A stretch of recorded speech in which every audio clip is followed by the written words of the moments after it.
Chapter 377. Jianshun was unable to contain his excitement as he watched the scenery fly past him. He would be able to fly soon as well. Now that he could control the energy of the world with his mind, flying was no longer a problem for him. He just had not grasped the corresponding trick yet. After some time, he would be able to fly freely in the sky like the Sky Saint. Jianshun slowly closed his eyes and used his mind to sense the wind elemental energy around him. He attempted to find a trick from it so that he could grasp the ability to fly faster. Flying in the air seemed simple, but there were many details involved in it. It required constant practice to become proficient in it. Otherwise, if a beginner were to fly hundreds of meters in the air, they might not be able to control their own body after being blown by the wind. Flying was very fast. Before long, little Fatty's father had brought Jianshun back to Longevity Valley. It was currently noon, and smoke curled into the air above the village.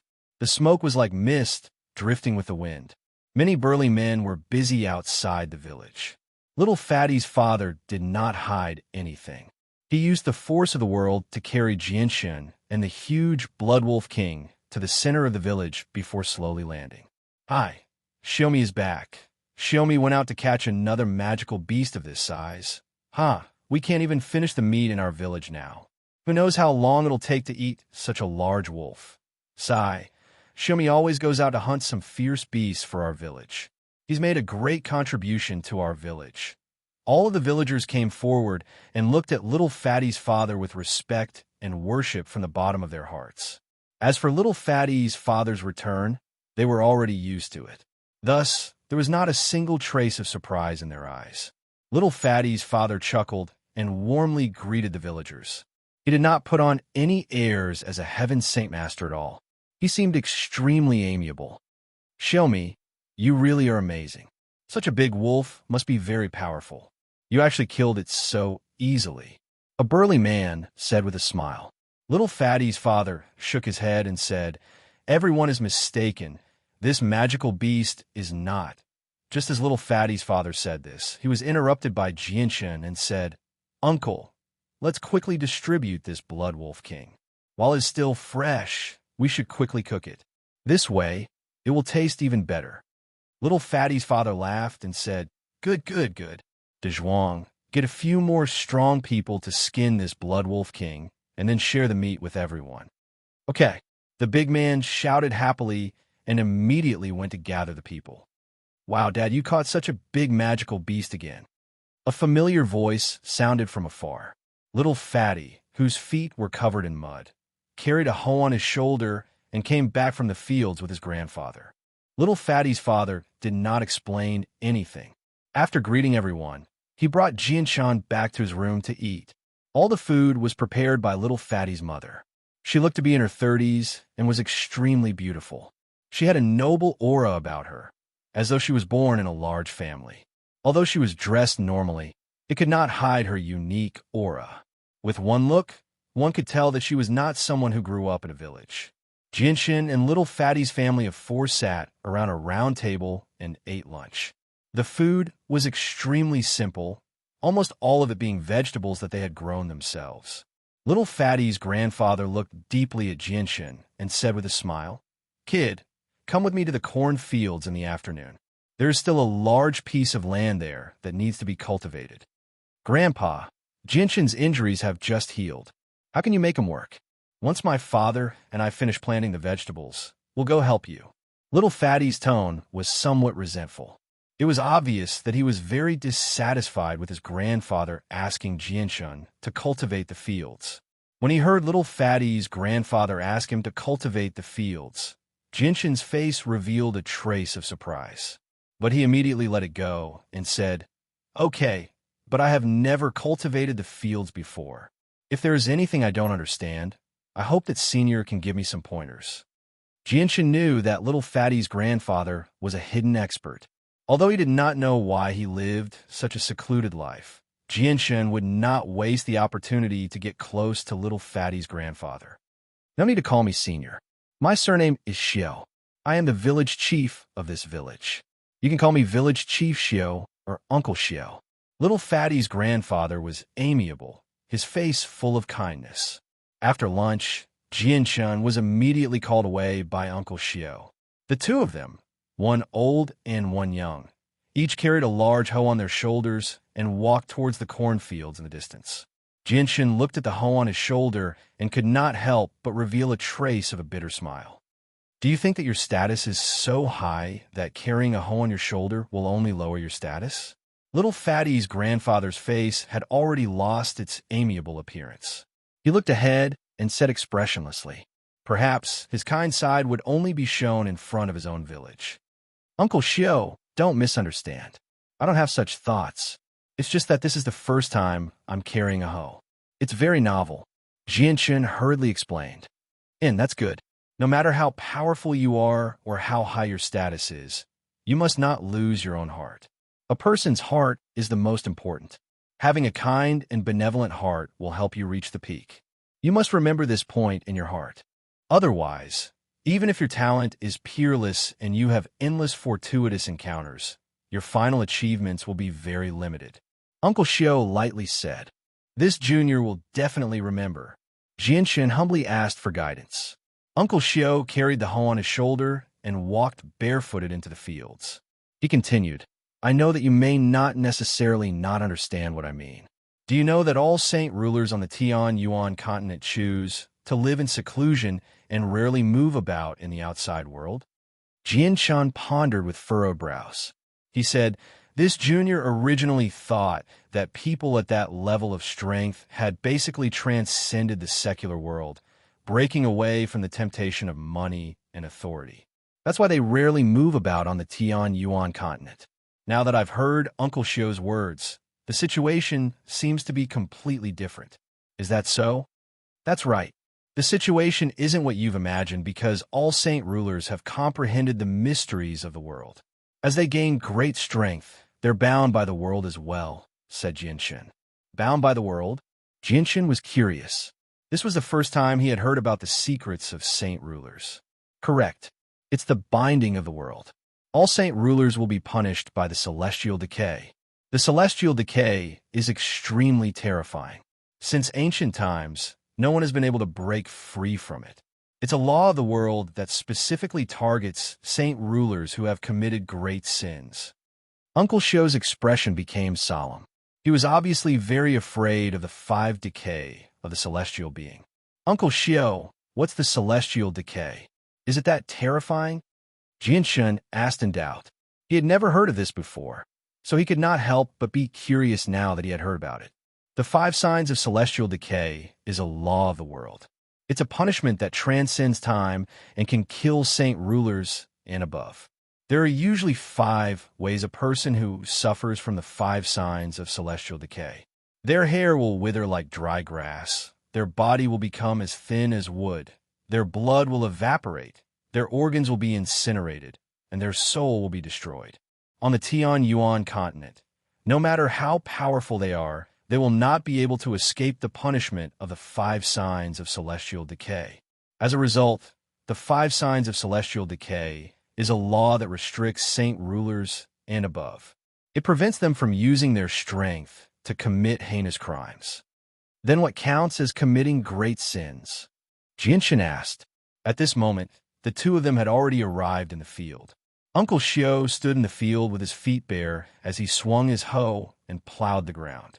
At the same time, he said, no one knows the exact situation, but after so many years, the experts of the Tian-Yuan continent have already learned a few things from the people who have committed great sins. As long as saint rulers kill too many ordinary people or do something that goes against the peace of the world, they will be considered great sins. As for what other sins fall within the punishment of the celestial decay, we do not know. The 5 signs of celestial decay is only a law of the world that restricts experts above the saint ruler realm from committing boundless crimes. However, it's not the reason why saint rulers don't come out. The real reason why saint rulers don't come out is still their heart. Conscience? Jianshun became doubtful again. Yes, conscience. The world of mortals is a huge vat of dye. No matter how pure and kind you are, you'll be dyed by the world of mortals. Those who lose their conscience and have weak wills will even be bewitched by money and power. If saint rulers want to constantly improve, they need to constantly comprehend the mysteries of the world. Comprehending the mysteries of the world is extremely important to their mental fortitude. When a mind is as calm as water, detached from the world and unaffected by the world, that's when the soul is closest to the world. At that time, comprehending the mysteries of the world will be much easier. Once the mind is in a mess and you're affected by the world of mortals, it's equivalent to falling into a game of chess and becoming a chess piece. How can you detach yourself from the world and become one with the world? You won't be able to comprehend the mysteries of the world. If you can't jump out and recover your conscience, you won't be able to make any progress in your life. Uncle Shio nonchalantly explained to Jianshun as he dug up the ground with his hoe. Jianshun remained speechless for quite some time after hearing that. He constantly thought about everything Uncle Shio had said. Uncle Shio's words had enlightened Jianshun greatly. Listening to him was better than studying for 10 years. The cultivation of saint rulers was not like ordinary people who absorbed energy to strengthen themselves. Their path was to comprehend the mysteries of the world. Chapter 378. Uncle Shio, thank you for your teachings. Junior will definitely remember them, Jianshun said, but he was muttering in his heart. It was easier said than done to transcend the world. He was only in his 20s, and there were still many things he needed to do. There was still a blood feud to be avenged, and he had yet to enjoy the warmth of a family.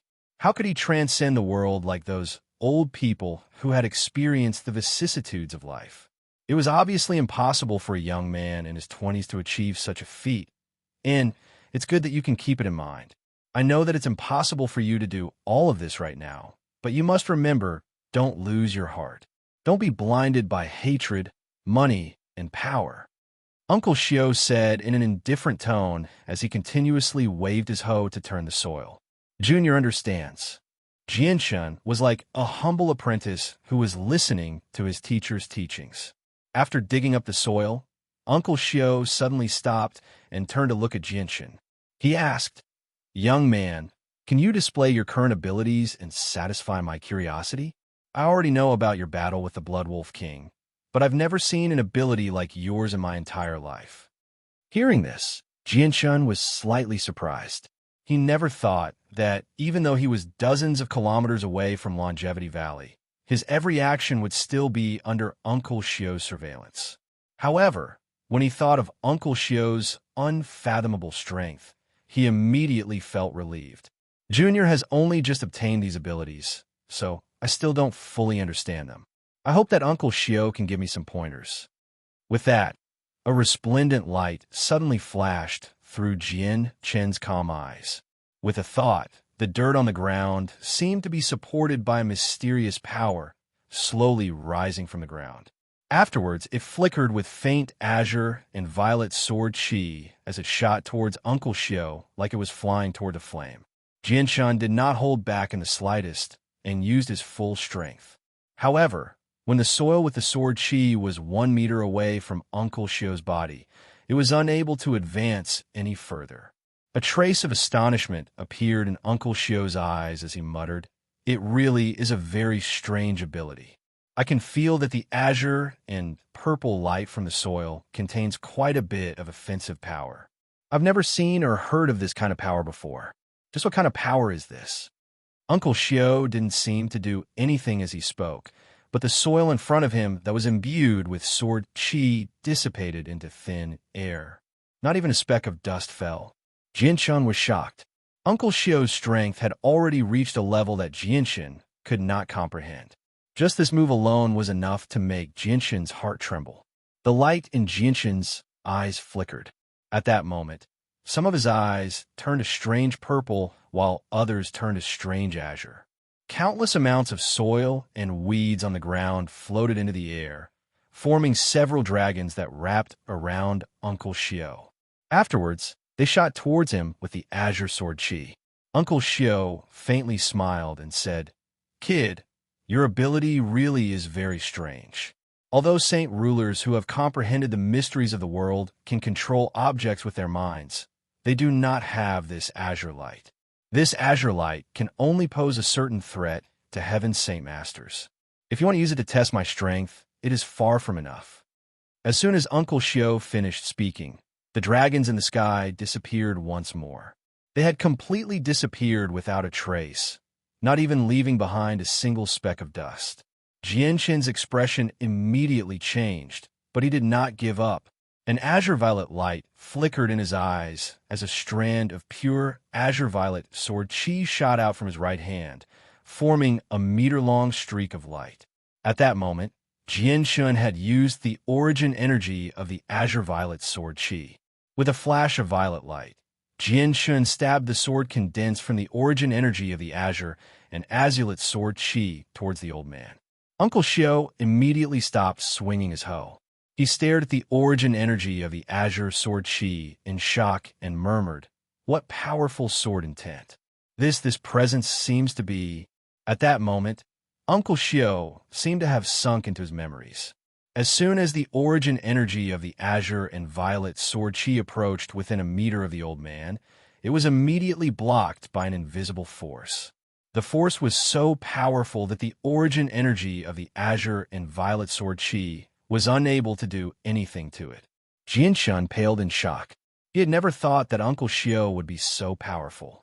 Even after using the origin energy of the sword spirits, he was still unable to approach Uncle Shio.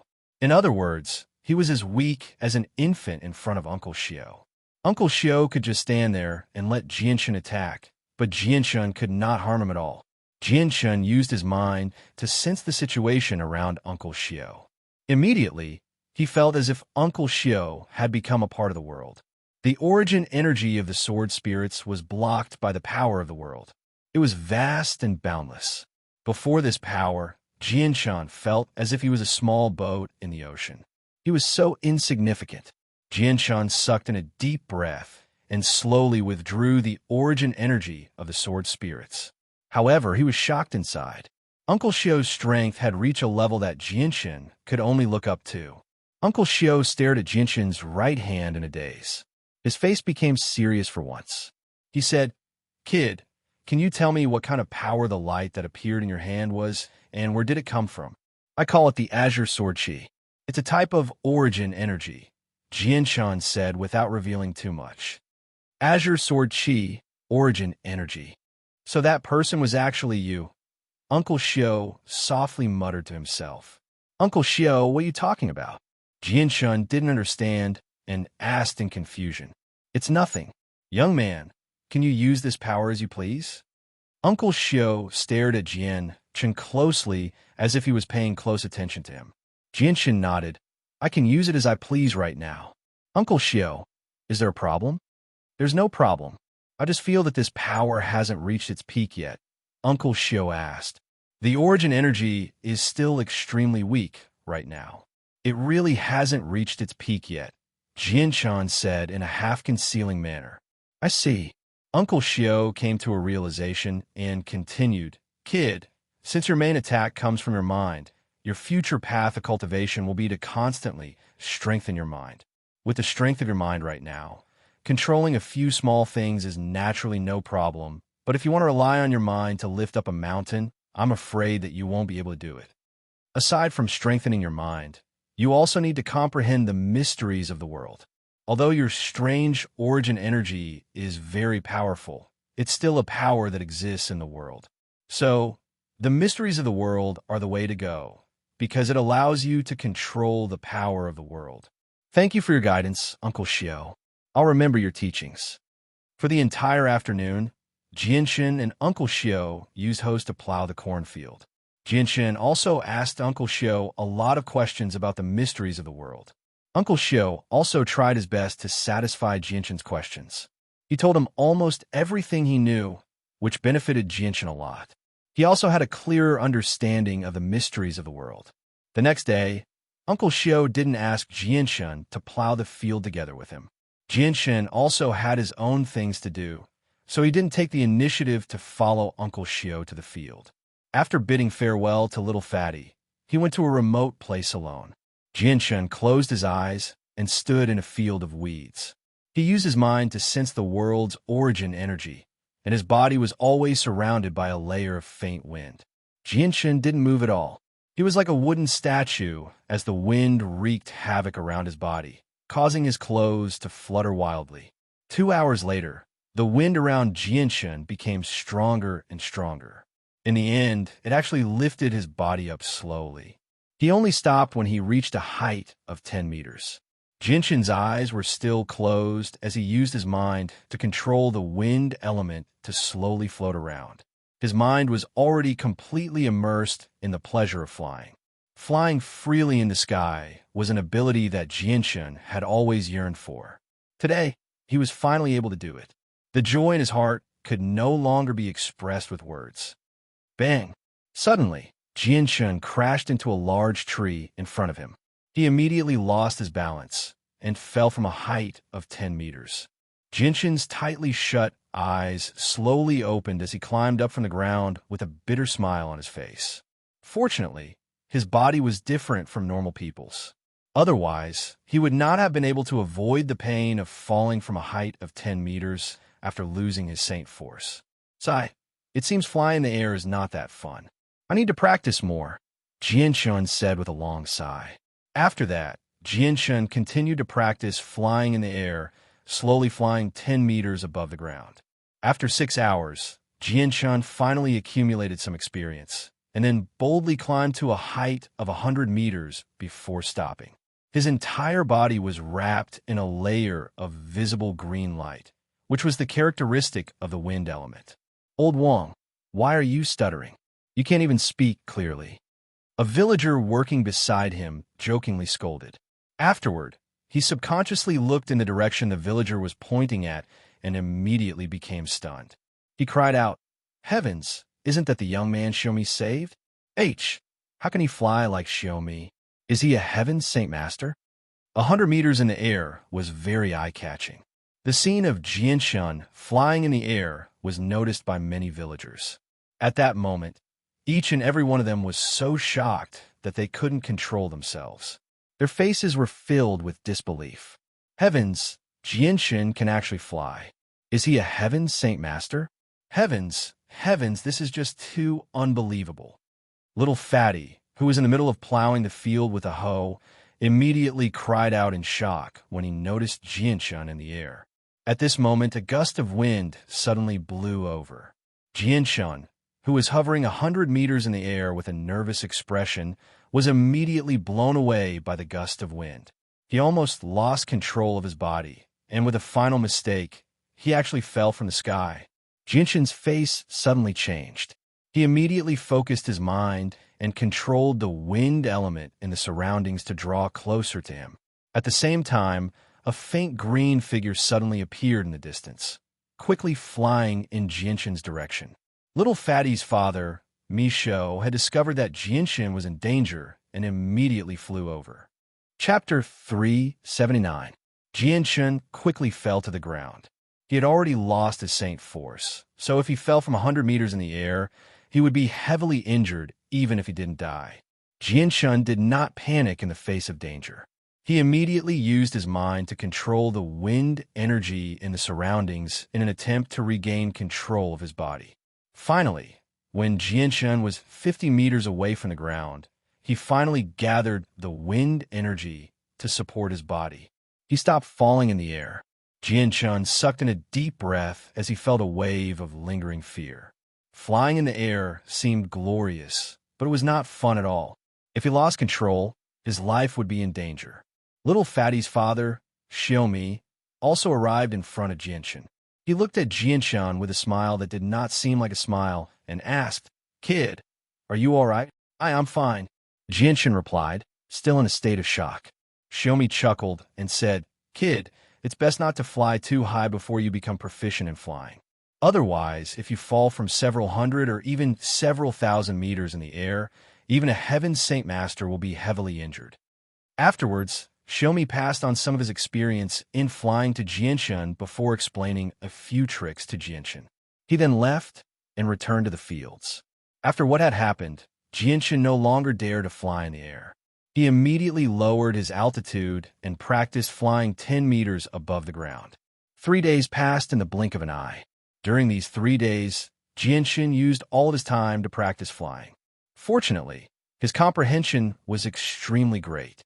Other people would need at least a month or two to completely grasp the ability to fly, but he only needed 3 days to do so. Now, flying in the air was like walking on flat ground to Jianshin. It was not difficult at all. Even if he encountered a gust of wind several thousand meters in the air, Jianshin could still make his body as steady as Mount Tai. There was no longer the awkward situation where he lost his balance and fell from the sky when he was blown by a gust of wind. Xiaomi sighed in amazement at how Jianshin was able to grasp the ability to fly in 3 days. He constantly praised Jianshin because he had also spent 2 whole months to learn how to fly when he had broken through to Heaven's Saint Master. Early in the morning, Jianshin and Little Fatty's family were eating breakfast at the dining table. Although Xiaomi and Xiaomi's uncles did not need to eat, they still maintained the habit of eating 3 meals a day. They lived the lives of ordinary people. At the dining table, Jianshin said to Little Fatty's family, "Little Fatty, Auntie Xiao, Uncle Xiaomi, I need to leave Longevity Valley for a few days. I need to go outside and retrieve the things I left there." A strange light clearly flashed through Little Fatty's eyes when he heard that Jianshin wanted to go outside. However, when he glanced at his grandfather, the light immediately vanished. He looked at Jianshin enviously and said, "Jianshin, you have to come back quickly. You promised to help me build a house. You can't just leave like this." Jianshin chuckled. "Don't worry, Little Fatty. I'll definitely do what I promised. Once I retrieve my things, I'll definitely come back and help you build a house." Jianshin, Longevity Valley is at least 1,000 kilometers away from the outside world. A few powerful magical beasts will appear along the way from time to time, so you have to be careful, Little Fatty's father said in concern. Jianshin put the remaining steamed bun in his mouth in one gulp. He mumbled, "Don't worry, Uncle Xiaomi. I'll definitely be careful." As for Little Fatty's grandfather, he did not say anything and just ate his breakfast sullenly. After the meal, Jianshin bid farewell to Little Fatty's family and directly flew into the sky. He flew in the direction that Little Fatty's father had given him, leaving Longevity Valley. Jianshin flew at an altitude of 500 meters. He could feel the wind blowing past his ears as well as the undulating mountain range below him. At that moment, he felt that he had never felt so happy and excited before. Flying in the air and running on the ground were 2 completely different concepts. Although his current flying speed was not as fast as using the Heaven's Fortune Art or the Illusory Flash, it was still much easier. Right now, Jianshin was controlling the wind element in the air. Although his speed was still a little slower than the 3rd elder of the Shur family, it was effortless. With his powerful will, he only needed to send out a small portion of his will to control the wind element in the air, allowing him to fly in the air without using up too much energy at all. This was the first time Jianshin had used the air to travel, and the first time he had used his own strength to fly at such a high altitude. He could not help but feel that it was extremely novel and rare. He looked around as he flew, admiring the scenery below as he flew. Right at this moment, a small patch of black clouds suddenly appeared in the sky in front of him. It was rapidly approaching Jianshin. Jianshin immediately discovered the patch of black clouds. His eyes flashed with a sharp light, and he quickly saw the nature of the patch of black clouds. It was actually a group of several hundred flying magical beasts. I actually encountered a group of black-feathered eagles. Jianshin muttered to himself. He had read about black-feathered eagles in Kargatha's library. This was a group of flying magical beasts that lived in large mountain ranges. As long as it was an adult black-feathered eagle, its body would be at least the size of an adult. When it spread out its wings, it would be at least 10 meters long. This group of black-feathered eagles did not have a rank 5 magical beast. They were all rank 4 and rank 3 magical beasts, each taking up half of the group. Jianshin did not slow down at all, and quickly rushed towards the black-feathered eagles. When Jianshin was 10 kilometers away from the black-feathered eagles, dozens of trees below the black-feathered eagles suddenly exploded, filling the sky with wood shavings. The shavings carried a faint purple and green sword chi as they shot towards the black-feathered eagles in the sky like meteors. The black-feathered eagles were caught off guard and were hit by the wood shavings that carried the purple and green sword chi. Immediately, they fell to the ground one by one. In just a few breaths of time, several hundred black-feathered eagles were shot full of holes without being able to put up any resistance. They completely disappeared from the sky. Now that Jinshin's battle prowess was comparable to a Heaven Saint Master, these rank 4 magical beasts could not pose any threat to Jinshin at all.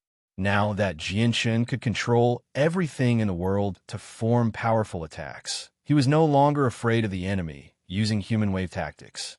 Along the way, Jinshin encountered a total of 3 groups of flying magical beasts harassing him.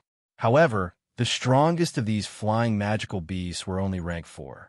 As for the rank 5 flying magical beasts, they already possessed a certain amount of intelligence.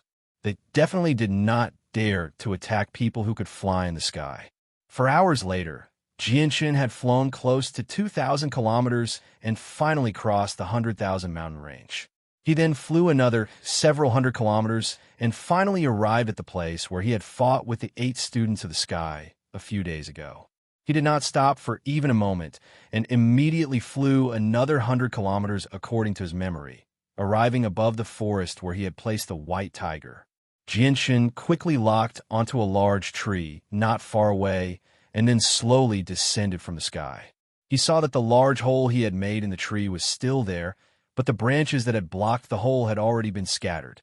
The inside was empty, and the white tiger that he had hidden inside was nowhere to be found. This result was already within Jinshin's expectations. He immediately observed the surroundings in an attempt to find the direction in which the white tiger had gone. However, after searching for a while, he actually did not find anything. Jinshin became rather stern, but he did not panic. Although the white tiger had been lost, he still had ways to find the exact location of the white tiger. Jinshin immediately rose from the ground and directly flew toward Brightyang City. Over an hour later, Jinshin finally arrived above the city. Without any disguise, he directly swaggered into the city from several hundred meters above the ground. By now, Bright Sun City had already returned to its usual tranquility. The guards that had been searching for the cub had all disappeared, and the wanted posters that had been posted at the city gates had been torn down. The matter that had caused a huge uproar in the city a few days ago had settled down on the second day after Jinshin left the city. Jinshin's swaggering flight into the city was immediately discovered by quite a few people below. They all raised their heads and began to discuss. The news quickly spread through the city, and everyone knew very soon. They all knew that a Heaven Saint Master had come to the city. The city lord's estate received the news as soon as possible and immediately sent some guards to investigate. In this era, where saint rulers remained hidden, Heaven Saint Masters could be regarded as existences that stood at the apex of the Tianyuan continent. The arrival of someone like that in Brightyang City was no small matter. Inside the Huangpu clan, the storm that happened a few days ago did not seem to have much of an effect on them. The entire clan had regained its former tranquility. Teams of patrolling guards shuttled back and forth in every corner of the Huangpu clan to ensure the safety of the clan. Just as a group of guards passed by a house that had been empty for a very long time, a cry suddenly rang out, "Captain, look at the sky." Hearing that, the guards all raised their heads to look at the sky. What they saw immediately stunned them. All of their eyes were wide open, and their faces were filled with shock. They saw a person wearing a coarse cloth slowly descending from the sky. Finally, he stood 30 meters away from a group of guards. TT, a Heaven Saint Master. The captain of the guards stared at Jinshin's young face in shock.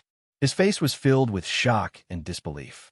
Reaching Heaven Saint Master at such a young age was something that had never been seen or heard of on the Tianyuan continent before.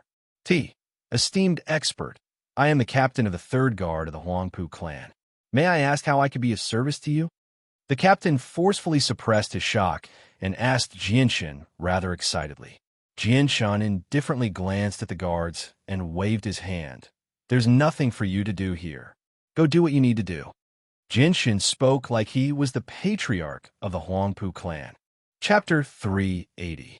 After the guards left, a faint smile appeared on Jinshin's face. He raised his right hand slightly, and a spatial ring flew out of the window and into Jinshin's hand.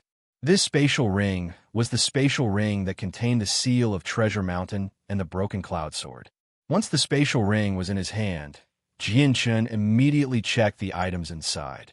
He discovered that the seal of Treasure Mountain and the broken cloud sword, the two king armaments, were quietly lying inside. They had not been lost.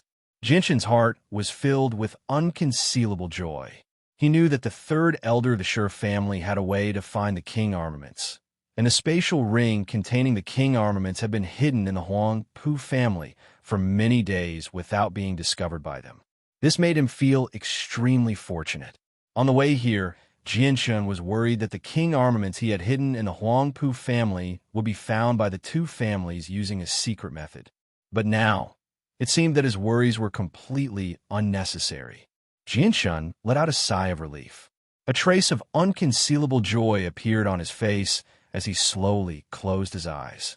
After 2 breaths of time, the cover of the Huangpu family's well suddenly burst open. A fist-sized purple gold box flew out of the well. As if it was attracted by a mysterious force, it directly fell into Jinshin's hand.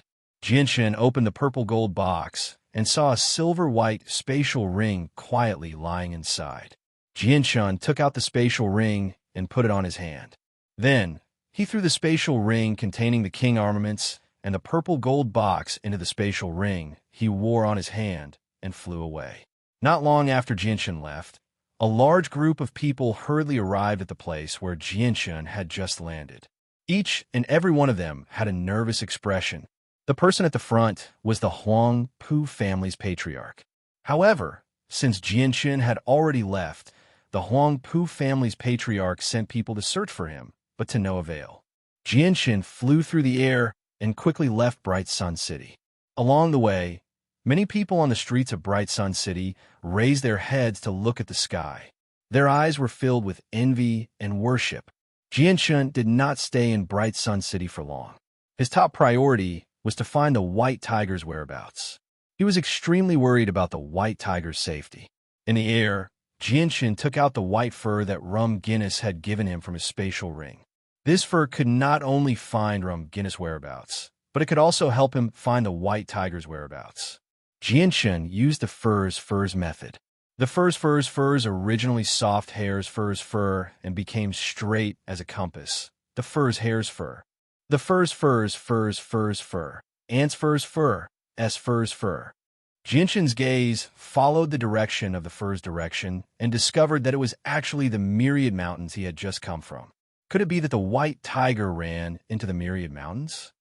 Jinshin's heart trembled as his expression changed. The Myriad Mountains were connected to the Traversing Mountain Range, and one of the two kings of the Traversing Mountain Range was the white tiger's greatest enemy. If the white tiger fell into his hands, it would definitely die. Crap, I hope the white tiger won't be discovered by the king of the Traversing Mountain Range. Jinshin's expression became solemn. He no longer hesitated and immediately flew in the direction of the fur's direction. For hours later, Jinshin's direction had deviated from Longevity Valley. He was now far away from the Myriad Mountains, flying towards the Traversing Mountain Range that was connected to the Myriad Mountains. As he got closer to the Traversing Mountain Range, Jinshin's expression became more and more unsightly. Right now, he was almost certain that the white tiger was already in the Traversing Mountain Range.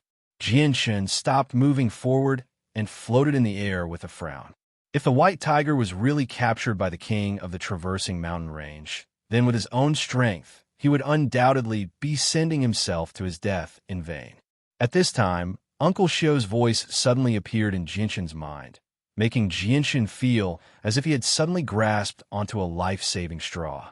Don't tell me I should ask Uncle Shio for help, Jinshin muttered, unable to make up his mind for a moment. Uncle Shio's cultivation was unfathomable. Perhaps only he had the strength to contend against the king of the Gilligan clan. However, Uncle Shio was tired of the struggles of the world and lived a peaceful life isolated from the world. Jianshun didn't want to disturb Uncle Shio's peaceful life because of his own matters. After all, the Gilligan clan in the traversing mountain range was a huge power. He didn't want to cause trouble for Uncle Shio. Moreover, it was still unknown whether Uncle Shio would help him or not. Jianshun floated in the air and hesitated for a moment. In the end, he gritted his teeth and continued to follow the direction of the fur. Right now, he still couldn't confirm whether the white tiger had been captured by the king of the Gilligan clan. If the white tiger had been captured by a powerful magical beast, then there was still a chance to turn the situation around. Jianshun used the fur as a compass and flew in the air for several hours. Finally, he stopped above a mountain peak and scanned the area below with a sharp gaze.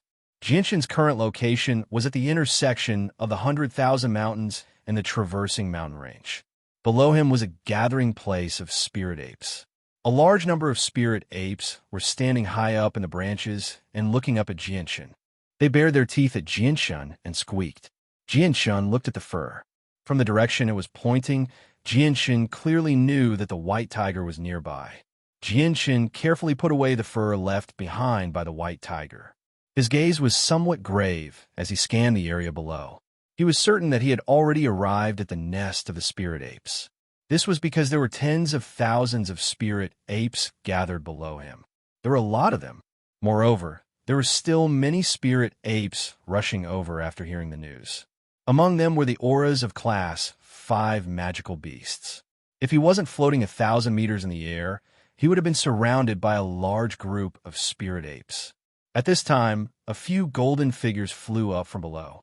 5 3-meter-tall spirit apes with golden fur flew over and surrounded Jianshun. They stared at Jianshun with a pair of ominous eyes. Jianshun's expression became very solemn. He had really underestimated these spirit apes. He didn't expect that there were Class 6 spirit apes hidden among them. Moreover, there were 5 of them. Facing 5 Class 6 magical beasts at the same time, Jianshun didn't dare to be careless. With a thought, the dense leaves of the forest below broke off from the branches and floated into the air. In the end, every leaf flashed with purple and green sword chi and flew to Jianshun's side. They wrapped around Jianshun's body layer by layer. Such a strange ability stunned the surrounding 5 Class 6 spirit apes. Then, the ominous light in the eyes of one of the spirit apes suddenly became stronger. With a strange cry, it waved its fists and attacked Jianshun with a powerful energy fluctuation. A small portion of the leaves that wrapped around Jianshun immediately split into 2 long swords to meet the spirit ape. Boom! When the two collided, a loud explosion sounded in the air. The 2 long swords formed by the leaves were immediately scattered by the 2 fists of the spirit ape. On the fists of the spirit ape, 2 shocking bloody scars quietly appeared. Fresh, red blood continuously flowed out from the wounds. Seeing the bloody scars on the fists of the spirit ape that attacked, the other spirit apes were clearly stunned. Their eyes revealed a very human expression of shock. They didn't seem to understand how the fragile leaves could become so sharp. Gigi! Immediately, one of the spirit apes let out a sound that Jianshun couldn't understand. This sound was like an order. When the sound was heard, the 5 spirit apes simultaneously waved their fists and attacked Jianshun. The attack was very simple. Jianshun's eyes flickered with a purple and green light. With a thought, the leaves surrounding him immediately fluttered. In the blink of an eye, they formed 10 long swords. With a purple and green sword chi, they shot towards the 5 spirit apes. Following a few violent explosions, the 5 spirit apes all waved their iron fists to disperse Jianshun's attack. However, a deep wound appeared on their fists at the same time. The attacks of the 5 rank 6 spirit apes did not stop because of this. At the same time, they waved their fists with surging energy, aiming for the vital points of Jianshun's body. The iron fists broke through the air, bringing with it a vast power that practically sealed off every inch of space that Jianshun could escape from. Jianshun's hands moved in the air. The leaves that were floating around him immediately moved. With a faint purple and green sword chi, they shot towards the 5 spirit apes like moths to a flame. The five spirit apes all knew the power of the purple and green sword chi. The energy on their fists surged even more. In the end, it actually condensed into a pair of yellow gloves on their fists that were indestructible. Then, they waved their iron fists again and again, scattering the leaves that were shooting towards them. However, there were too many of these leaves. They were densely packed, overlapping almost every inch of space in front of them. How could the fists of the five spirit apes disperse all of them? Many of the leaves that carried the purple and green sword chi shot towards their bodies. They easily broke through the layer of fur on the surface of their bodies, which was not weak in defense. They shot into their bodies and left behind wounds. Fresh red blood flowed out from their wounds and quickly dyed their golden fur red. Gee. The five spirit apes cried out one after another. Their voices were a little panicked. Soon after, a surge of earth attribute energy surged out from their bodies.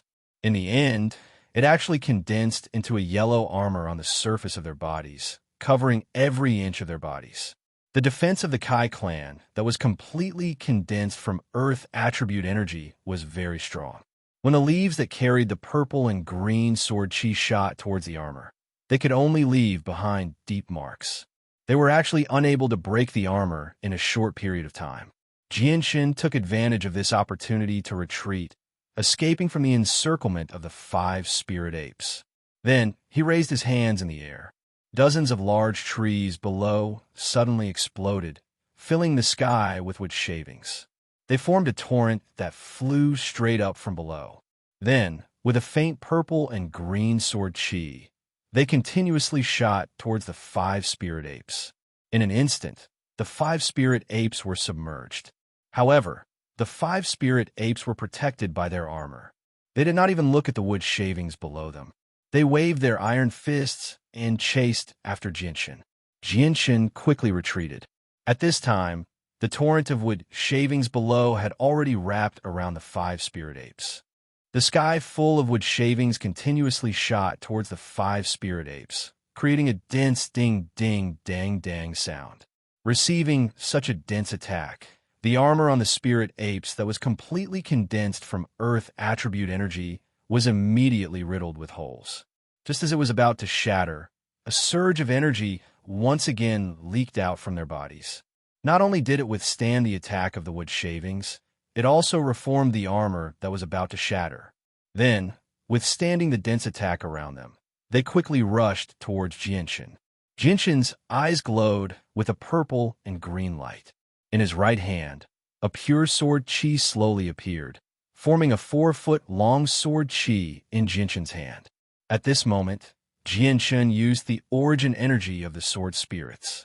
Although normal attacks could injure a Class 6 magical beast, they were unable to kill it. In order to kill or heavily injure a Class 6 magical beast, Jianshan could only use the sword chi. Chapter 381. When Jianshan used the origin energy of the azure and violet sword chi, the 5 Class 6 spiritual apes seemed to sense the threat the origin energy of the azure and violet sword chi posed to them. Their gazes immediately became somewhat stern, but that was not enough to scare them off. They all charged at Jianshan at the same time with squeaking sounds. Their iron fists tore through the air, and powerful ripples of energy caused the surrounding space to distort slightly. Jianshan's eyes had already turned into a strange purplish-green color. His left eye was purple, and his right eye was green. It was incomparably demonic, as if he was a demon. The origin energy of the sword spirits was like a pillar of light that did not disperse in his hands. It constantly pulsed and spat out a powerful and sharp sword chi that filled the air. It was as if the surrounding air was dyed into strands of invisible sword chi. With a flash of purplish-green light, the origin energy of the sword chi left behind a beautiful trail of light in the air as it pierced towards the 5 spiritual apes. Kacha! With 5 crisp sounds, the incomparably hard gloves on the fists of the 5 spiritual apes were shattered. The origin energy of the sword spirits left behind a beautiful trail of light in the air before disappearing. It left a deep wound on the fists of the 5 spiritual apes. The wound was so deep that it almost cut their fists in half. Squeak, squeak. The intense pain caused the 5 spiritual apes to let out ear-piercing screams. Each of them grimaced in pain. Looking at their fists that had been cut in half, the 5 spiritual apes did not feel the slightest bit of fear. Instead, their bloodline's ferocity was completely aroused. Their eyes shone with an ominous light as they stared fixedly at Jianshan. Squeak, squeak, squeak, squeak, squeak. One of the spiritual apes immediately began to cry out. It used the language of the spiritual apes to communicate with the other 4 spiritual apes. Hearing the cry of this spirit ape, the other 4 spirit apes hesitated for a moment. But soon after, they clenched their teeth. Their bodies swayed slightly and surrounded the spirit ape that spoke. Then, surging energy surged out from their bodies and surged toward the spirit ape that stood in the middle. Jinshan's face changed slightly at the sight of this. The 5 spiritual apes had actually used an extremely unique method to gather the power of 4 of them into the body of the spiritual ape in the middle. As a result, the spiritual ape in the middle did not just possess the combined power of the 5 Class 6 magical beasts.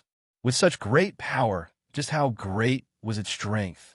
A strong killing intent flashed in Jinshan's eyes. He couldn't let the 5 spirit apes continue. Once they finished executing this secret technique, they would create a powerful and terrifying opponent. At that time, he would be in big trouble. Just as Jianshan was about to make a move to interrupt the secret technique that the 5 spirit apes were executing, suddenly an old voice rang out. "Stop! How can you treat your guests like this? Ling Ji, Ling Duo, Ling Jin, Ling Shan, Ling Jie, why haven't you invited the guests in? Don't neglect them." This old voice was vast and majestic. It was as if it came from the heavens and earth, making it impossible to find the source of the voice. The sudden voice made Jianshan give up on taking the opportunity to attack the 5 spirit apes. His expression was extremely solemn as he scanned the surroundings. Finally, his gaze landed on a mountain peak a few kilometers away. Then, he released his divine sense in an attempt to investigate the situation inside. However, just as Jianshan's divine sense approached the mountain peak, it was blocked by a transparent barrier. His divine sense was unable to penetrate it. Jianshan's face suddenly changed, and he immediately wanted to retreat. The people who could cast down barriers were all saint rulers who had comprehended the mysteries of the world. Since a barrier had appeared here, Jianshan immediately understood that the speaker was probably a hermit saint ruler when he thought about how he could not find the source of the voice. Although the origin energy of Jianshan's Azure Sword spirits was very powerful, this kind of attack could only be used against Class 6 magical beasts and Heaven Saint Masters. Once he faced an expert like a saint ruler, Jianshan had no chance of victory. Ever since the old voice rang out, the 5 spirit apes immediately stopped their secret technique. They all stared at Jianshan with gritted teeth. From their vicious expressions, it was as if Jianshan was their greatest enemy. Jianshan floated in the air as his expression became uncertain. He did not know whether he should leave or stay. However, if a saint ruler really wanted to attack him, he probably would not be able to escape no matter how he ran. From the tone of the old voice, it did not seem to be hostile. This made Jianshan secretly let out a sigh of relief. Ling Ji, Ling Duo, Ling Jin, Ling Shan, Ling Jie, why don't the 5 of you invite the esteemed guest in? Do not neglect him. At this moment, the old voice rang out again. It rang out in the sky, but it was impossible to find the source of the voice. Gigi, the 5 spirit apes, seemed to be able to understand the human language. They respectfully bowed to the mountain before them before looking at each other. They very unwillingly made an inviting gesture to Jianshan. Jianshan did not say anything. He smiled freely and directly flew toward the mountain a few kilometers away. Behind him, the 5 spirit apes whose golden fur was dyed red followed closely behind. They all gritted their teeth, clearly holding a grudge against Jianshan. Very soon, Jianshan arrived before the mountain. At such a close distance, Jianshun discovered that there was indeed a transparent barrier in front of him. This barrier was very large, enveloping the entire mountain. At this moment, a crack silently appeared in the barrier. It constantly expanded until it formed a door that could allow one person to pass through. "Human, come in. I want to talk to you." The old voice rang out again. However, this time, it did not come from the sky. Instead, it came from the mountain peak opposite of Jianshun. Jianshun hesitated for a moment before decisively flying in. The 5 spirit apes also followed closely behind. However, after entering the barrier, their expressions immediately turned respectful. Jianshun swept his gaze across the mountain peak and discovered that there was an extremely large cave at the center of the mountain peak. On the roof of the cave, there were 3 extremely ancient human words: Ape King's Cave. Jianshun and the 5 spirit apes simultaneously flew into the Ape King's Cave. The interior of the Ape King's Cave was extremely bright. Regardless of whether it was the ground or the walls of the cave, they were all flat and bright like a mirror. The passageway of the cave was very long. Jianshun continued to advance for a distance of 100 meters before his field of vision suddenly widened. He had already arrived at an extremely spacious and huge mountainside. The mountainside was planted with many exotic flowers and plants that emitted a faint fragrance. Just a whiff of it would make one feel relaxed and happy. Their heart was as calm as water. It actually had the effect of dispelling the violent emotions in one's body. Aside from the exotic flowers and plants, the furnishings in the huge mountainside were very simple. There was only a jade table and a jade bed. Just by looking at the color, one could tell that it was priceless. And on top of the jade bed, a white-haired old man was sitting cross-legged. Deep wrinkles had already accumulated on his face. It was almost impossible to see his face. And beside the old man's leg, a snow-white little tiger with a pair of wings was quietly lying there and snoring. Compared to a few days ago, the white tiger's body seemed to have grown a little. Its body that was originally half a meter long had now grown to 2 feet long. As soon as he saw the white tiger, Jianshun's face suddenly revealed a trace of excitement. However, he also understood where this place was, so he could only forcefully suppress the excitement in his heart. He didn't dare to act recklessly. The 5 spirit apes quickly stepped forward and knelt down in front of the old man. Their expressions were incomparably respectful as they spoke in a beast language that Jianshun couldn't understand. The old man sitting cross-legged on the jade bed glanced at the 5 spirit apes and said in an indifferent tone, "You guys are too unreasonable. This human in front of you is our esteemed guest. How can you treat him like this? Hurry up and apologize to our esteemed guest." Zhi. Hearing this, the 5 spirit apes immediately cried out in dissatisfaction. It seemed like they were trying to explain something. Not all humans are great enemies. This human in front of you is our esteemed guest. The 5 of you hurry up and apologize. The old man continued to say. Towards the end, his tone became a little strict. The 5 spirit apes all hung their heads dejectedly. Their faces were filled with reluctance as they walked in front of Jianshun and cried out 2 times. At the same time, they bowed slightly and apologized to Jianshun according to the rules of their tribe. Now, Jianshun was certain that the old man in front of him didn't have any enmity towards him. He immediately smiled freely and cupped his hands. "This matter is my fault.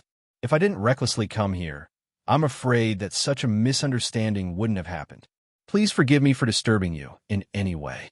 The 5 of you can leave," the old man said to the 5 spirit apes.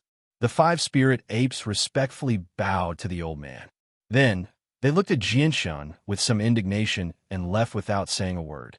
After the 5 spirit apes left, the old man sitting cross-legged on the jade bed also stood up. He walked to the jade table and sat down. He said to Jianshun, "Human, please sit." "Thank you, Ape King." Jianshun cupped his hands. Then, he walked to the jade table and sat across from the old man. The old man's deep eyes looked up and down at Jianshun. He sighed in admiration. "No wonder Guinness values you as a human. You really are different. Although your hands are covered in blood, I can feel a sense of righteousness from you. Rum Guinness giving her child to you was perhaps a wise choice. Hearing this, Jianchen was shocked. He said, Senior, you know Rum Guinness? Chapter 382. Hearing this, Jianchen was a bit surprised. He didn't expect the old man to be an elder of the Gilligan family. However, his good relationship with Rum Guinness and her husband made Jianchen feel relieved.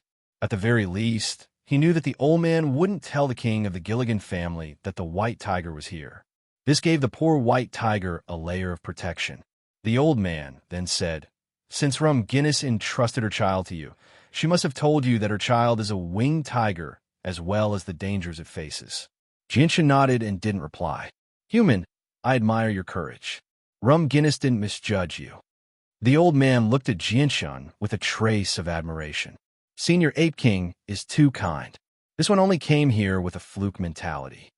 Jianchen's face didn't turn red as he spoke. The Ape King knew that Jianchen was just being polite, so he chuckled and said, Human, you are very powerful, and your abilities are very strange. You are very different from the other humans I've seen.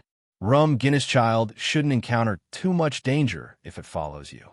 However, you must remember that you must not spread the news that Rum Guinness child is a winged tiger. Otherwise, it will bring you and Rum Guinness child a lot of trouble. As for the wings on the winged tiger's back, you don't need to worry. There are all kinds of magical beasts in the world, and many of them have wings.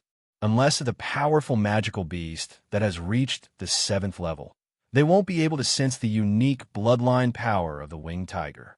Therefore, hiding the winged tiger with you in the human world might be a very good idea.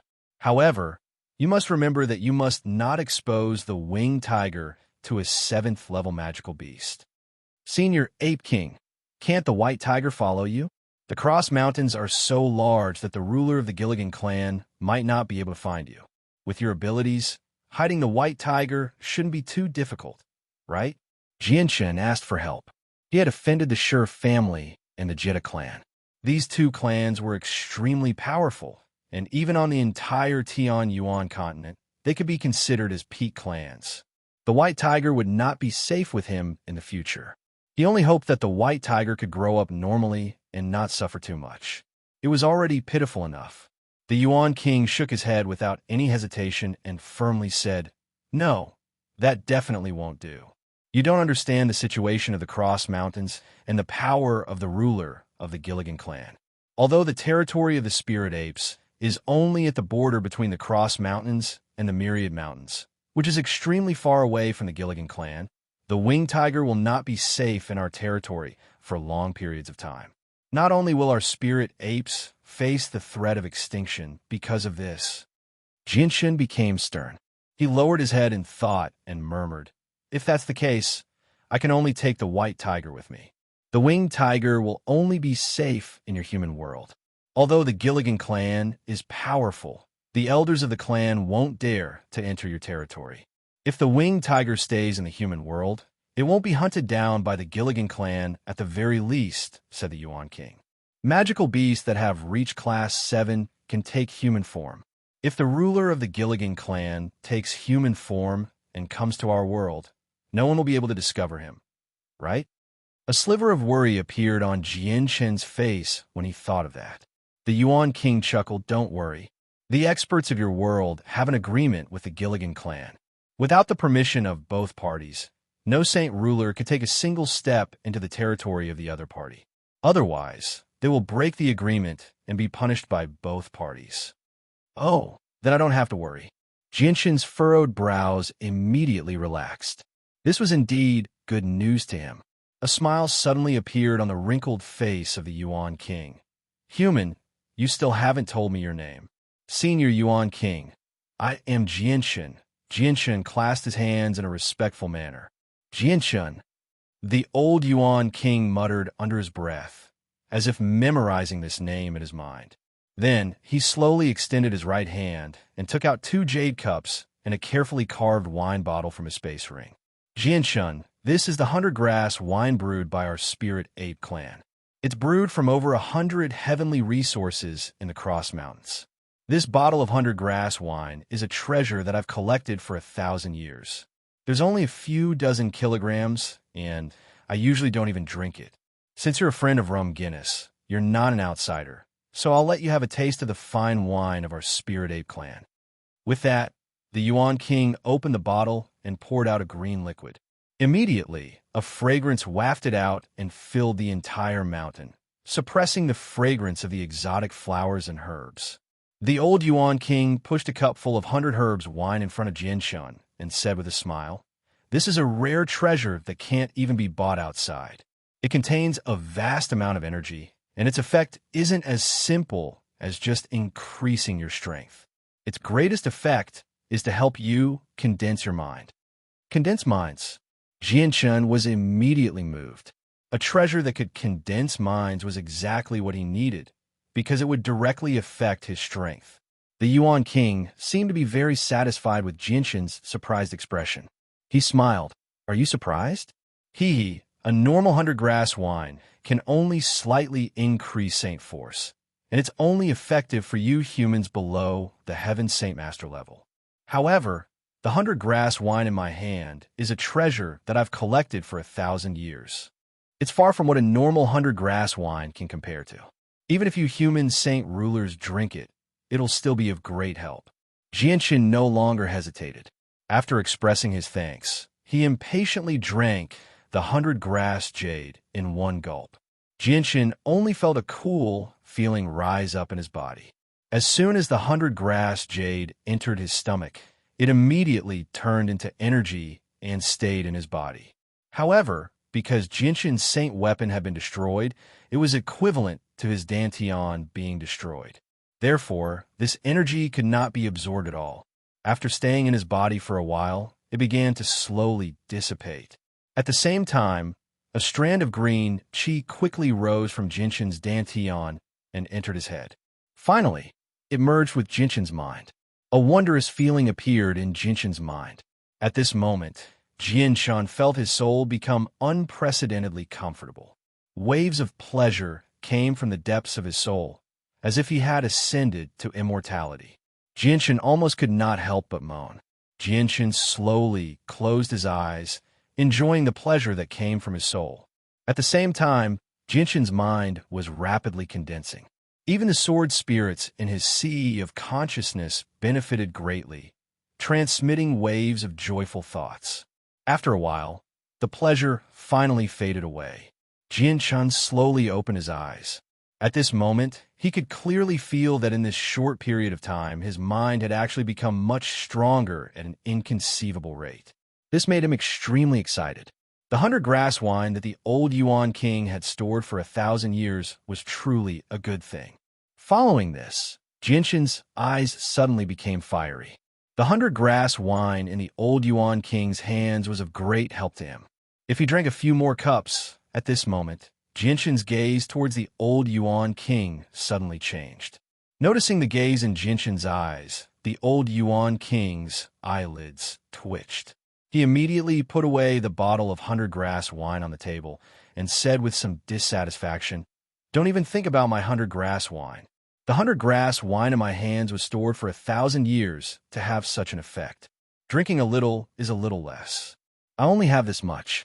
If it was just an ordinary 100 grass wine, I would have given it to you." Hearing the old Yuan King's words, Jianshun embarrassedly smiled.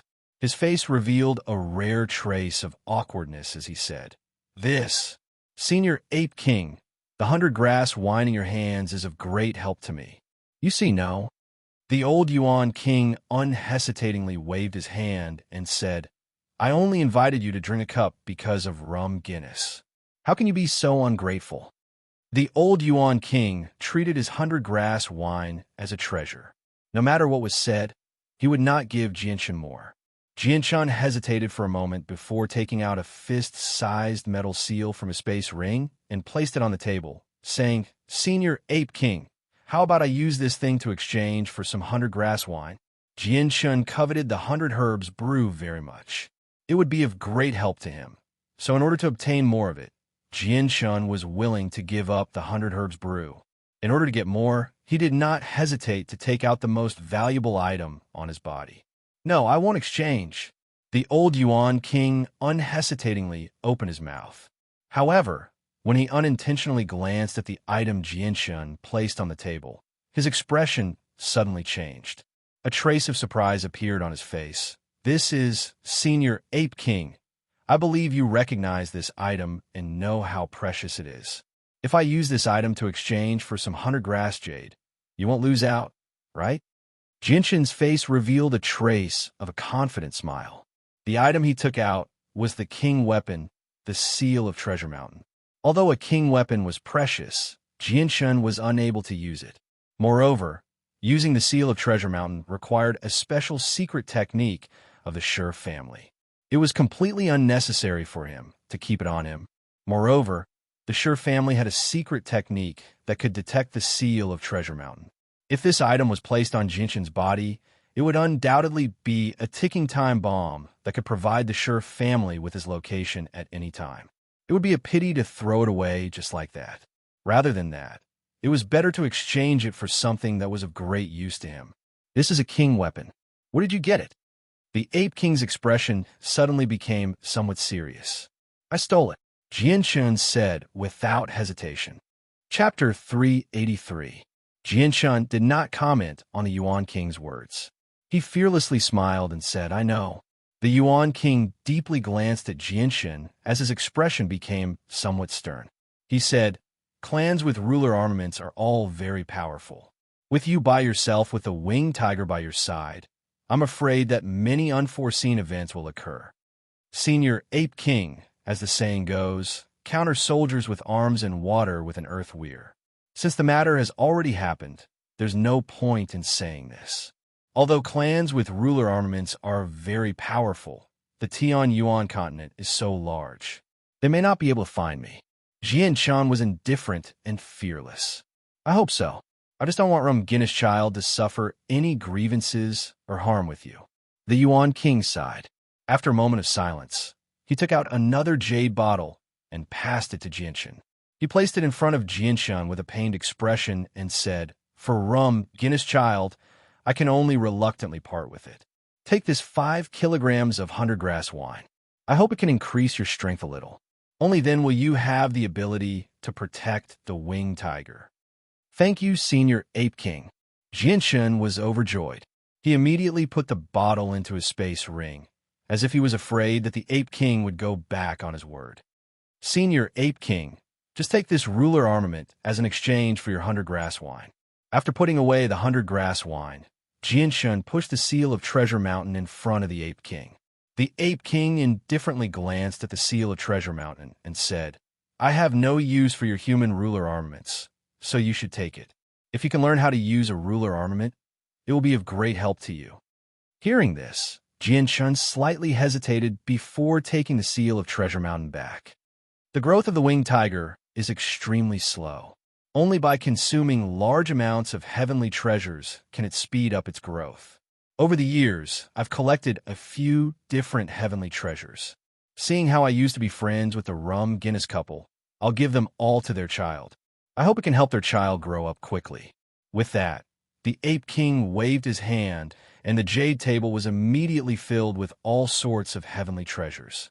There were 1,000-year ginseng, 1,000-year Ganoderma lucidum, 1,000-year knotweed, 1,000-year dragon tongue grass, 1,000-year geocentric blue, 100-year spirit wisdom root, and so on. There were dozens of different kinds of herbs. Among them, there were many heavenly treasures that Jianshun had never seen before. He couldn't even name them. These things were all given to the white tiger by the Ape King, so Jianshun didn't refuse. After thanking the Ape King, he put all the heavenly treasures away. The Ape King spoke again. "Stay here for a while. A few days ago, I fed the winged tiger some heavenly treasures. Right now, it's in a deep sleep to digest the effects of the medicine. Looking at the time, it'll wake up soon. Once it wakes up, take it away from here." With that, the Ape King no longer paid any attention to Jianshun. He directly walked to the jade bed and sat down with his legs crossed. He closed his eyes and stopped moving. The belly of the mountain sank into an eerie silence. Jianshun didn't stay idle despite his boredom. He casually walked around the large belly of the mountain, admiring the heavenly treasures planted in the belly of the mountain. Jianshan waited in the belly of the mountain for over 6 hours before the white tiger finally woke up. As soon as it opened its pair of bright, pure eyes, it immediately discovered Jianshan admiring the heavenly treasures not too far away. The white tiger was clearly stunned when it saw Jianshan for the first time. It immediately let out a cheerful whimper and jumped up from the jade bed, quickly running towards Jianshan. Hearing the white tiger's cry, Jianshan's face lit up with joy. Just as he turned his head, he saw a white shadow shooting towards his chest. Jianshan hurriedly stretched out his arms to catch the white tiger. When the white tiger's petite body crashed into Jianshan's arms, the strong impact immediately caused Jianshan to uncontrollably take a step back. Whimper. The white tiger was very happy. It kept whining in Jianshan's arms. Its furry little head rubbed against Jianshan's face, and its little tongue kept licking Jianshan's face. It looked very affectionate. Compared to a few days ago, the white tiger's dependence on Jianshan was even stronger now. Jianshan looked at the white tiger with a smile. He could clearly feel that the white tiger's weight had increased by a lot. In just a few days, its body had also grown a little. Its forelimbs had grown sharp claws, and even its teeth had grown out. They were abnormally sharp. Jianshan, take the winged tiger and leave this place. It can't stay here for too long. The Ape King's voice suddenly sounded. He didn't know when, but his tightly shut eyes had opened. He was looking at the white tiger in Jianshan's arms with a smile on his face. His eyes were filled with affection. Yes, Senior Ape King, this one will leave now. Goodbye. Jianshan comforted the white tiger as he said to the Ape King. Then he turned around and left. Whoa. The white tiger seemed to understand that it was about to leave this place. Its bright eyes stared at the Ape King with some reluctance. It waved its little paws and said goodbye to the Ape King. Walking out of the Ape King's cave, it was pitch black everywhere. The bright moonlight shone down from the sky, providing a little bit of light to this dark world. Tonight's night sky was very beautiful.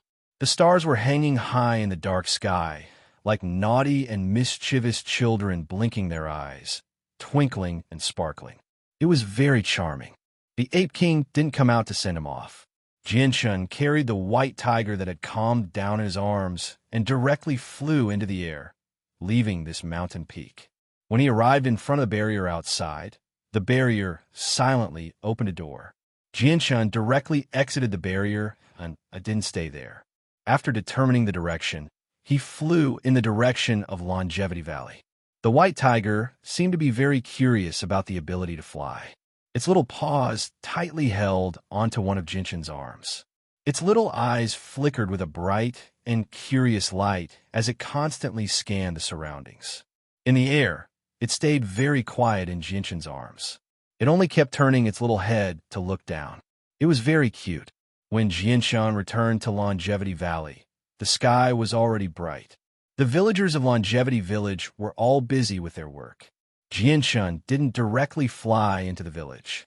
Instead, he landed at the entrance of the valley and walked towards the village step by step with the white tiger in his arms. Hi, Jianshan, you're finally back.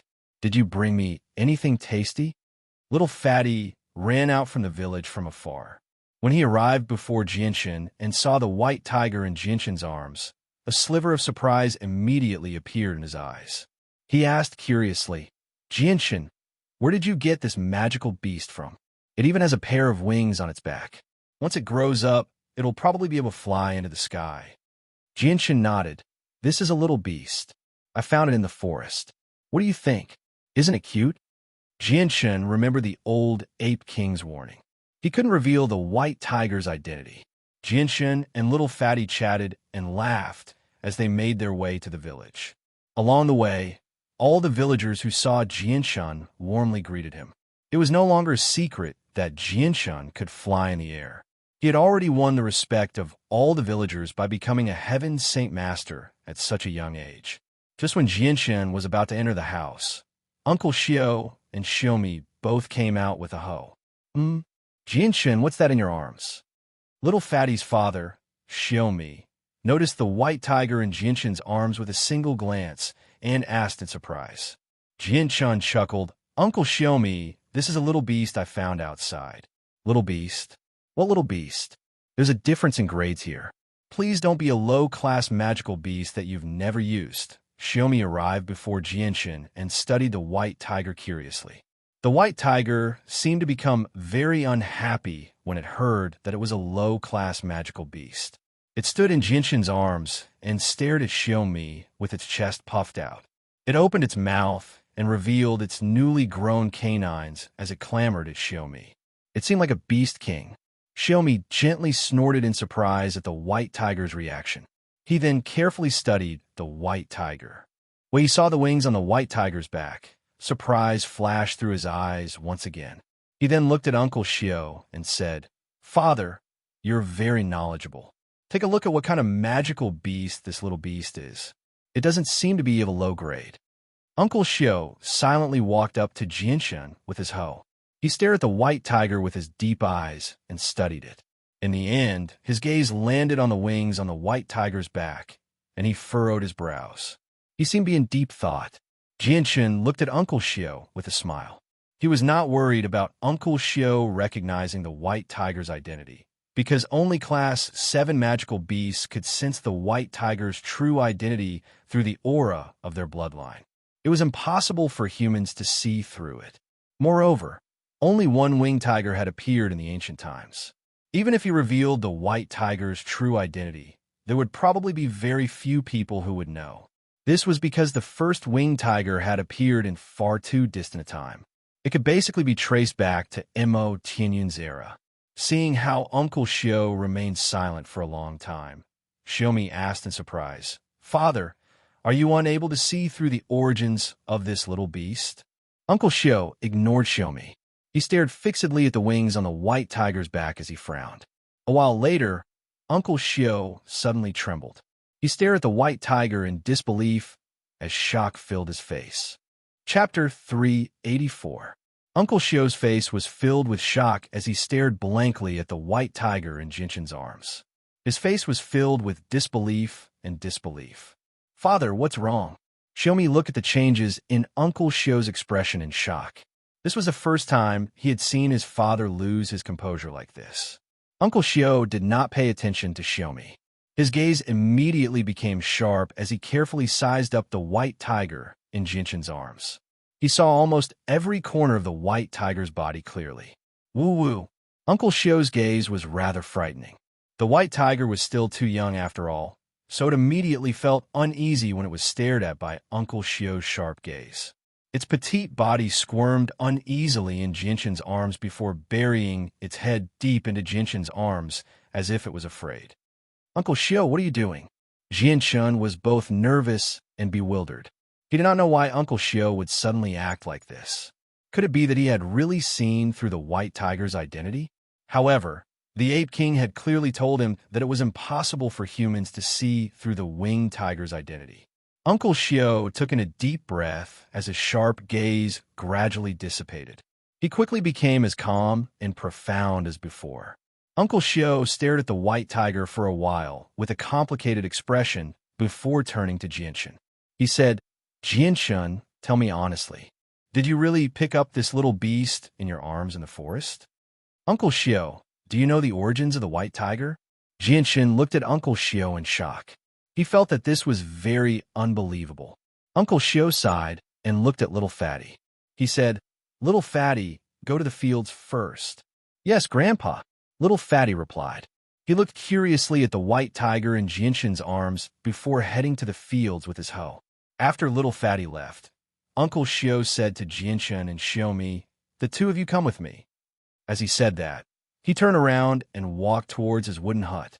Xiaomi also seemed to feel that the situation was rather serious. He looked deeply at the white tiger before following Uncle Xiao into the wooden hut. Jianshan dawdled for a moment before following him in. This was the wooden hut that Uncle Xiao lived in alone. It was not large, only around 10 square meters. The furnishings were extremely simple. There was only a wooden bed and a wardrobe, as well as some farming tools in the corner. Apart from that, there was nothing else. Just as Jianshan entered the hut, a transparent barrier suddenly appeared, enveloping the entire hut. Seeing the barrier that suddenly appeared, Xiaomi turned pale with fright. He exclaimed, "Father, just what is it that made you so cautious? You actually used a barrier." Jinshin's face also became serious.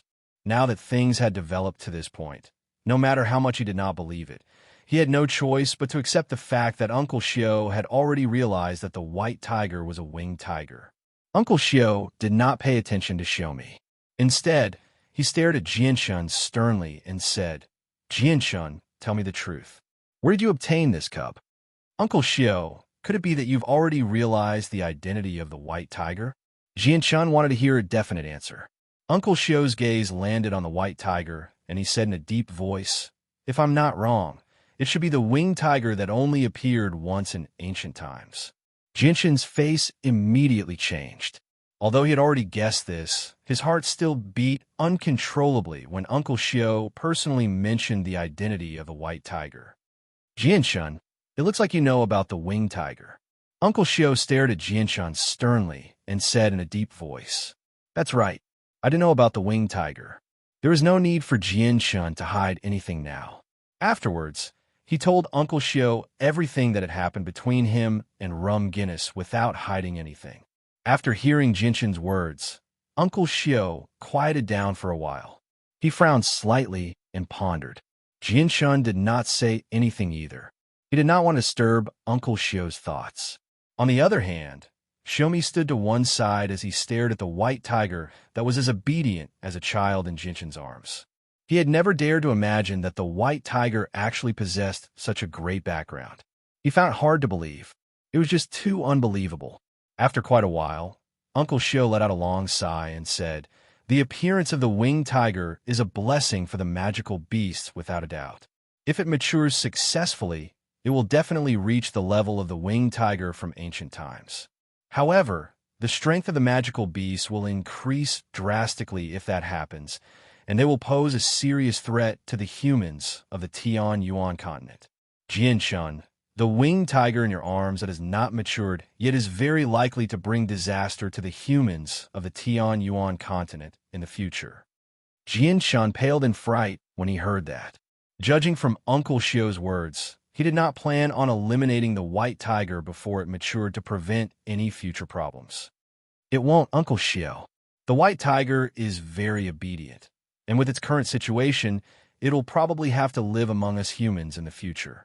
It'll naturally develop feelings for us humans after a long time, so it definitely won't do something like that. At the same time, its father has been killed by the ruler of the Gilligan clan, and its mother has been heavily injured. Once the white tiger matures, it'll only hate the Gilligan clan and won't attack us humans." Jinshin explained in a hurry. If Uncle Xiao wanted the white tiger to die, he would not be able to save the white tiger even if he used everything he had. Uncle Xiao nodded imperceptibly and said, "Yeah, what you said makes a lot of sense. Even if the winged tiger won't do anything to harm us humans in the future, it'll still be a problem if it follows you around." Uncle Xiao did not give Jinshin time to speak and continued, "This matter is definitely not as simple as you think it is. The ruler of the Gilligan clan has no reason to kill the winged tiger because the winged tiger's appearance poses no threat to him at all. He might even use this opportunity to reach new heights." Jinshin was at a loss when he heard Uncle Xiao's words. He did not know what to say. Uncle Xiao let out a long sigh and said, "Jinshin, the winged tiger's life is in danger at any time. You have to make it grow up as quickly as possible. Only with enough strength can you face everything in the future." "Uncle Xiao, is there some sort of secret behind this?" Jinshin was filled with doubt. Uncle Xiao did not answer him. He said, "Jinshin, you can leave. Remember, make the winged tiger grow up as quickly as possible." With that, a crack silently appeared in the barrier. Jinshin glanced at Uncle Xiao and hesitated. In the end, he gently sighed and left with mixed feelings.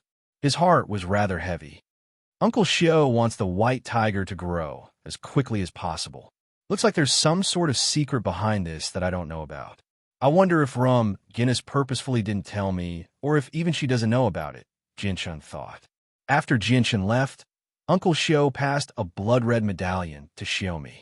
He said with a deep voice, Xiaomi, go to the Blood Sword sect with this medallion immediately. Have all the members of the intelligence agency of the Blood Sword sect move out and observe the situation overseas closely. At the same time, pay attention to the entire Tian Yuan continent.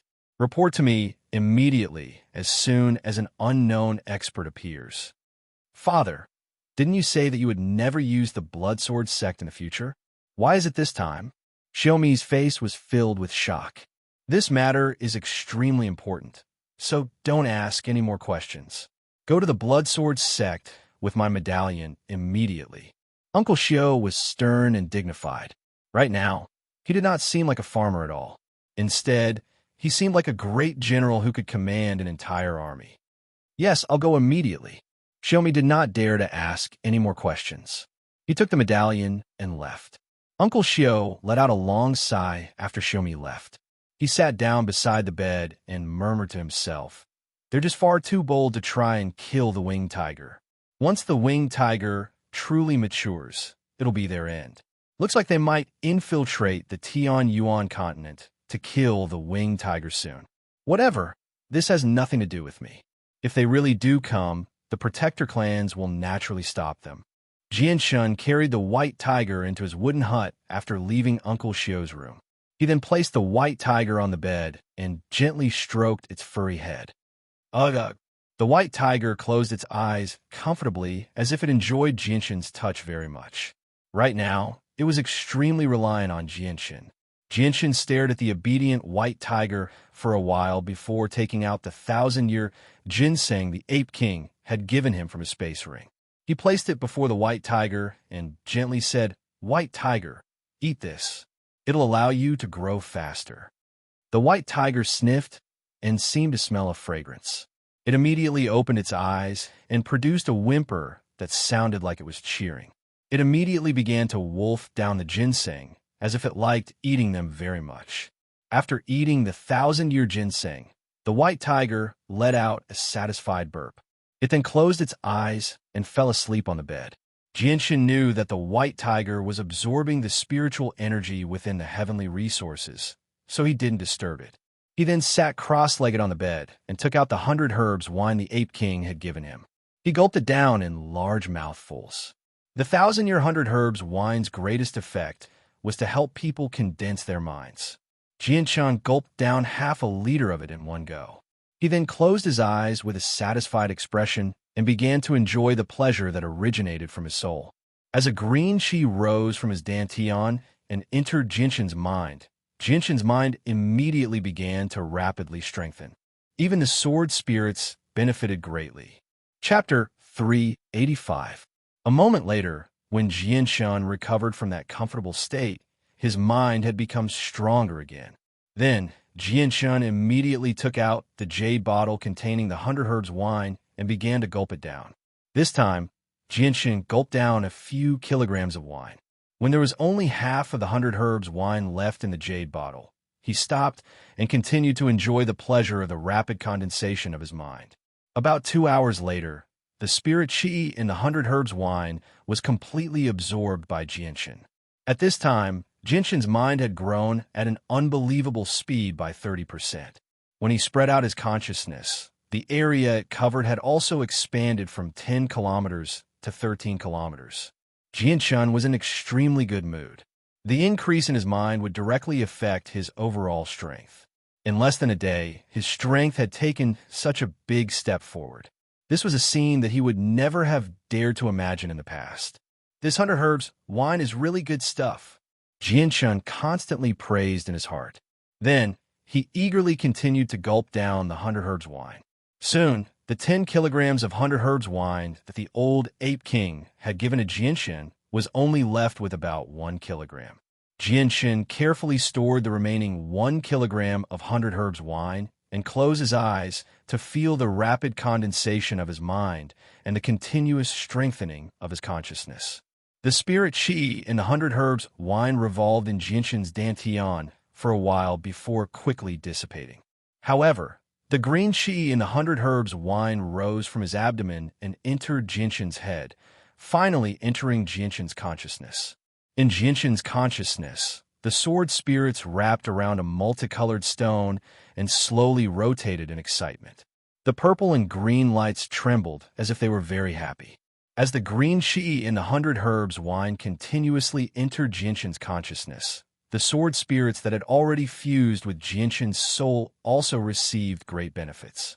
Their weak souls were quickly condensing, and even the purple and green lights seemed to become a bit more intense. After an unknown amount of time, the green chi in the 100 herbs wine had been completely absorbed by Jinshin, and Jinshin also woke up from the comfortable feeling of his soul being refined. Immediately, Jinshin felt that his consciousness had become unprecedentedly powerful. Although his eyes were closed and he didn't intentionally release his consciousness, he could still clearly sense the slightest movement within 100 meters. At that moment, Jinshin felt as if his soul had become one with the heavens and earth. He didn't need to make any special arrangements to enter a state where his soul was one with the heavens and earth. He could clearly sense everything within 100 meters of him. It was as if everything within 100 meters was under his control, as if it was his domain. Jinshin released his consciousness with all his strength, and in the blink of an eye, it enveloped the small Longevity Valley. The villagers working in the fields immediately appeared in Jinshin's mind like a picture. Although they were separated by several kilometers, Jinshin could see their every movement, including the slightest of movements. These villagers had grown up in Longevity Valley and had received some cultivation methods from Xiaomi, so almost all of them were cultivators. However, the strongest was only a great saint master, while the rest were all saints and great saints. There were even a few lazy people who didn't like to cultivate and hadn't even condensed a saint weapon within their bodies. Afterwards, when Jinshin's consciousness swept past Uncle Xiao who was plowing the fields, he immediately felt that Uncle Xiao was not a person, but a world. His every movement seemed to contain the power of the world, becoming one with the world. Every movement he made seemed to contain the mysteries of the world. Jinshin's consciousness only reached its limit after enveloping a radius of 15 kilometers. After drinking close to 9 kilograms of the 100 herb wine, Jinshin's consciousness had grown by half. Even his mind had grown by a lot. This was indeed something worth celebrating to him. Master, master. Suddenly, a voice rang out in the depths of Jinshin's head. The sudden voice stunned Jinshin. Afterwards, when he sensed the source of the voice, his face immediately became extremely interesting. His face was filled with shock and disbelief. Master, I can finally communicate with you. At this moment, the voice once again rang out in Jinshin's head. The voice was filled with joy. You're the Azure Sword Spirit? Jinshin's face was filled with amazement as he asked with a stutter. Master, I'm Zi. You can call me Xiao Zi. The one who spoke was the Ziying Sword Spirit. His voice was male, and it was not hard to tell that he was a young man from his voice. Master, I'm Qing Suo. You can call me Qing Suo. At this moment, another soft and pleasant voice rang out in Jinshin's head. The voice was as pleasant as the chirping of a lark. At this moment, Jinshin's consciousness involuntarily entered the space of consciousness.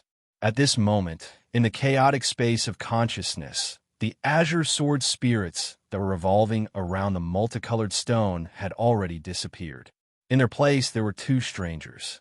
They were around 20 years old. The man was handsome, and the woman was beautiful. They seemed like a pair of golden boy and jade girl. Among them, the man had a head of long purple hair that cascaded down naturally. He had a natural aura. His body was wrapped in a purple classical robe, and his eyes were also a strange purple color. The woman wore a long green dress. She had a head of long green hair. Her beauty was unparalleled in the world. It was suffocating. Her eyes were also a strange green. Jinshin was tongue-tied as he stared at the pair of golden boy and jade girl that had appeared in his space of consciousness. He stuttered, You two are the Azure Sword Spirits? Yes, master. I'm Zi. She's Qing Suo. The young man in the purple robe said. He had a faint smile on his face. Jinshin was speechless. He already knew about the Azure Sword Spirits, But what he found hard to believe was that the azure sword spirits had actually turned into human figures in his space of consciousness. After a while, Jianshun took a deep breath and slowly calmed himself down. He stared at the pair of golden boy and jade girl with a complicated and amazed gaze. He said, "I never thought that we would meet in such a way. Have you recovered your strength?" Ziying's expression was gloomy. He gently shook his head and said, "Master, we're still very weak right now. It's only because you drank the 100 herbs wine that Ziying and Qing Suo recovered some of our strength. That's why we're able to transform and speak. You should just call me Jianshin. There's no need to call me master. Besides, I'm not your master. We can treat each other as friends." Jianshin bitterly smiled. "Master, when we first entered your body, we already recognized you as our master. Now, you're Ziying and Qing Suo's master." The one who spoke was Qing Suo. His voice was very pleasant to the ear. Qing Suo's words brought back Jianshin's memories. Jianshin immediately thought of how he was supposed to be dead, but when he woke up, he unexpectedly found himself in this foreign world. He immediately asked, "Oh right, I remember that I was already dead. Was it because of you too that I was able to come to this world?" Qing Suo and Ziying looked at each other. After a moment of silence, Ziying finally said, "Master, it was indeed Ziying and Qing Suo who brought you to this planet. Because the planet you came from was heavily damaged, the energy of the world was constantly flowing away. If you continued to stay there, you wouldn't be able to make much progress. You probably wouldn't be able to reach the level of a heaven saint master in this world, even if you spent your entire life there. As a result, Ziying and Qing Suo sent you away. However, when they entered the spatial crack, Ziying and Qing Suo were heavily injured, so they didn't have enough strength to send you to that place. In the end, they could only randomly send you to a planet that was much stronger than your original world. So it really was because of you two," Jianshin murmured. In reality, he had already guessed this after learning about the existence of the sword spirits. "Master, do you blame us, Qing Suo and Ziying?" Qing Suo looked at Jianshin timidly and asked softly. Jianshin smiled freely and said, "If it weren't for you two, I wouldn't have been able to see such a wondrous world, nor would I possess such great strength. You've allowed me to come to an even higher, more wondrous world. Speaking of which, I can't even thank you enough. How can I blame you?" Qing Suo immediately let out a sigh of relief after hearing Jianshin's words. Jianshin continued, "Oh right, how can I help you recover to your peak condition as quickly as possible? Master, it's impossible for us to recover to our peak condition in this world. The yuan qi of the world here is far too weak. It can only help us recover a few % of our strength at most," Ziying said. Although Jianshin did not understand some of what Ziying said, Jianshin was most concerned about how to help the sword spirits recover, so he did not pay attention to these details. He continued, "Then how can I help you recover your strength as quickly as possible?" Ziying pointed at the 5-colored stone floating in the space of consciousness and said, "Master, this 5-colored immortal crystal is the only thing that can help us recover some of our strength. Ziying and Qing Suo have been absorbing the immortal qi within the immortal crystal these days." "5-colored immortal crystal? What's that?" Jianshin asked in confusion. "Master, the 5-colored immortal crystal is an energy crystal condensed from immortal qi. It has been transformed over millions of years. It's not something from this world. It's already very unbelievable that we could find one here. Over millions of years." Jianshin gasped in shock. Chapter 386. Now that the sword spirits could speak in human form, it was much easier for Jianshin to communicate with them. It was no longer as difficult as before, where it took him so much effort to express himself. Jianshin asked many questions that he did not understand and answered most of his questions. At the very least, Jianshin knew that the reason why he could reincarnate here was all because of the sword spirits. "Oh right, Zing, Qing Suo, is there any way for me to cultivate Saint Force?" Jianshin suddenly asked. Without Saint Force, he would not be able to use the illusory flash or his famed swift sword style. He was very unwilling to accept this. Ziying and Qing Suo looked at each other and hesitated. After a moment of silence, Ziying said in the end, Master, you can use a special method to cultivate the saint force of this world. However, the saint force of this world is far too weak. Too weak? Jianshin was stunned. Ziying nodded, Yes, Master. The saint force of this world is far too weak. Ziying does not recommend that you cultivate saint force again.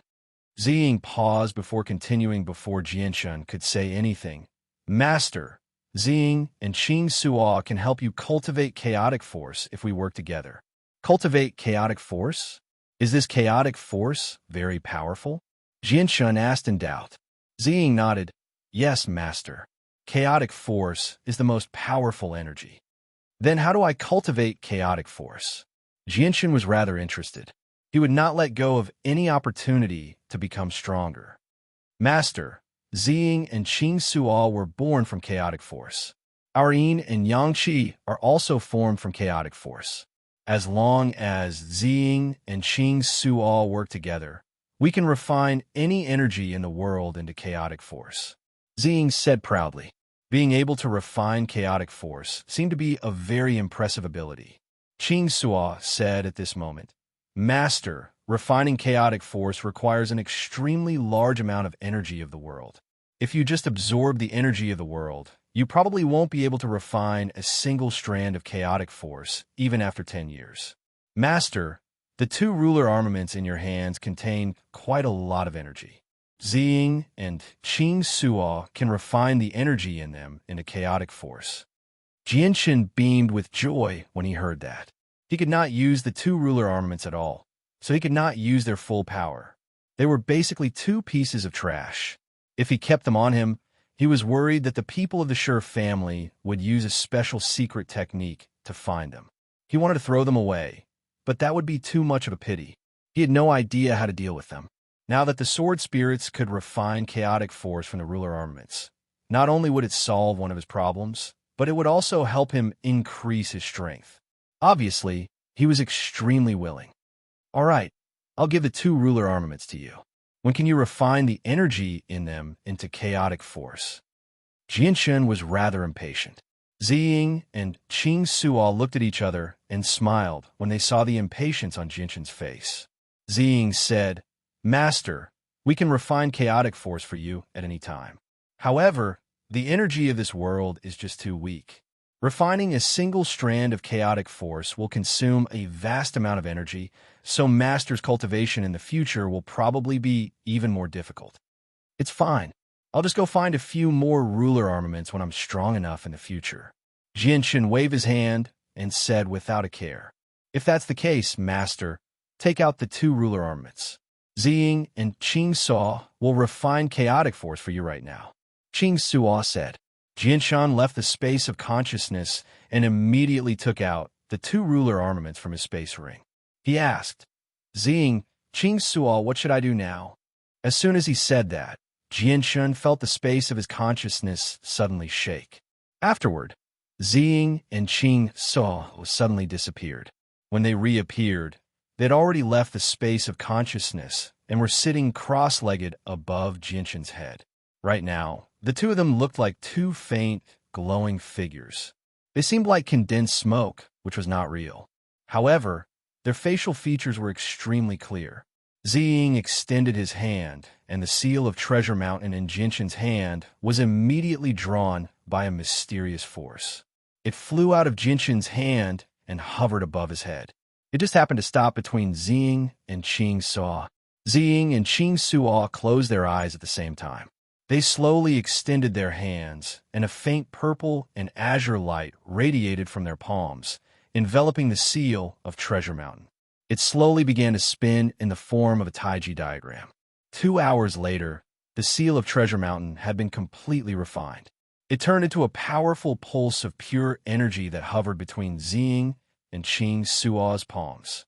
Ziying and Qing Suo did not stop because of this. Instead, they continued to use their origin energy to refine the seal of Treasure Mountain. After another hour, the energy of the seal of Treasure Mountain had been refined into a faint gray gas. It was like a wisp of smoke. It was extremely faint, but it gave off an indescribable presence. Ziying and Qing Suo both extended their hands, and the gray gas immediately entered Jinshan's body. In the end, it settled down in Jinshan's dantian. Master, quickly circulate the Azulate Sword Law and completely refine this strand of chaotic force into your own, Ziying and Qing Suo said together sternly. Jinshan did not dare to tarry and immediately did as he was told. The refinement took 4 whole hours for Jinshan. After 4 hours, Jinshan finally refined the strand of chaotic force into his own. However, when he saw the wisp of energy in his dantian, he could not help but ask out of curiosity, Zing, Qingse, is this chaotic force? Yes, master. This is chaotic force, but it's only in its most basic form, Ziying said.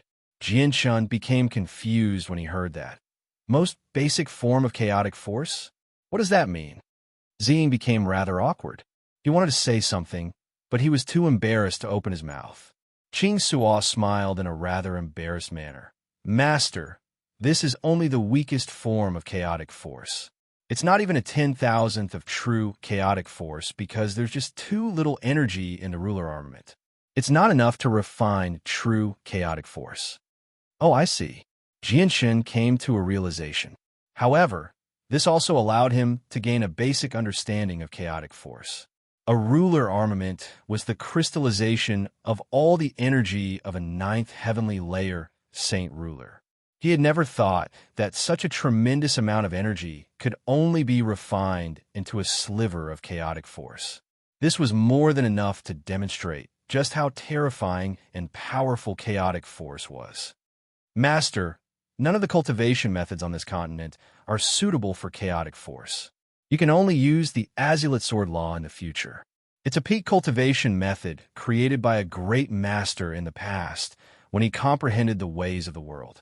The method recorded inside can refine any energy in the world, including chaotic force, Ziying explained. Cultivation methods only required a special method to refine the energy absorbed and turn it into one's own energy. The Azulate Sword Law was indeed an extremely profound cultivation method. It was all-encompassing, allowing one to refine whatever energy one absorbed. It could even refine chaotic force. Jinshan nodded slightly. He sighed emotionally inside. He had never thought that the Azulate Sword Law would have such a great background. Master, but... Ziying spoke again. She wanted to say something, but she hesitated. She was also hesitant. She did not know whether she should tell Jinshan or not. But what? Jinshan immediately asked. Qing Suo glared at Ziying. His eyes were filled with reproach. After hesitating slightly, he said gently, Master, but the Azulate Sword Law is split into 3 volumes. You only have the first volume right now. You don't have the other 2 volumes. What? Jinshan was shocked. Disbelief filled his face. Then how can I obtain the other 2 volumes? Ziying and Qing Suo looked at each other. After hesitating slightly, Qing Suo said, Master, the first volume is actually enough for you to cultivate chaotic force. The other 2 volumes are still too far away for you right now. Ziying added, That's right. Master, you don't need the other 2 volumes right now. Just the first volume is enough. Once you have that kind of strength in the future, you can go and find the other 2 volumes yourself. Moreover, chaotic force is far too brutal. If you want to truly become proficient in using chaotic force, you need to refine the chaotic body. Only the chaotic body can endure the power of chaotic force.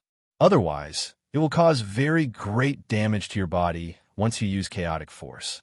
What? I need to refine the chaotic body to use chaotic force? How am I supposed to refine the chaotic body then? Jinshan immediately felt a headache. He had never thought that this matter would be so troublesome. Master, the method to refine the chaotic body is the body refinement section of the Azulate Sword Law, said Ding. Jinshan's heart immediately sank when he heard that. He cried out, Doesn't that require a large amount of chaotic force? It does require a large amount of chaotic force, but you can take it slow, Master, Ziying said carefully. He could already imagine what Jinshan's expression would be when he learned about this. Jinshan almost fainted when he heard that, but he did not lose his composure. He sighed at the sky and murmured to himself in disappointment. I knew there was no free lunch in the world. I never thought that chaotic force would be so troublesome. A ruler armament can only refine a sliver of chaotic force. So refining the chaotic body will definitely require tremendous amounts of chaotic force. Heavens, where am I supposed to find so much energy? Jinshan did not know whether he should be happy or worried right now. Although he had obtained a method that could make him extremely powerful, the path ahead was just too difficult.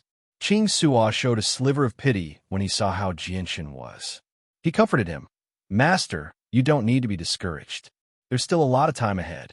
Although the path ahead is rather difficult, there will be a day when you can truly refine chaotic force and the chaotic body. Jinshan calmed down very soon. He knew that he had to put in a lot of effort to obtain great rewards because there was no free lunch in the world. There was no free lunch in the world, and there was no free lunch. He had to pay a corresponding price if he wanted great strength. Chapter 387. Over 4 hours later, Xing and Qing Suo refined Jinshan's second ruler armament as well, allowing him to obtain another strand of incomplete chaotic force in his dantian. 2 strands of chaotic force that were as thin as mist revolved around Jinshan's dantian, but Jinshan was unable to sense the power of the chaotic force at all. Immediately, he was unable to sense any pulses of energy. He felt like they were useless gas. However, Jinshan did not dare to underestimate them at all because he knew that the 2 strands of chaotic force had been refined from 2 ruler armaments. Perhaps the power of chaotic force had exceeded Jinshan's understanding, so it could not be used as a regular form of energy. Xing and Qing Suo returned to Jinshan's consciousness to rest after refining the 2 ruler armaments in a chaotic force. Only Jinshan sat on his bed and studied the chaotic force in his body. Chaotic force is just far too powerful. I need the chaotic body if I want to use it. Without a powerful body, it's impossible for a regular body to support the circulation of chaotic force. In other words, I can't use chaotic force at all, Jinshan frowned and thought. If that's the case, I might as well use a strand of chaotic force to refine my body. I'll make my body stronger first.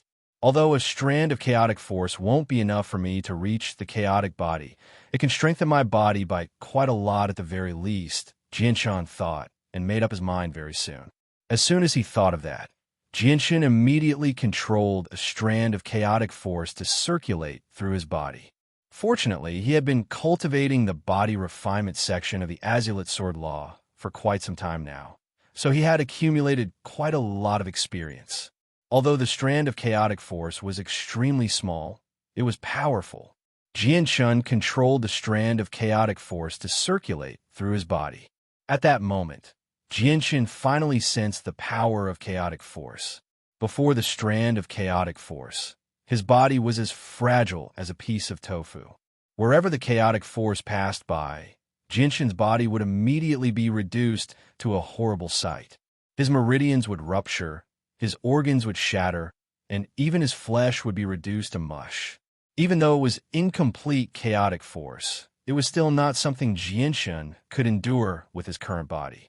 This was the first time Jinshan had suffered so much pain from refining his body ever since he began cultivating the body refinement section of the Azulite Sword Law.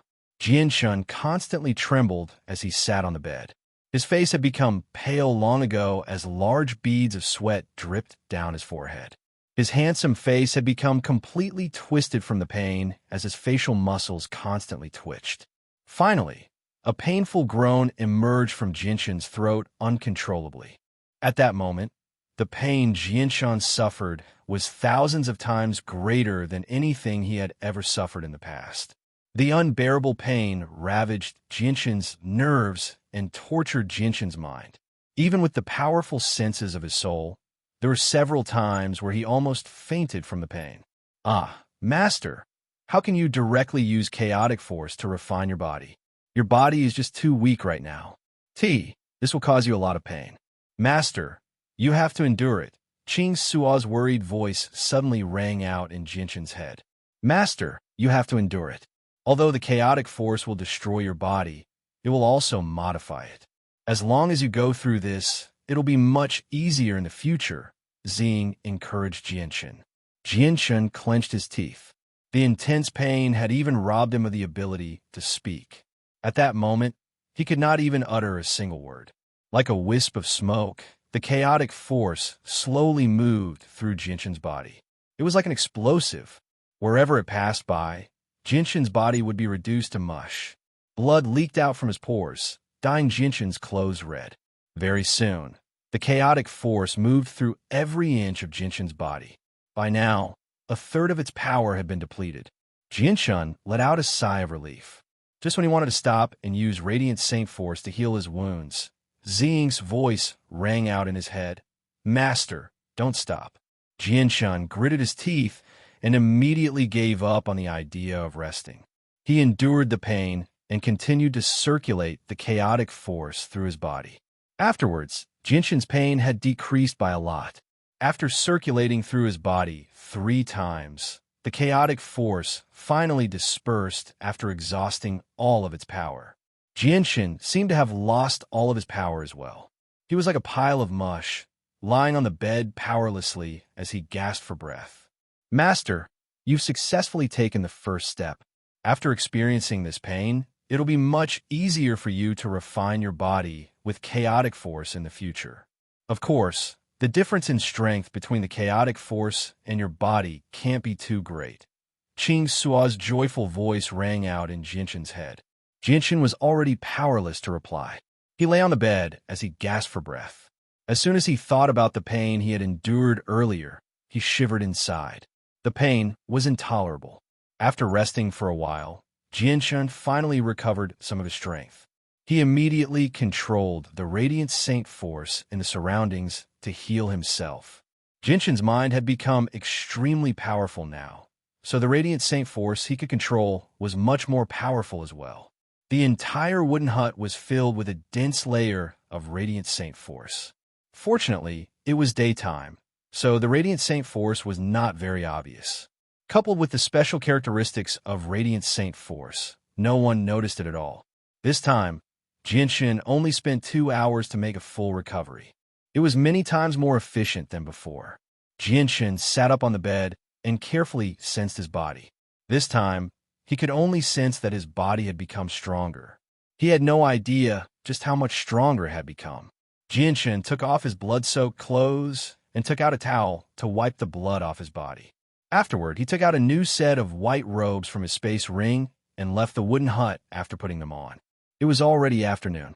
Jianshun expanded the senses of his soul and found little Fatty who was planting vegetables in the fields very soon. He immediately flew over. As Jianshun was facing Little Fatty discovered him as soon as he approached. Little Fatty immediately stopped what he was doing and looked at Jianshun enviously. He said, "Jianshun, isn't the feeling of flying in the sky wonderful?" Jianshun smiled and said, "Little Fatty, you have a very powerful father and grandfather. I believe you'll be able to reach the level of a Heaven Saint Master very soon. It's still early. I heard my father say that he only reached the level of a Heaven Saint Master when he was 56 years old. I'm only 21 years old right now. I still have to wait for another 20 or 30 years." Little Fatty said with a bit of sadness. He was only a low-level Great Saint Master right now and had only broken through a month ago.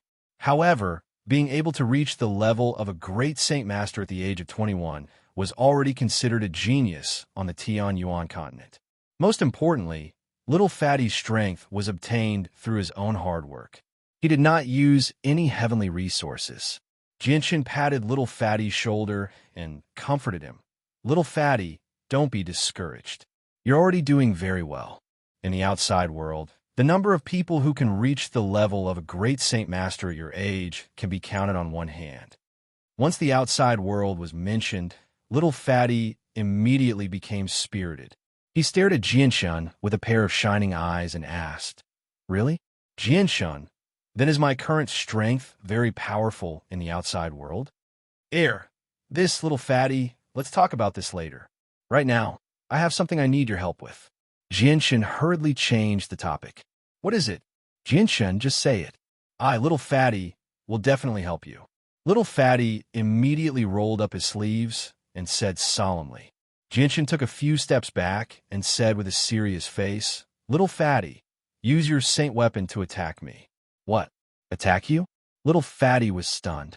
He thought he had misheard. "Yes, little fatty. Attack me as much as you want. Don't worry, you won't be able to do much damage to me," Jinshin said with a serious face.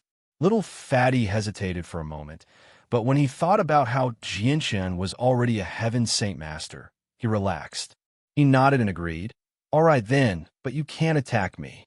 I'm not your opponent." As he said that, surging saint force surged out of little fatty's hand, forming a pitch-black machete in the end. A gleam of light flashed through Jinshin's eyes. He looked at little fatty with a bit of surprise. "Little fatty, is your saint force of the darkness attribute?" Little fatty nodded and said, "Yes, my father said that my saint force is of the extremely rare darkness attribute. It's the same as my grandfather's." "Uncle Shio also has darkness attribute saint force?" Jinshin's heart skipped a beat. However, before he could think about it, little fatty's voice rang out. "Jinshin, be careful. I'm going to attack." As soon as he said that, little fatty's machete slashed towards Jinshin with a strange darkness attribute saint force. Because little fatty mistakenly believed that Jinshin wanted to test his abilities, he did not hold back at all. He used his full strength. With a flash of black light, little fatty's machete had already cut through the air, viciously chopping down on Jinshin's shoulder. The powerful saint force ripples directly toward Jinshin's robes to shreds, revealing Jinshin's fair and tender body. Seeing how Jinshin did not dodge at all, taking on his attack with his own body, little fatty's expression immediately changed. He cried out, "Jinshin, why aren't you dodging?" However, in the next moment, little fatty's eyes widened as disbelief filled his face. This was because Jinshin did not take any defensive measures and had taken his full strength attack. He was not injured at all, and there was only a clear mark on his shoulder. How is this possible? Am I seeing things? Little fatty stared dumbfoundedly at the unscathed Jinshin. His face was filled with disbelief. His full strength attack had landed on Jinshin, but did not even leave a scratch on his skin. "Ha ha!" Looking at his shoulder that was not injured at all, Jinshin laughed out loud. His joy had reached a point where he could not be any more joyful. The chaotic body really was powerful. He had only used a sliver of chaotic force to refine his body, and it was already so tough. If he could continue refining his body, he was certain that even Earth Saint Masters or even Heaven Saint Masters would not be able to harm him in the future. Chapter 388. Jinshin, why is your body so tough? Don't tell me it's made of iron? Little fatty stared at the mark on Jinshin's shoulder in shock and asked in shock. Jinshin took out a new set of clothes from his interspatial ring and said with a smile, "It's not made of iron, but it's just a little stronger than a normal person." Little fatty looked at Jinshin with a strange gaze and said, "It's not just a little stronger, it's perverted." Jinshin laughed and did not continue on this topic with little fatty. Looking at the unfinished vegetable sprouts in the field, he asked, "Little fatty, do you need my help?" "Yes, of course. My father and grandfather went to the cornfield. Now, I'm the only one planting the vegetables here. You came at the right time. With one more person working, we can finish planting the vegetables earlier." Little fatty did not stand on ceremony with Jinshin at all. He grabbed the vegetable sprouts in the field and handed them to Jinshin, saying, "I'll plant here, you plant there. With the two of us working together, we can finish planting the vegetables before dinner." Jinshin received the vegetables from Little Fatty and said, "Little Fatty, I may have to leave this place soon." Hearing that, Little Fatty's hands trembled slightly. Then, he continued to plant the vegetables silently. After a while, he finally said with some sadness, "I know that I can't keep you here. You'll have to go to the outside world sooner or later." Jinshin sighed and said, "Little Fatty, I'll talk to your grandfather tonight and get him to agree to let you go to the outside world. It's not a good idea for you to stay here for the rest of your life. This place is just too small. Plus, with your talent, it's too much of a waste for you to spend the rest of your life here." "Jinshin, what about the outside world? What's the outside world like?" Little Fatty stared fixedly at Jianshan. His eyes were filled with yearning. He had grown up in Longevity Village and had rarely left Longevity Valley. He had only heard bits and pieces about the outside world from his father, but he had never seen it before. He did not even know how big the outside world was. The outside world is very big, very big. There are many people and many interesting things. At the same time, it is also very cruel and very complicated. Little Fatty, when you really go to the outside world in the future, you will naturally understand. Jianshan sighed. But my grandpa will definitely not allow me to go out. Speaking of this, Little Fatty's expression turned gloomy. I'll talk to your grandfather tonight and try to convince him. Apart from persuading Little Fatty's grandfather, Jianshan had no other choice. Uncle Xiao's cultivation was unfathomable, and he was not willing to offend him. Very soon, the evening arrived. The setting sun was gradually setting in the west, leaving behind a brilliant sunset glow that illuminated the entire sky. In the tranquil Longevity Village, smoke rose in spirals from the chimneys of every household, drifting in the sky. After working for an entire afternoon, Jianshan and Little Fatty walked back from the fields. After the two of them separated, Jianshan immediately went to his room to check on the white tiger's condition. The white tiger was still in a deep sleep. It had not completely digested the heavenly treasures it ate during the day. Seeing that the white tiger was safe and sound, Jianshan also felt relieved and left. Then, he gathered with Little Fatty and his family to eat dinner. However, there was an empty seat at the dinner table tonight. Looking at the empty seat, Little Fatty asked with a puzzled expression, "Grandpa, why isn't Father here?" "Little Fatty, your father has something to do, so he went out. Don't worry about him. Eat well." Uncle Xiao had a kind smile on his face, and his gaze towards Little Fatty was full of love. "Oh," Little Fatty replied in a low voice, and his expression immediately became gloomy. He knew that his father probably went to the outside world again. The outside world was something that Little Fatty had yearned for since a few years ago. Jinshan's gaze flickered as he looked at Uncle Xiao. After hesitating for a while, he finally opened his mouth and said, "Uncle Xiao, have you never thought of letting Little Fatty go out to gain experience?" As he said that, Jinshan's eyes were fixed on Uncle Xiao's expression. As expected, Uncle Xiao's expression changed. However, before he could say anything, Jianshan continued, "Uncle Xiao, it's not good for Little Fatty to continue living in this mountain village. At most, he'll be able to live an ordinary life and lose a lot of the pleasures of life. Moreover, he won't be able to truly grow up if he stays here forever. Without experiencing the hardships of the outside world, Little Fatty's mind will never truly mature. Furthermore, I believe you know that Little Fatty doesn't like this kind of life either. Since you care about Little Fatty so much, you should consider his growth more. He can't grow up in your embrace forever, or he won't be able to truly grow up. Not only will you not help him by restricting him like this, you'll even harm him." Uncle Xiao fell silent when he heard that. As someone who had wandered the Tian-Yuan continent for countless years and had experienced many storms, how could he not understand something like this? However, he really did not want Little Fatty to set foot in the outside world. He had experienced far too many things and had already seen through the nature of the world. He only hoped that Little Fatty could live here peacefully without being tainted by the world. He wanted to retain a pure heart and cultivate peacefully.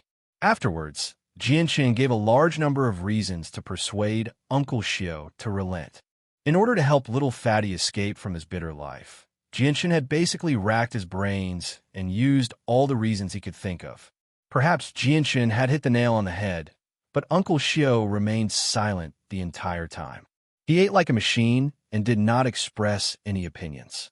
"Grandfather, I've never seen the outside world before. I really want to go out and take a look." Little Fatty also looked at Uncle Xiao pleadingly as he spoke pitifully. "Father, Jianshan is right. I know that you've already reached a level that we can't catch up to. You've seen through the nature of the world, but Little Fatty is still an inexperienced Saint Master. He has never experienced anything like that. He doesn't even know what the outside world is like. Just because you can see through it doesn't mean little Fatty has seen through it. If little Fatty doesn't go out and experience some setbacks, he'll probably never be able to mature. Father, if you're really thinking for little Fatty, you should let him go out and gain some experience so that he'll have the ability to deal with anything that comes up in the future. Little Fatty's mother also pleaded. Her voice was gentle and graceful. Her manner of speech was like that of a young lady from a large family, as if she was the daughter of a large family. Under the pressure of Jianshan and little Fatty, Uncle Xiao finally relented. He let out a long sigh and said, "Forget it, forget it. What you've said is not without reason. I was too stubborn before. Little Fatty, since you want to go out and explore the outside world, Grandfather won't stop you." "Really, Grandfather? You really agree to let me go out and explore the outside world?" Little Fatty was overjoyed. He was extremely emotional. Seeing little Fatty's emotional expression, Uncle Xiao could not help but sigh inside. At this moment, he could not help but ask himself whether it was right or wrong for him to leave little Fatty here. Uncle Xiao placed a mouthful of food into his mouth and said, "Little Fatty, if you want to leave, Grandfather won't stop you. However, you must have the strength of an Earth Saint Master." "All right, Grandfather. I will definitely cultivate diligently in the future so that I can break through to Earth Saint Master as soon as possible." Little Fatty was not discouraged at all.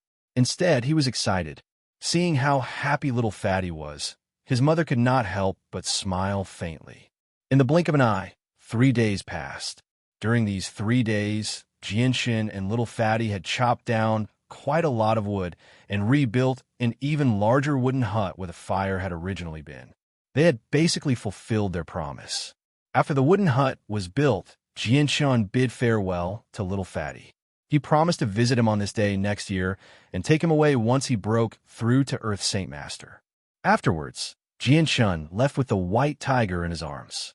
Before he left, a space ring appeared in his hand. It had been given to him by Uncle Xiao. It contained a few heavenly resources he had collected in the myriad mountains over the years. He had given them all to Jianshan in hopes of helping the white tiger grow faster. Jianshan quickly flew over the myriad mountains with a white tiger in his arms. He constantly thought about how he could find a space gate to return to the kingdom of Jessen. This place was just too far away from the kingdom of Jessen. Even if Jianshan flew nonstop, it would still take him a very long time to get there. The only quick and simple method was to use a space gate. Unfortunately, space gates were just too rare on the Tianyuan continent. Although there were space gates everywhere in Mercenary City, he did not have the right to use them.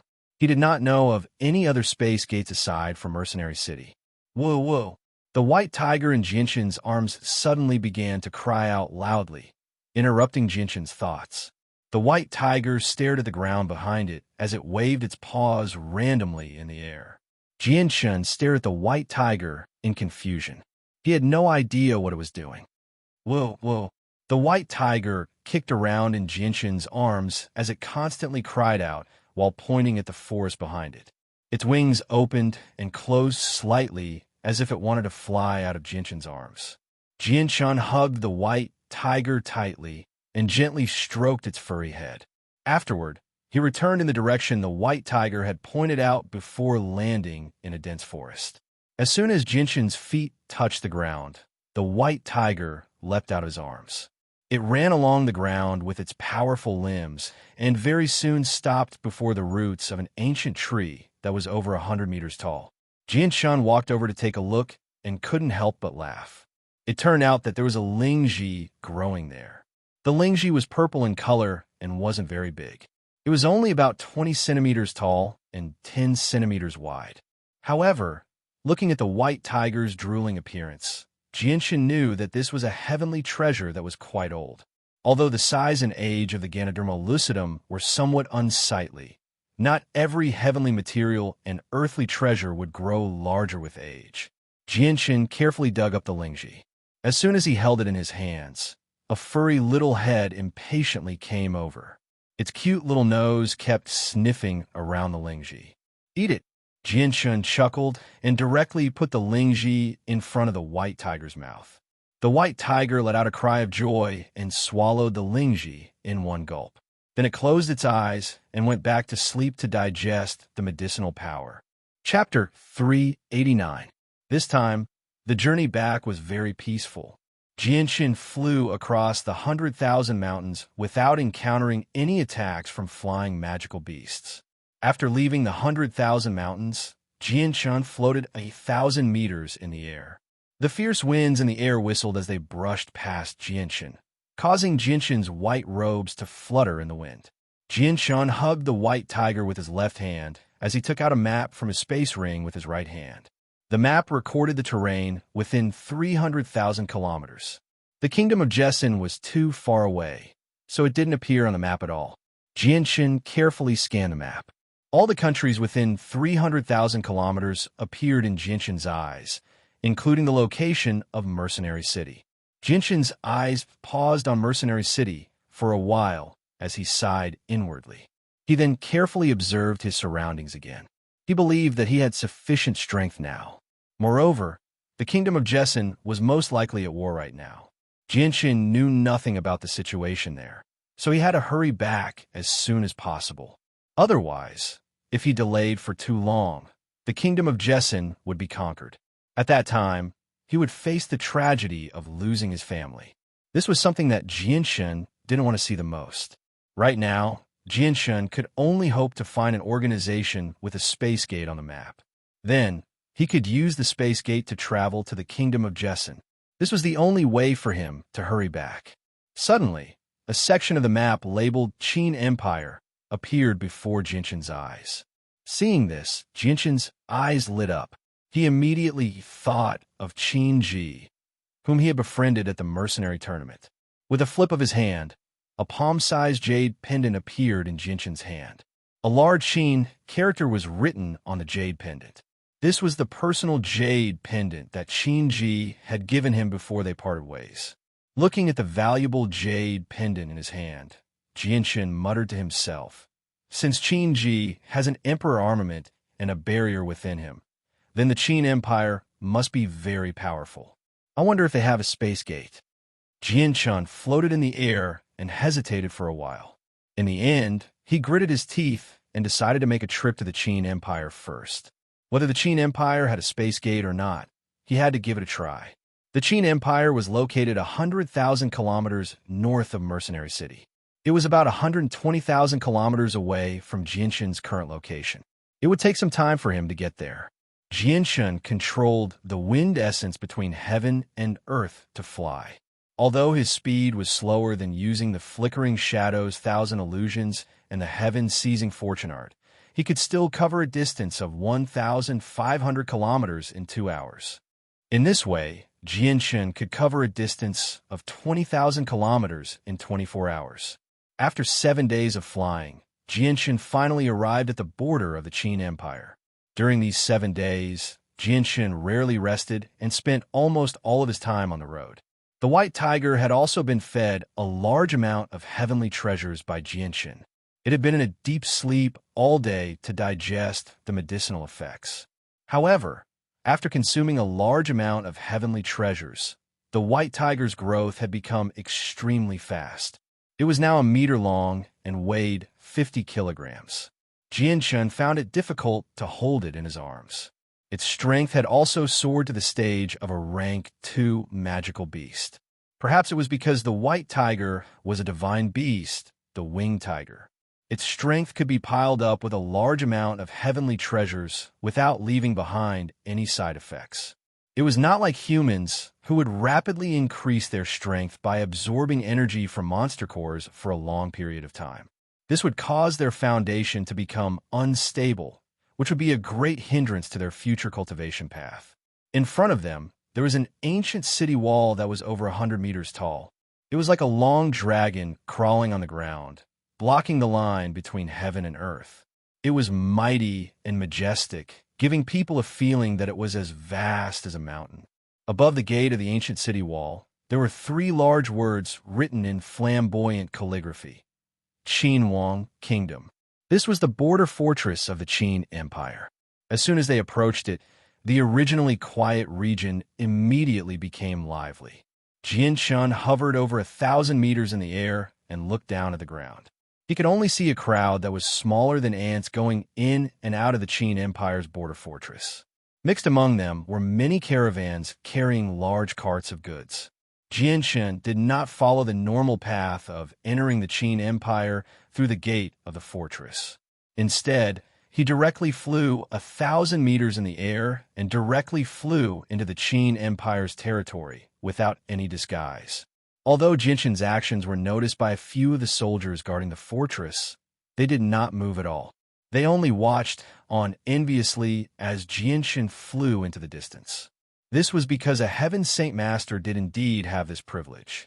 Even if they wanted to stop him, they did not have the ability to do so.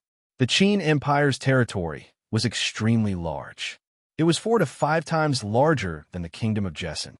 Jianshan flew another 10,000 kilometers and finally arrived at the capital of the Qin Empire on the second day, the Qin Imperial City. This was a king-level city. Its scale was only second to the 7 major cities of the Tian-Yuan continent. It was extremely prosperous. Jianshan flew into the Qin Imperial City and landed in a remote area near the Imperial Palace.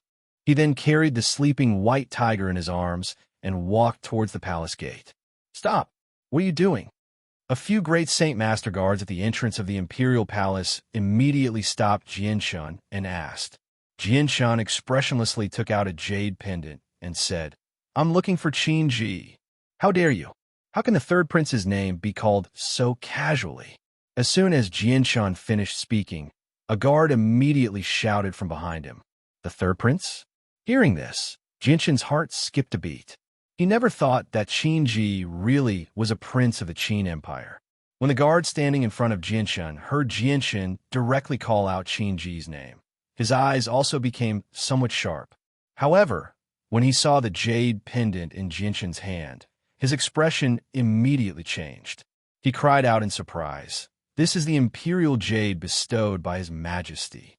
Hearing this, the face of the guard who was shouting earlier also changed. He hurriedly shrunk his neck and silently retreated. "Young master, can you let me examine the jade pendant?" The guard in front of Jianshan's tone became much more polite. Even the way he addressed him changed.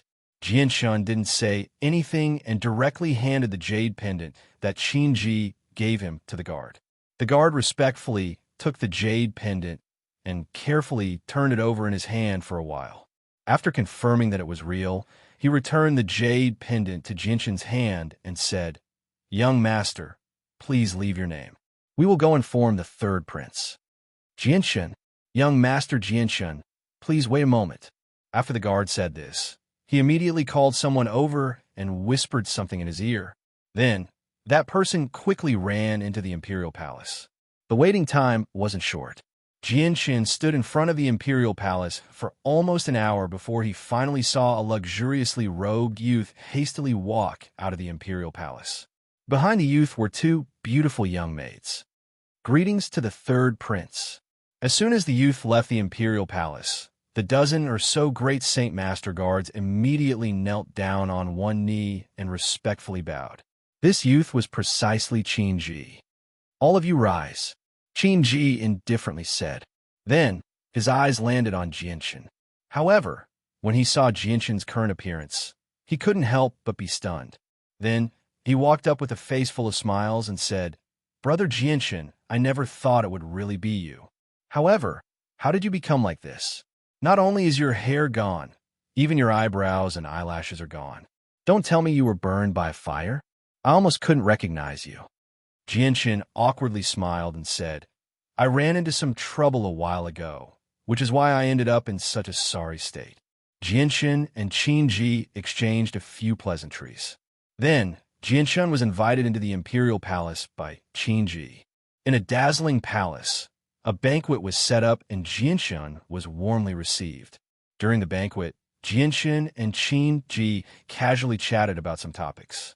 They chatted happily as if they were friends who hadn't seen each other for many years. From time to time, the two of them would laugh heartily. After eating and drinking to their heart's content, Jianshan immediately entered the main topic. He looked at Qin Ji with a serious expression and asked, "Brother Qin Ji, I came this time because there is something I might need your help with." Qingji also knew that Jianshen would never visit a temple without a reason. So he chuckled. Brother Jianshen, feel free to tell me what you need help with. As long as it's within my capabilities, I will definitely not refuse. Jianshen became rather stern. Brother Qingji, I urgently need to go to a place through a space gate right now. May I ask if there are any space gates in your Qin Empire? With that, Jianshen stared at Qingji nervously. Qingji was slightly surprised, but then he smiled easily, and I thought it was something important. Brother Jianshen, you've come to the right place in our Qin Empire if you're looking for a space gate. In the surrounding 100,000 kilometers, only our great Qin Empire has a space gate apart from Mercenary City. Jianshen was overjoyed when he heard that. He hurriedly said, Brother Qingji, I'll have to trouble you with this matter. I hope I can use your space gate. Qingji chuckled. Brother Jianshen, don't worry. Leave it to me. Although the space gates in our Qin Empire are not open to the public, there are always exceptions. I'll talk to my father about this when I return. It shouldn't be too difficult. In that case, thank you, Brother Qingji. Jianshen was filled with gratitude. At the same time, he was extremely happy. He had finally found a space gate, so he could quickly return to the kingdom of Jessen. Qingji downed the wine in his cup in a single gulp before picking up some delicacies with his chopsticks and chewing leisurely. He said with a muffled voice, However, Brother Jianshen, I suggest you wait 3 days before leaving through a space gate. Why? Jianshen was confused. Chapter 390. Jianshen did not turn down Qingji's request. After thinking about it for a while, he agreed in an extremely straightforward manner. Following this, Jianshen temporarily stayed in the imperial palace of the Qin Empire. Although his days were as carefree as an immortal's, Jianshen was still somewhat unaccustomed to life in the imperial palace. At night, there were always several armored guards and maids waiting outside the palace door. On one hand, they were there to ensure Jianshen's safety, and on the other hand, they were there to serve Jianshen. Even when Jianshen walked around the imperial palace, there were always several guards and maids following behind him. If it wasn't for the fact that Jianshen knew that this was a treatment that every distinguished guest had to enjoy, he might have really suspected that these people were here to monitor him, afraid that he would do something improper in the imperial palace of the Qin Empire. The next day, Qingji found Jianshen early in the morning and brought Jianshen to stroll around the imperial palace. He constantly introduced Jianshen to every place in the imperial palace. Jianshen didn't bring the white tiger with him when he strolled around the imperial palace. He didn't want the white tiger to be exposed to too many nobles. So before he left, he fed the white tiger several heavenly treasures, causing the white tiger to fall into a deep sleep with a blissful expression. The imperial palace of the Qin Empire was very large. Jianshen and Qingji walked around for an entire day and only managed to explore 2/3 of the imperial palace. The remaining 1/3 was either not in time or was in some forbidden areas. During this day, Jianshen also got to know many young masters and young ladies from noble families through Qingji's introduction. Their ages were all around the same age as Jianshen and Qingji. However, in front of these people, Qingji didn't introduce Jianshen in detail. He only said that Jianshen was a friend that he had made in private. This caused many young masters and young masters from noble families to disdain Jianshen. However, Jianshen's resolute and handsome face caused many young ladies of prominent status to cast strange glances at him. There were even a few lively and cheerful young ladies who directly opened their mouths to express their goodwill to Jianshen. However, Jianshen's popularity caused some young masters and young masters of noble families to be dissatisfied. Their gazes towards Jianshen were filled with intense jealousy. After Jianshen and Qingji left, many prominent princes and young masters immediately sent people to inquire about Jianshen's background. However, the results they obtained made everyone sigh in relief. This was because the information they found out was that Jianshen didn't belong to any major power. He was an unknown character. According to their guesses, even if Jianshen had a certain background, it was at most a power that couldn't be shown in public. In the evening, Jianshan finished his day's tour of the imperial palace. He and Qin Ji returned to the dazzling palace for a meal. This was Qin Ji's residence, and it was extremely large. There were several palaces, and all kinds of living facilities and leisure facilities were available. Just as Jianshan and Qin Ji were eating and chatting happily, a guard in armor ran in from outside. He knelt on one knee in front of Qin Ji and said respectfully, "Third Prince, Princess Qin Shuang, Princess Qin Yubing, and the Southern Commandery Princess have arrived at Cloud Palace." Cloud Palace was the palace where Qin Ji lived. Hearing this, Qin Ji frowned slightly and muttered, "Strange. Why are they here?" Then, Qin Ji seemed to have thought of something. He looked at Jianshan meaningfully and laughed. "Please quickly invite them in." "Yes, Third Prince," the guard answered and immediately retreated. After the guard left, Qin Ji and Jianshan toasted each other and smiled faintly. "Brother Jianshan, I don't have such a deep friendship with the three of them. This is the first time they have come to my residence. I think they are here for you." Jianshan drank the wine in his cup and smiled bitterly. "Brother Qin Ji, you are being sarcastic." Qin Ji glared at him and said with a serious face, "Sarcastic? I'm not being sarcastic. Jianshan, don't doubt my words. Let's wait and see." Soon, three beautiful young girls in the prime of their lives slowly walked in from outside. These three were the most cheerful of the many princesses he had seen in the palace during the day. Princess Qin Shuang, who was standing in the middle of the crowd, winked at Qin Ji mischievously and said in a delicate voice, "Brother, Qin Shuang has never come here to see you before. Don't tell me you don't welcome me. Your sister Huang?" Qin Ji laughed and said, "Welcome, welcome. How can I not welcome you? My two sisters, the Southern Commandery Princess, please sit down. You must have not eaten yet. Servants, quickly prepare 3 sets of tableware." The two princesses and the Southern Commandery Princess were forthright and generous girls, but their speech and behavior were full of the temperament of a lady from a noble family. They thanked Qin Ji politely. When the three of them sat down, Princess Qin Yubing glanced at Jianshan and then said to Qin Ji, "All right, brother, you have not introduced this friend of yours to me. I am very curious. How did you two meet?" Hearing this, Qin Ji winked mischievously at Jianshan and explained with a smile, "There is no harm in telling you. Brother Jianshan and I met at the mercenary tournament. We felt like old friends at first sight and have since become friends. Moreover, this brother of mine is the king of mercenaries who obtained first place in this year's mercenary tournament." "Ah, so he is the Jianshan who obtained first place in the mercenary tournament." The two princesses and the Southern Commandery Princess revealed a very surprised expression. The way they looked at Jianshan changed again, a pair of bright and beautiful eyes flashing with a strange light. Seeing the three princesses and the Southern Commandery Princess staring at him without blinking, Jianshan could not help but bitterly smile in his heart. He then fiercely glared at Qin Ji.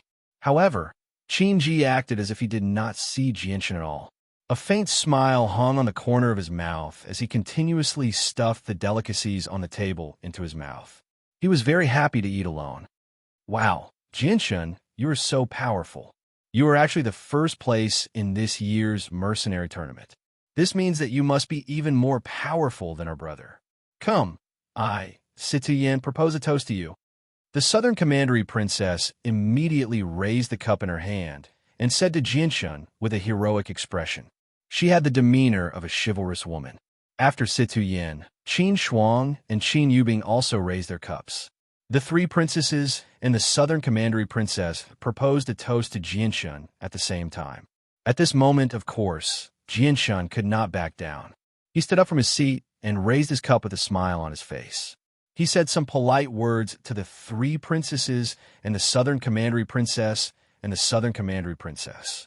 Then the four of them clinked their cups. Just as they were about to drink the wine in their cups, a loud noise came from outside. "Young Master Shaoan, you can't go in. Without the third prince's permission, you can't enter Yunxian Palace. Young Master Shaoan, please don't make it difficult for us. Without the third prince's permission, you can't enter Yunxian Palace. Get out of my way. Who do you think I am? I don't need to inform the third prince when I come to visit." As he spoke, a young man about 25 years old strode in from outside. The young man looked dignified and wore a gorgeous green robe. Between his eyebrows, there was a strong sense of arrogance. He gave off the feeling that he did not care about anyone in the world. Behind the young man, 2 armored guards tried to stop him. However, the young man's status was not low. He had barged into the third prince's Yinshin palace, but the guards did not dare to do anything to him. "Third prince, please forgive us." The 2 guards helplessly apologized to the third prince. Qingji looked at the young man expressionlessly. Then he waved his hand to the 2 guards and said, "You 2 can leave now." "Yes, third prince." The 2 guards acted as if they had been pardoned and quickly left. Qingji looked at the young man who had barged in and said in a deep voice, "Xiaohan, why did you suddenly come to my Yinshin palace?" The young man named Xiaohan smiled and cupped his hands at Qingji. "Third prince, tomorrow is His Majesty's 50th birthday. Xiaohan has come here to discuss the birthday gift with third prince. If I have disturbed you, third prince, please don't blame me." As soon as he finished speaking, Xiaohan suddenly looked at Qin Shuang, Qin Yubing, and the South Commandery princess. He was shocked and said, "I didn't expect the 2 princesses and the South Commandery princess to be here as well. What a coincidence. Oh, 3 princesses, what are you doing?" Xiaohan looked at the 2 princesses, the Southern princess, and Jian Shun in surprise. Even an idiot would know what the 4 of them were doing from such a scene. A hint of jealousy flashed in Xiaohan's eyes. However, he smiled and said, "Princesses, are you toasting with the third prince's friend?" Princess Qin Shuang, Princess Qin Yubing, and the South Commandery princess frowned at the same time. There was a hint of disgust in their eyes. They were very disgusted with Xiaohan. Princess Qin Yubing did not even look at Jianshin. There was a faint smile on her face. She raised her wine glass and smiled at Jianshin. "Let's drink." Princess Qin Yubing's voice was very soft. It made people's hearts tremble.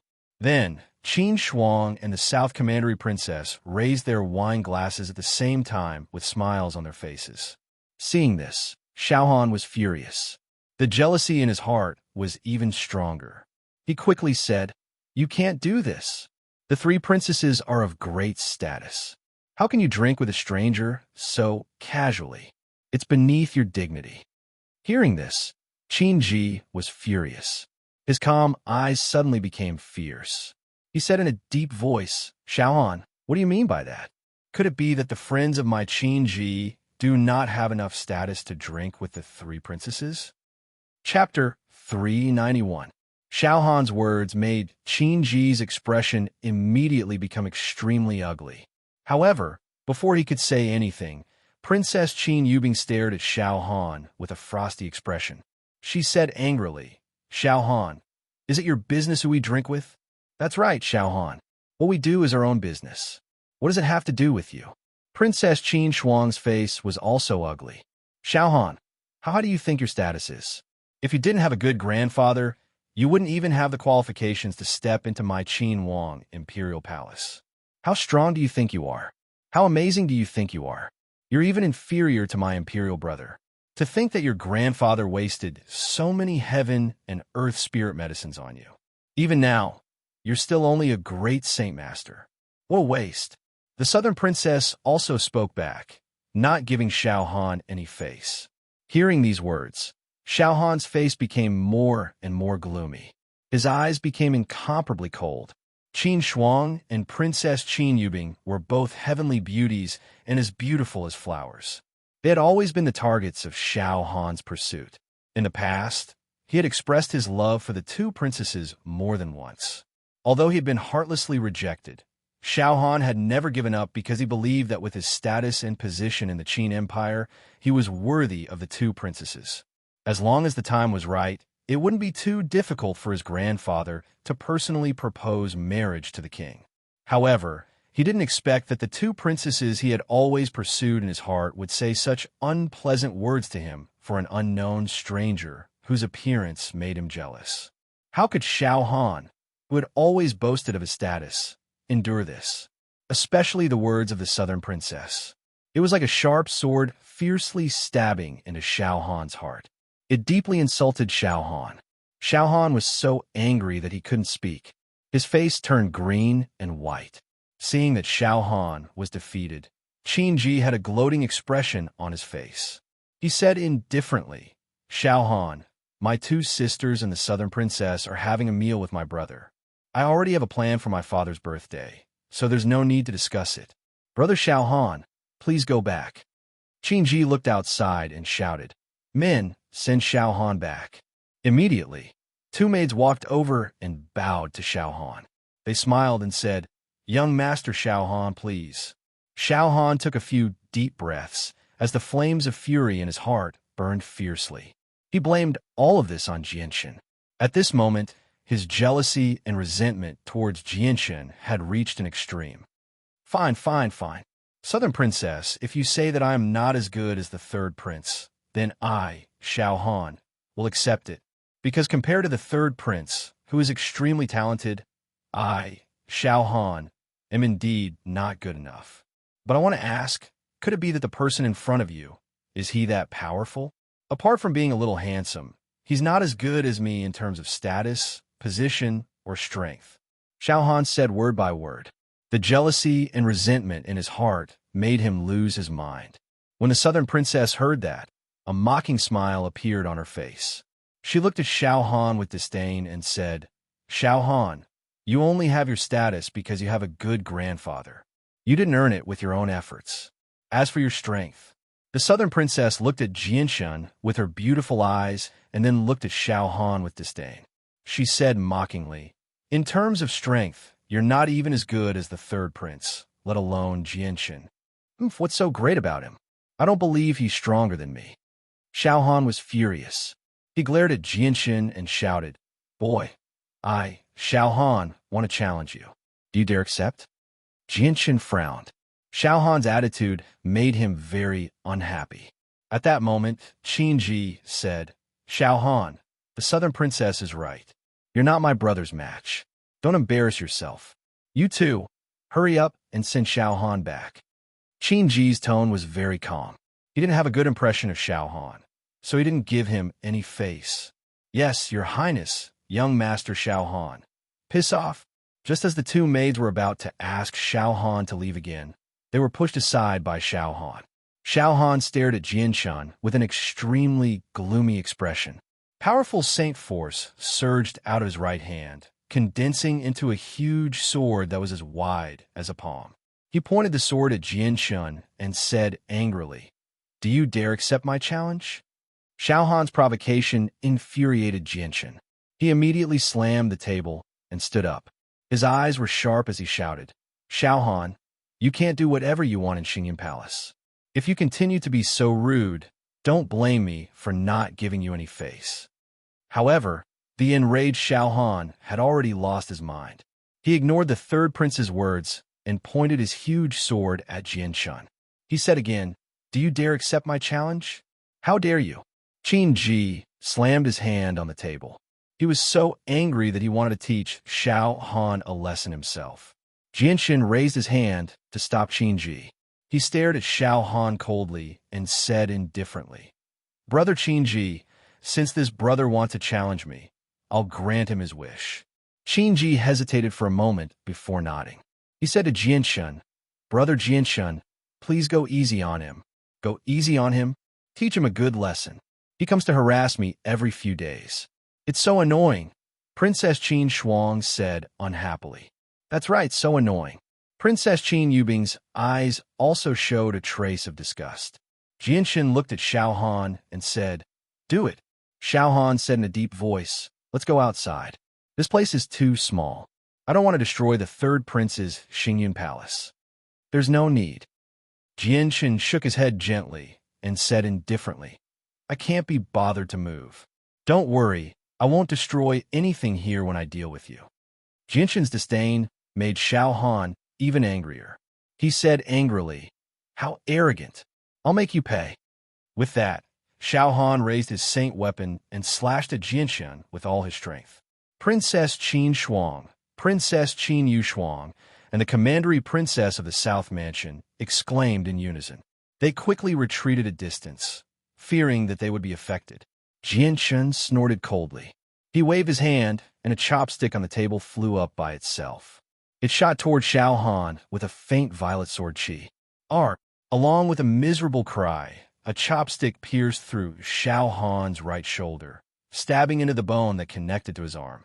Xiao Han didn't dare to move his right arm at all. Wow, Jianshun, you're so strong. Too strong, too strong. Jianshun, you're too strong. You used a chopstick to defeat a great Saint Master like Xiao Han. Jianshun, you must teach me this move. The two princesses and the southern princess all clapped and cheered as they looked at Jianshun in admiration. Their eyes were filled with stars. Seeing that Xiao Han wasn't injured, Qin Ji sighed in relief. This was someone who dared to kill the young masters of the Shi and Jetta clans.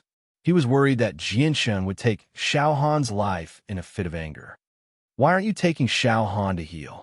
Qin Ji waved his hand and ordered the two maids to escort Xiao Han away. Xiao Han endured the pain in his arm and glared at Jianshun with eyes full of hatred. He then left without looking back. After suffering such a great loss, he didn't have the face to stay. After Xiao Han left, Jianshun looked at Qin Ji and asked, "Brother Qin Ji, what is the background of this person called Xiao Han? His status seems to be quite high." Qin Ji sat down again and said, "Xiao Han's identity is indeed a bit special. In the palace, he's almost equal to us princes because his grandfather is the imperial teacher of our Qin kingdom. He has a prominent status and is respected by everyone. Even my father has to treat him as an equal. 5 years ago, Xiao Han's father was the commander of the imperial guards of our Qin kingdom. One time, when my father was attacked outside, Xiao Han's father used his own body to block the enemy's fatal attack from my father. Xiao Han's father died because of that. Because of that, my father dotes on Xiao Han and takes great care of him. That's why Xiao Han's status is almost equal to us princes. So that's how it is. How strong is Xiao Han's grandfather?" Jianshun asked. "A heaven Saint Master, and an extremely talented 5th cycle heaven Saint Master." Qin Ji's face became serious. "An extremely talented 5th cycle heaven Saint Master," Jianshun murmured. Then, a faint smile appeared on his face. After the meal, the two princesses and the southern commandery princess bid farewell to Jianshun and left one after another. Jianshun returned to his own resting quarters and sat cross-legged on his bed with his head lowered in contemplation. Tomorrow was the birthday of the Qin Kingdom's emperor, and he still didn't know what he was going to present to the emperor. However, apart from heaven-tier battle skill, a large amount of heavenly resources, and a Class 6 monster core, there didn't seem to be anything valuable on him. He definitely couldn't give away the heaven-tier battle skill. As for the Class 6 monster core, with the strength of the Qin Empire, he believed that it wouldn't be too valuable. At this moment, an idea flashed through Jianshun's mind. With a flip of his hand, a thumb-sized pill appeared in his hand. This was the second Class 8 Radiant Spirit pill that Uncle Xiao had given him. Back then, he couldn't bear to use it, so he had kept it. Chapter 392. The birthday celebration of the King of the Qin Empire officially began the next day. Jianshun was called out by Qin Ji very early in the morning, and the two of them left together to celebrate the birthday of the King of the Qin Empire. Today, the imperial palace was especially lively. Many high-ranking nobles and members of the imperial family were all dressed up and brought birthday gifts. Accompanying them were the leaders of the various major powers in the Qin kingdom. In short, anyone who could enter the Qin kingdom's imperial palace was not a simple person. The Qin Empire was extremely powerful. It was in existence only second to the 3 great empires on the continent. Even with the entire continent in perspective, the Qin Empire could be regarded as a peak empire. As a result, aside from the various organizations in the empire, the people who came to celebrate the birthday of the King of the Qin Empire were all people of great statuses. They were either princesses or ministers of the empire. There were even a few imperial advisors who had personally come. Jianshun followed behind Qin Ji and arrived at an extremely large hall. When they arrived, there were already over 1,000 people gathered there. They were all dressed in luxurious clothes and possessed extraordinary bearings. They were all people who could be seen in public. Groups of palace maids in palace attire carried stacks of snacks as they walked in and out of the hall. They served every esteemed guest politely. "Greetings to your highness. Greetings to your highness." Quite a few people immediately bowed or clasped their hands in greeting when they saw Qin Ji enter. They were either extremely respectful or filled with enthusiasm. Facing these people, Qin Ji returned their greetings with a warm smile. His attitude was easygoing and respectful. He didn't have the air of a prince at all. Jianshun followed behind Qin Ji with half his body. He liked to keep a low profile, so he did not want to become the center of attention. Unless he had no other choice, he would not show off. Naturally, many of the nobles in the hall noticed Jianshun. Some of them only thought that Jianshun was Qin Ji's follower and didn't pay much attention to him. However, the other group of people were more insightful. They could see that Jianshun had an extraordinary bearing. He was neither servile nor overbearing when facing the crowd. He always looked at them with a calm and emotionless gaze. His every movement carried the demeanor of an expert. Although he was young, he gave people a feeling that he was as steady as a mountain. Moreover, some people who were not weak even faintly felt a pressure from Jianshun's body. Their faces immediately revealed a look of horror. Strange. Why do I feel that the person beside His Highness the Third Prince looks familiar? I feel like I've seen him somewhere before. A middle-aged man in a gorgeous robe with a resolute face stared suspiciously at Jianshun, frowning as he muttered to himself. He wasn't the only one who felt this way. Many people in the hall felt that Jianshun looked familiar, but at the same time, they felt a little unfamiliar. However, they couldn't remember where they had seen him before. "Brother Jianshun, you should find a place to rest first. I still have to attend to the guests." At this time, Qin Ji said apologetically to Jianshun. Today was his father's 50th birthday. As a ruler of the Qin Empire, he naturally wouldn't personally attend to these people. Moreover, the people who had come this time were all people of high status and power. There were even envoys from neighboring countries, so naturally, he couldn't let ordinary people take care of these people. His Majesty's sons and daughters were in charge. Moreover, this kind of gathering was a great opportunity for the princes of the Qin Empire to form factions.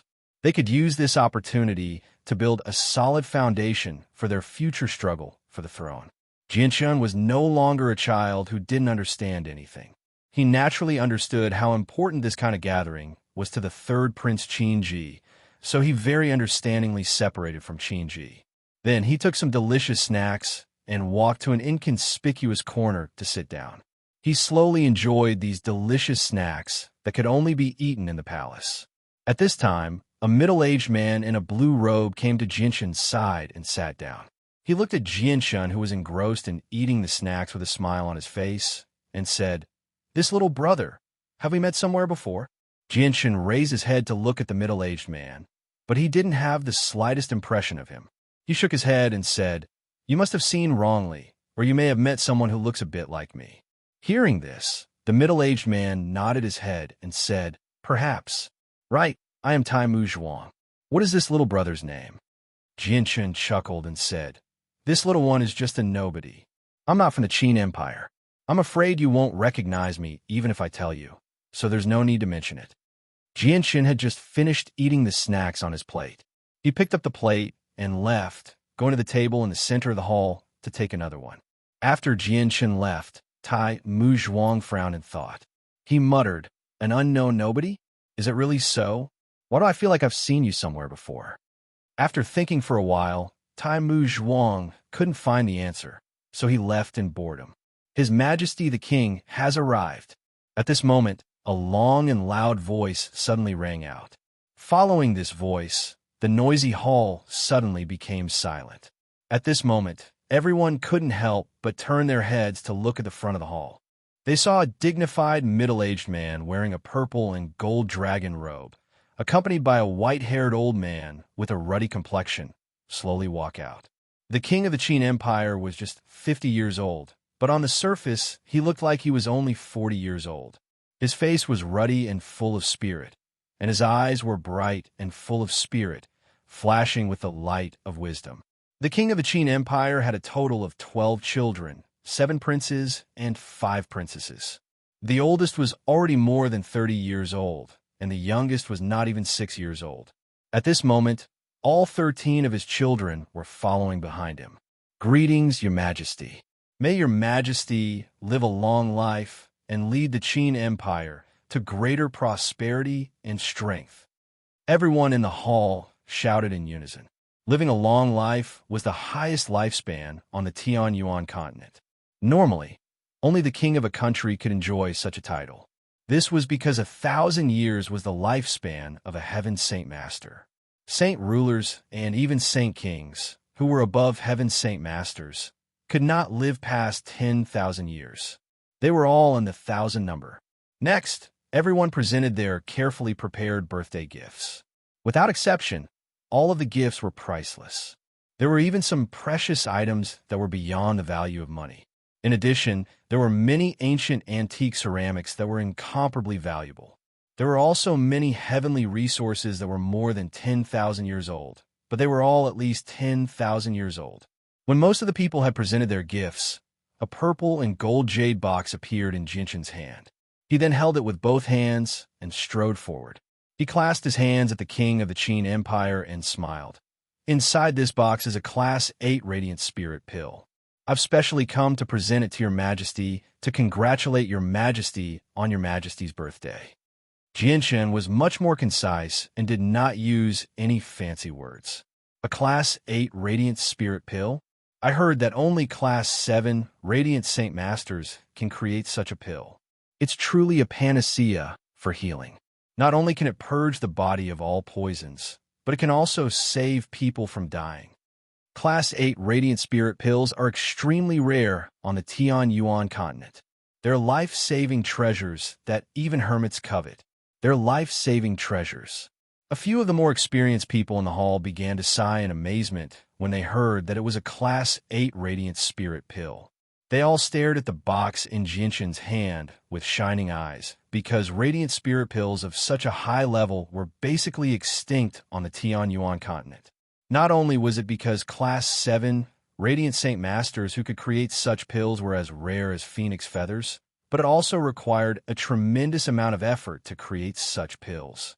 The appearance of the Class 8 Radiant Spirit pill had even moved the king. As the ruler of an empire, it was not difficult for him to obtain all sorts of heavenly resources and wondrous treasures. However, the significance of the Class 8 Radiant Spirit pill was completely different. This was because it could be used to save lives. If used properly, its value would be immeasurable. The king signaled with his eyes, and a white-robed old man immediately walked out of the crowd. He accepted the box in Jinshan's hand and poured out a thumb-sized pill from a white jade bottle to examine it. The old man was a Radiant Saint Master, so he could clearly sense the extremely dense Radiant Saint force within the pill. After confirming that there was no mistake, the old man beamed with joy. He carefully placed the pill back into the bottle before clasping his hands at the king. "Your Majesty, this is indeed a Class 8 Radiant Spirit pill." The old man was extremely excited because such a high-level pill was just far too rare. Qinji glanced at Jinshan gratefully from behind the king. He knew extremely well just how valuable a Class 8 Radiant Spirit pill was, yet Jinshan was actually willing to give something so valuable to the king as a birthday gift.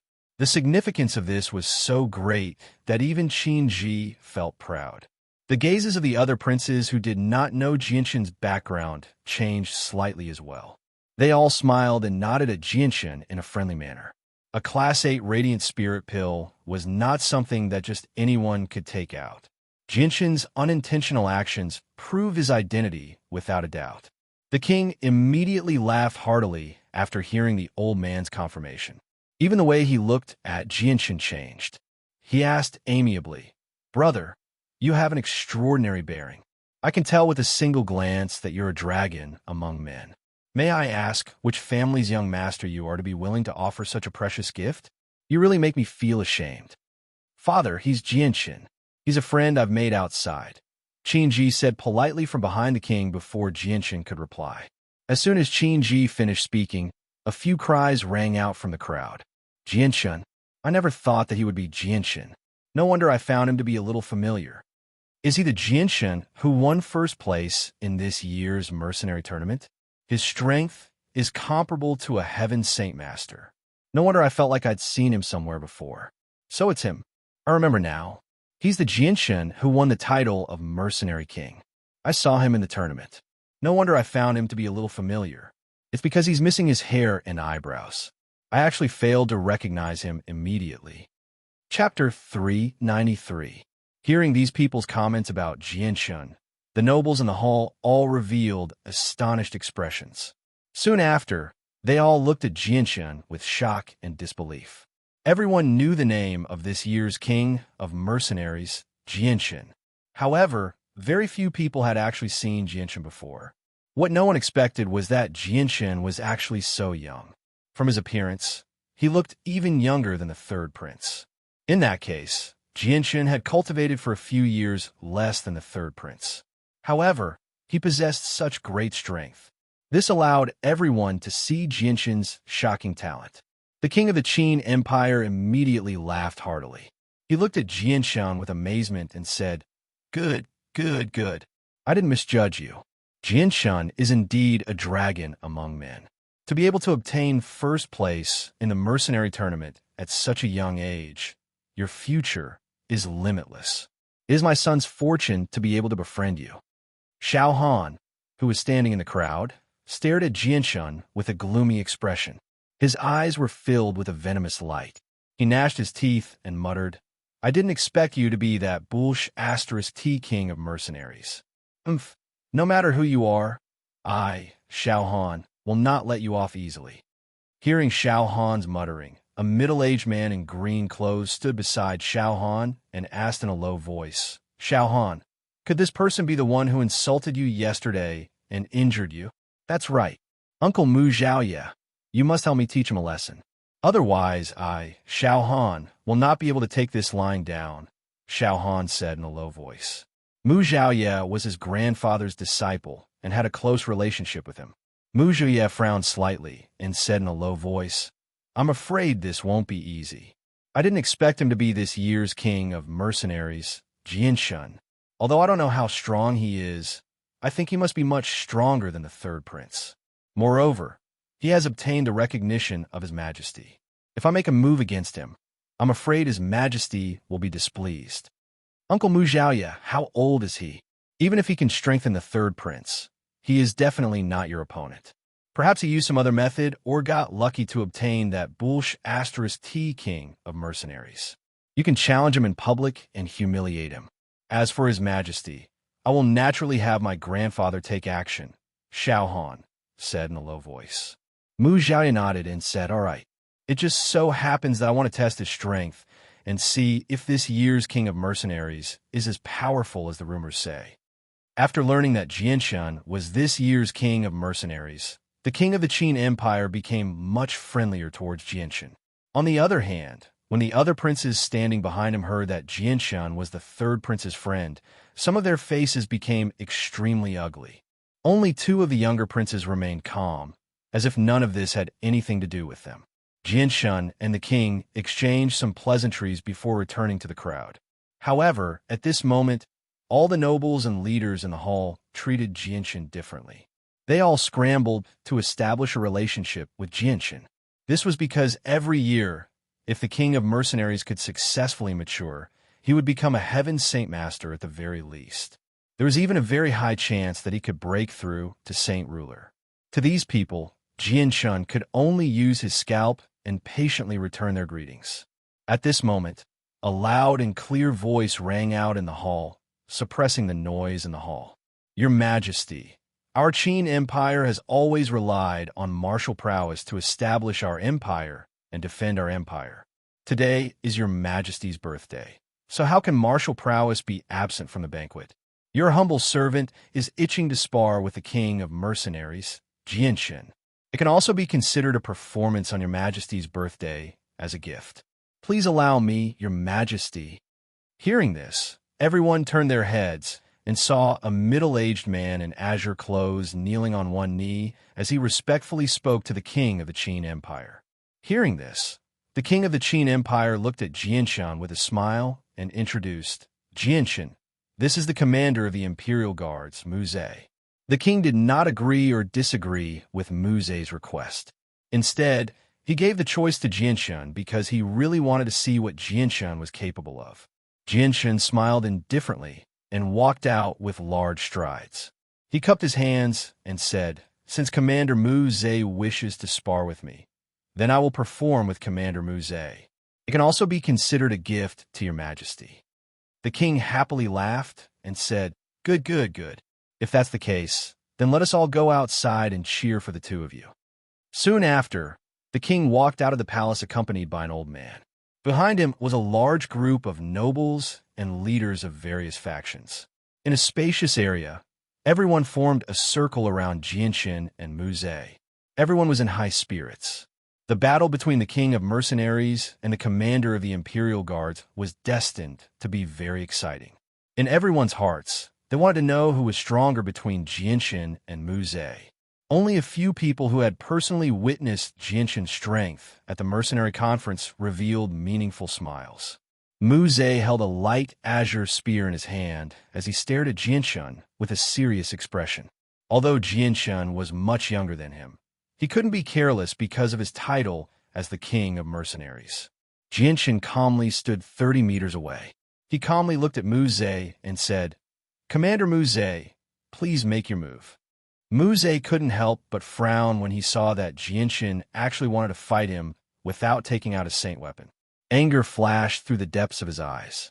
In his opinion, Jianshun was blatantly humiliating him. Muze's gaze turned cold as he snorted.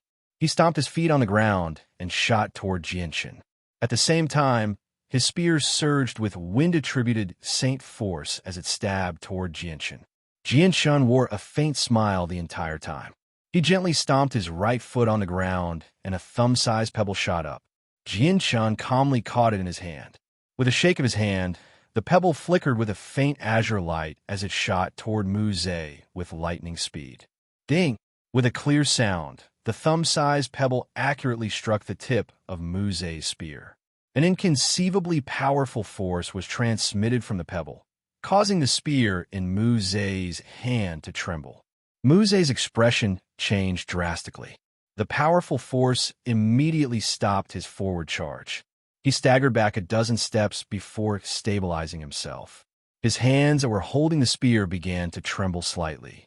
The web between his thumb and forefinger had already ruptured as blood flowed out. Muze paled in fright as he looked at Jianshun in shock. His face was filled with disbelief. Muze found it hard to accept that he couldn't even catch a pebble with his strength. Seeing how Jianshun had ruptured the web between Muze's thumb and forefinger with a single pebble, the surrounding people were all in an uproar. They all looked at Jianshun in disbelief. The impact of this scene was just too great. Did Jianshun use a battle skill? Many people thought to themselves. The king of the Qin Empire also sucked in a deep breath. He stared at Jianshun in shock for a while before shooting a glance at the old man behind him. Just a single pebble was enough to make the commander of the Imperial Guard suffer.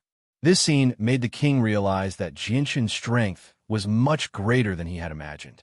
Using an Earth Saint Master would not be able to accurately gauge Jianshun's strength, so he could only send someone stronger. The old man behind the king nodded slightly before striding forward.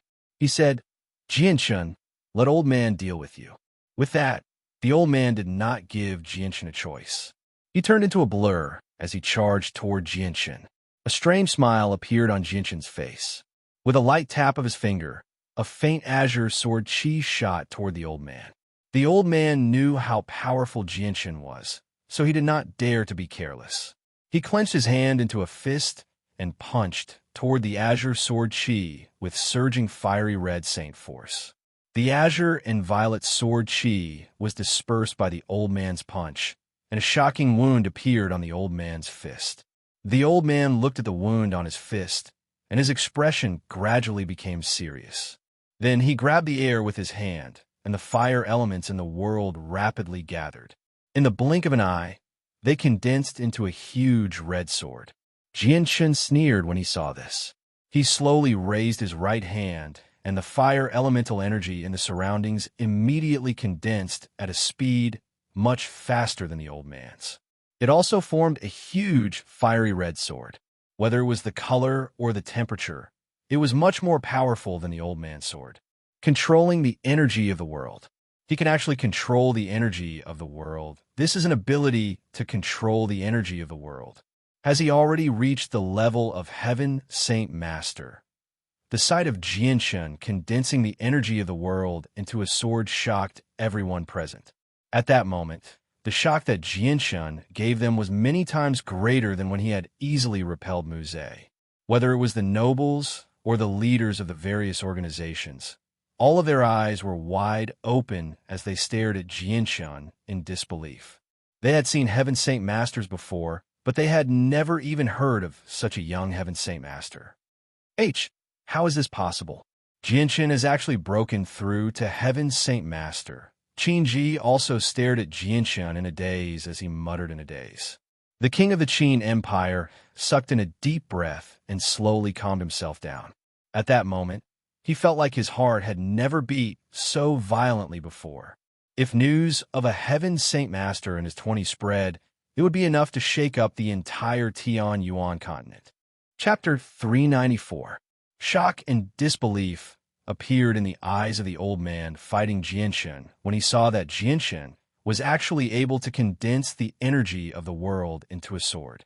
However, he immediately waved his hand, and the huge sword of flames shot toward Jianshun. Jianshun attacked at the same time as the old man attacked.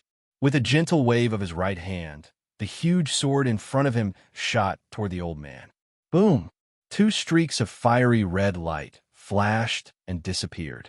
Two huge swords, which seemed to be able to burn the air, collided in the middle of the two people.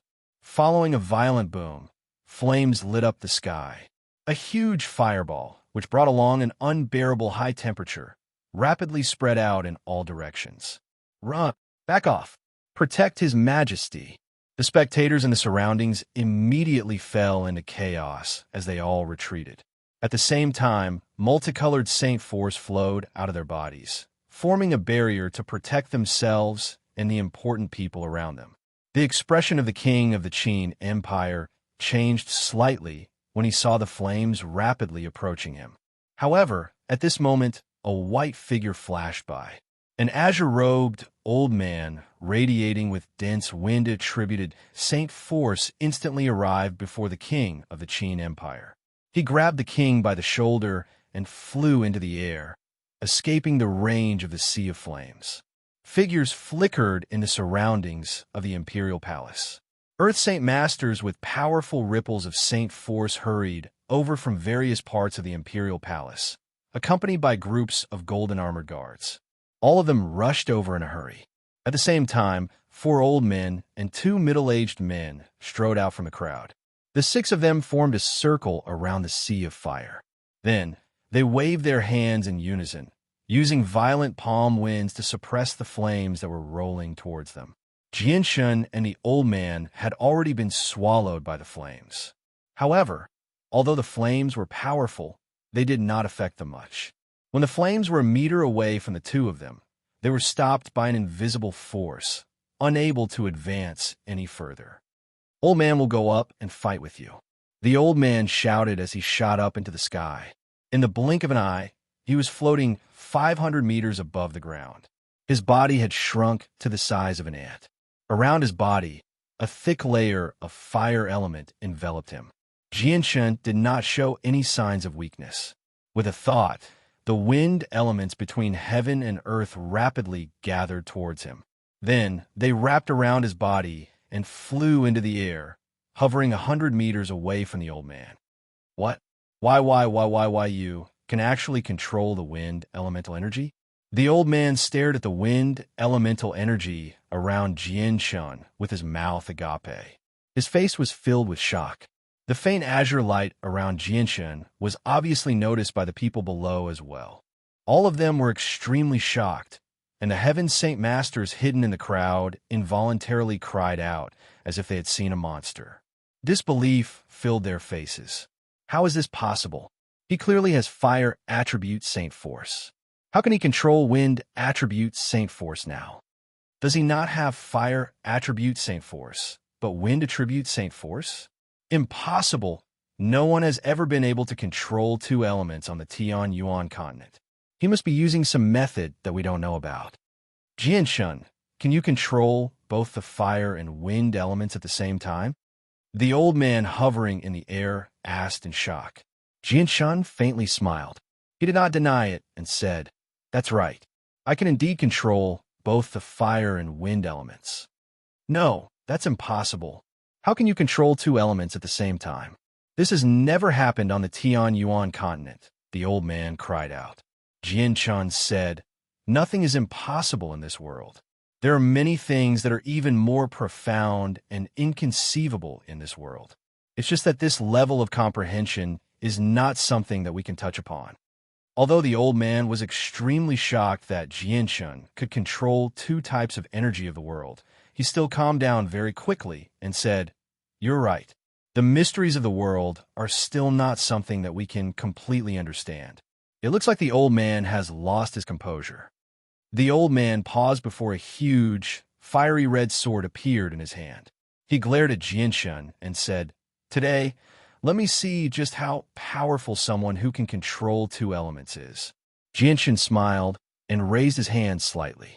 Immediately, all the pebbles in the pool seemed to be pulled by a mysterious force. They all broke out of the water and flew into the sky extremely quickly, hovering before Jianshun. "What's going on? Why are all the pebbles flying into the sky? What kind of ability is this? How do you do it?" Everyone's eyes widened when they saw this strange sight. They all discussed in great surprise. The king of the Qin Empire stared at the sky under the protection of two Heaven Saint Masters.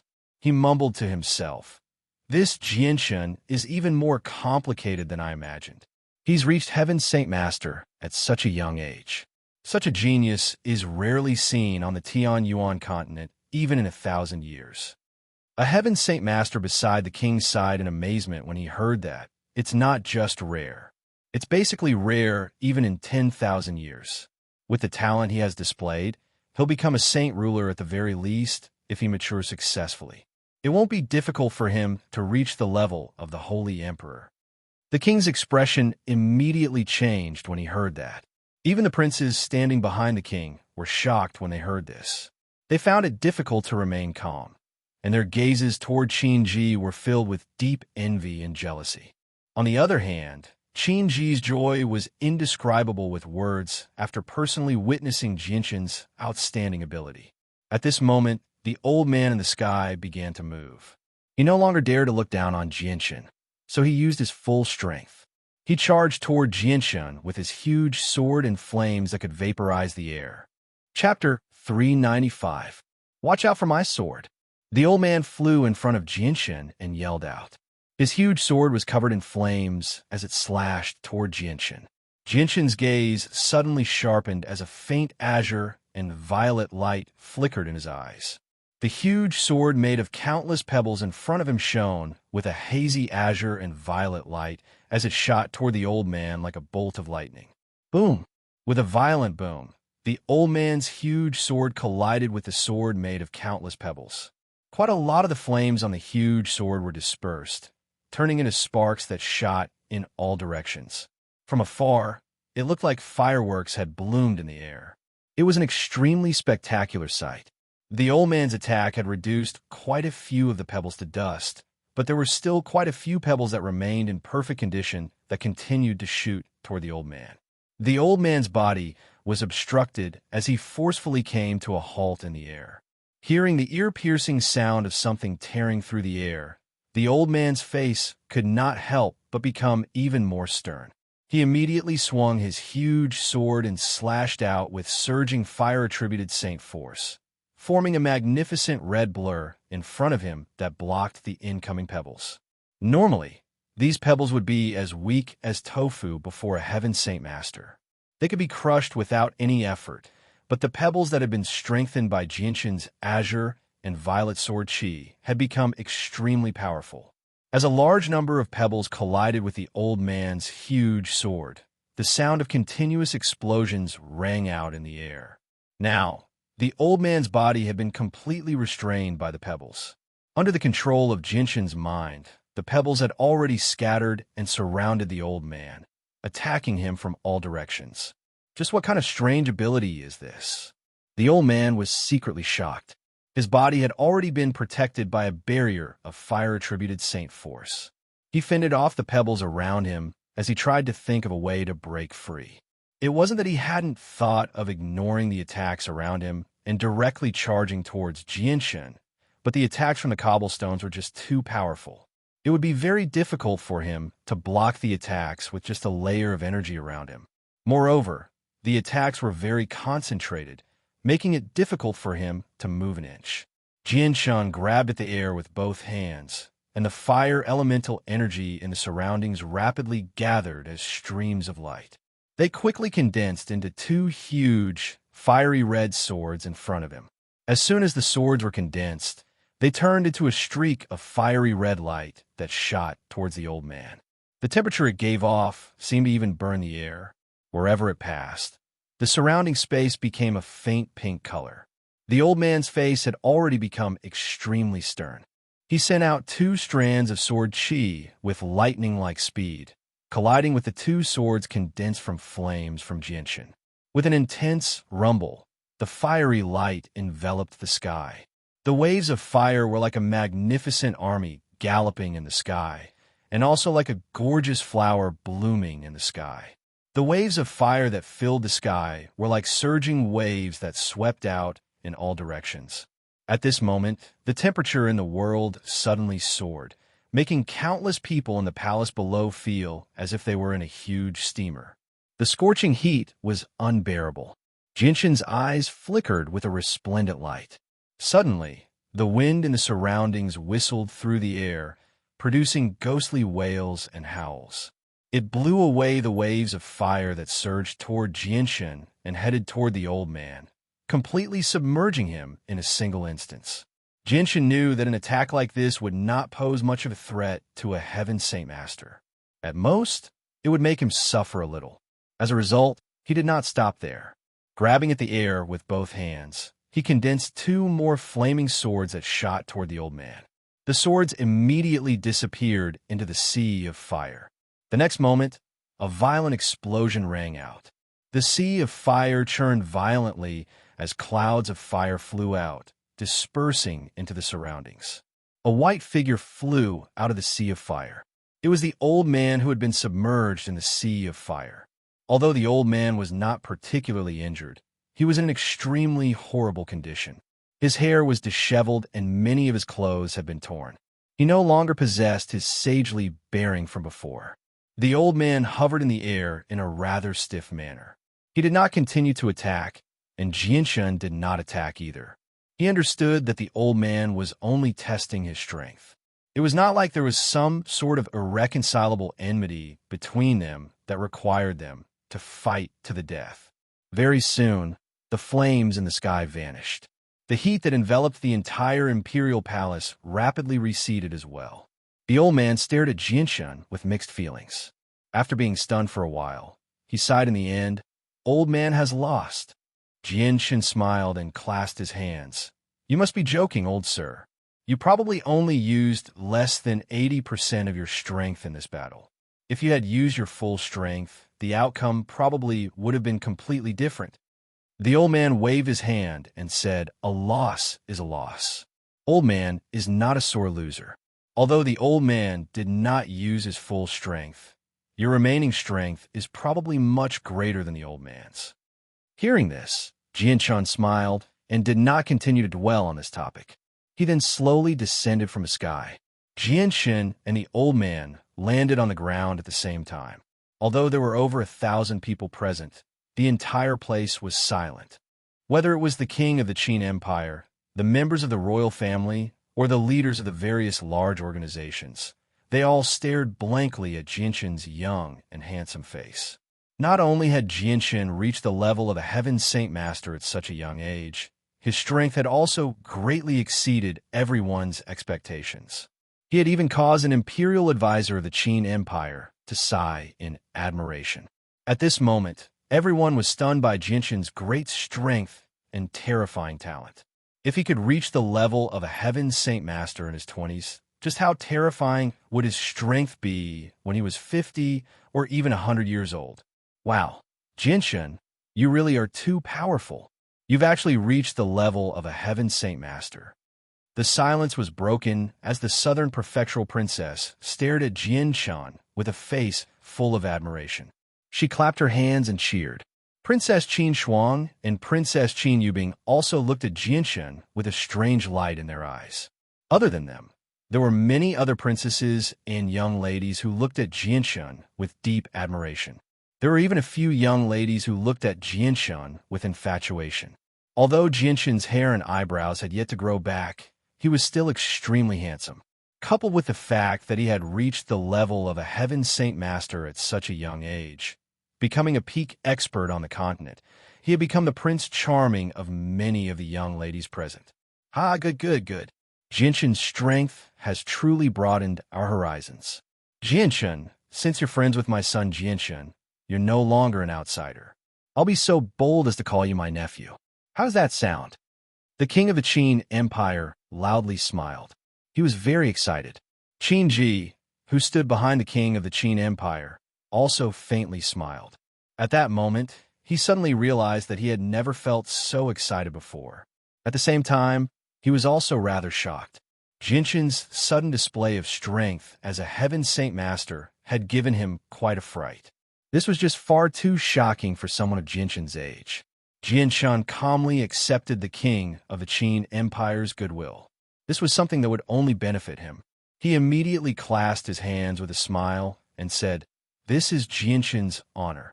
The king of the Qin Empire was overjoyed. He laughed heartily again and said, "Since the battle is over, let's all return. Nephew Jinshan, let's go back to the skyscraper hall." With that, the king smiled deeply.